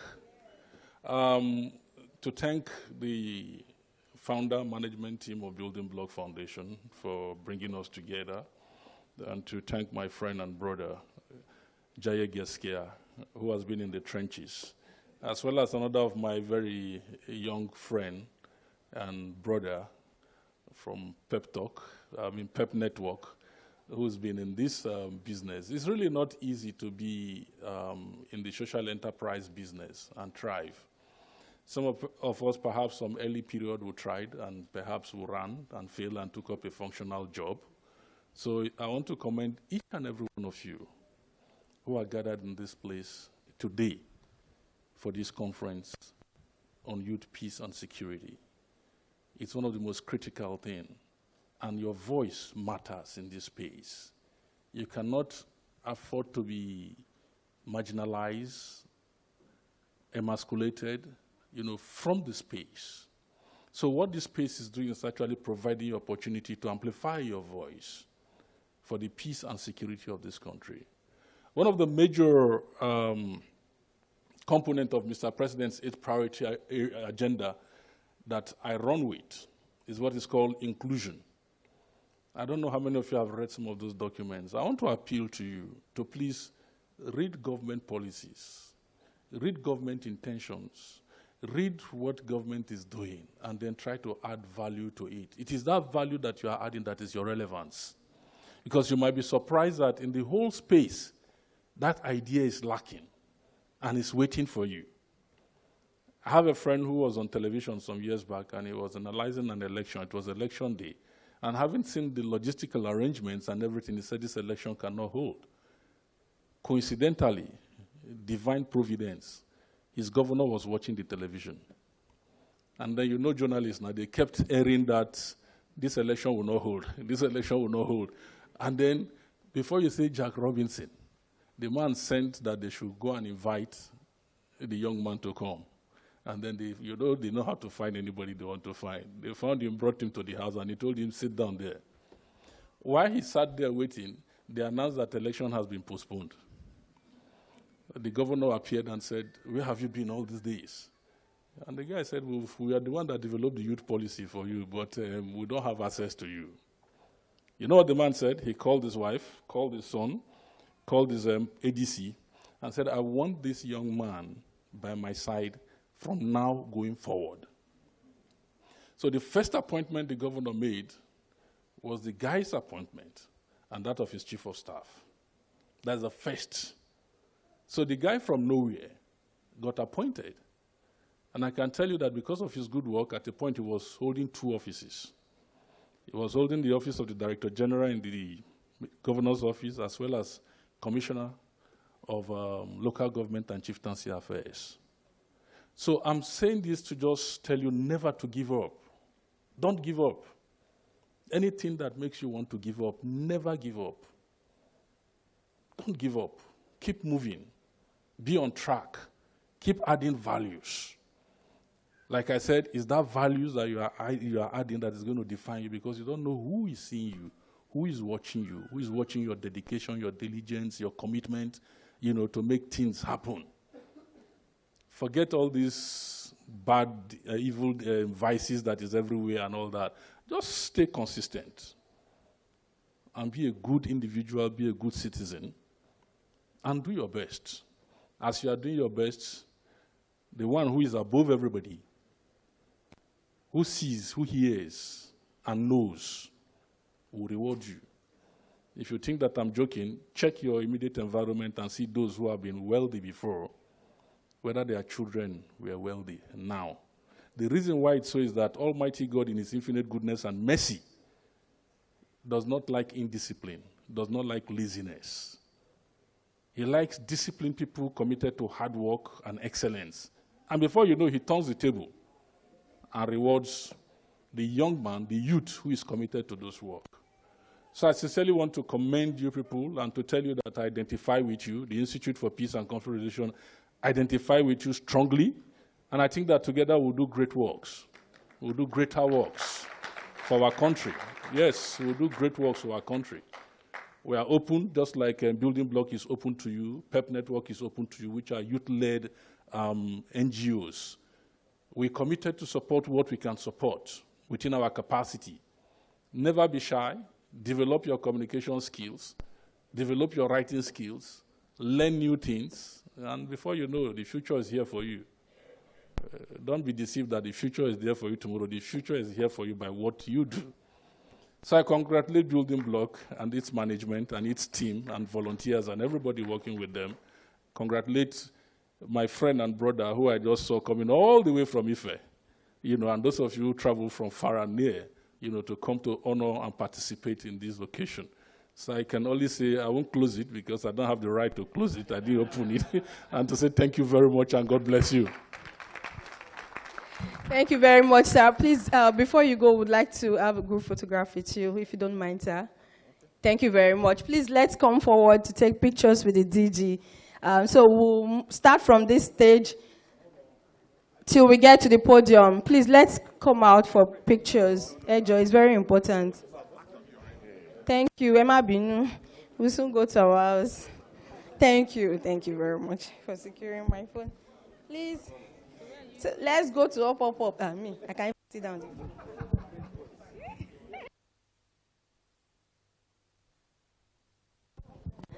Let's go to the podium. Don't worry, your face will show, your shoe will shine. Don't worry. Your face will show. Ensure you stay in the place where your face will show. Your shoe shine. Please, so people are still sitting. Does that mean you didn't come? Please join. I'm trying to get my... Okay, please. Yes. Bring them, yeah. Yeah.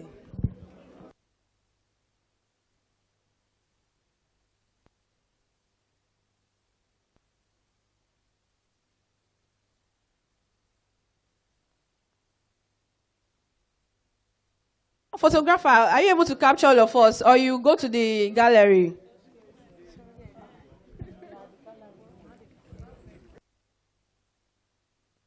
Gallery, Ma, you're able to capture us. Okay.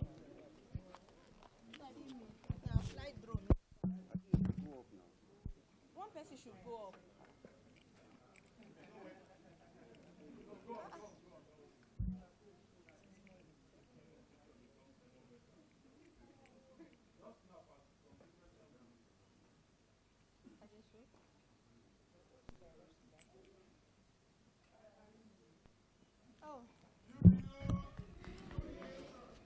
At this point. Okay.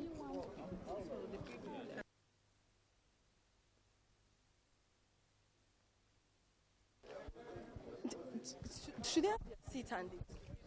Or people go out? Okay, please, do we want to sit so that we get our food? Don't pick it up like that to be disorganized.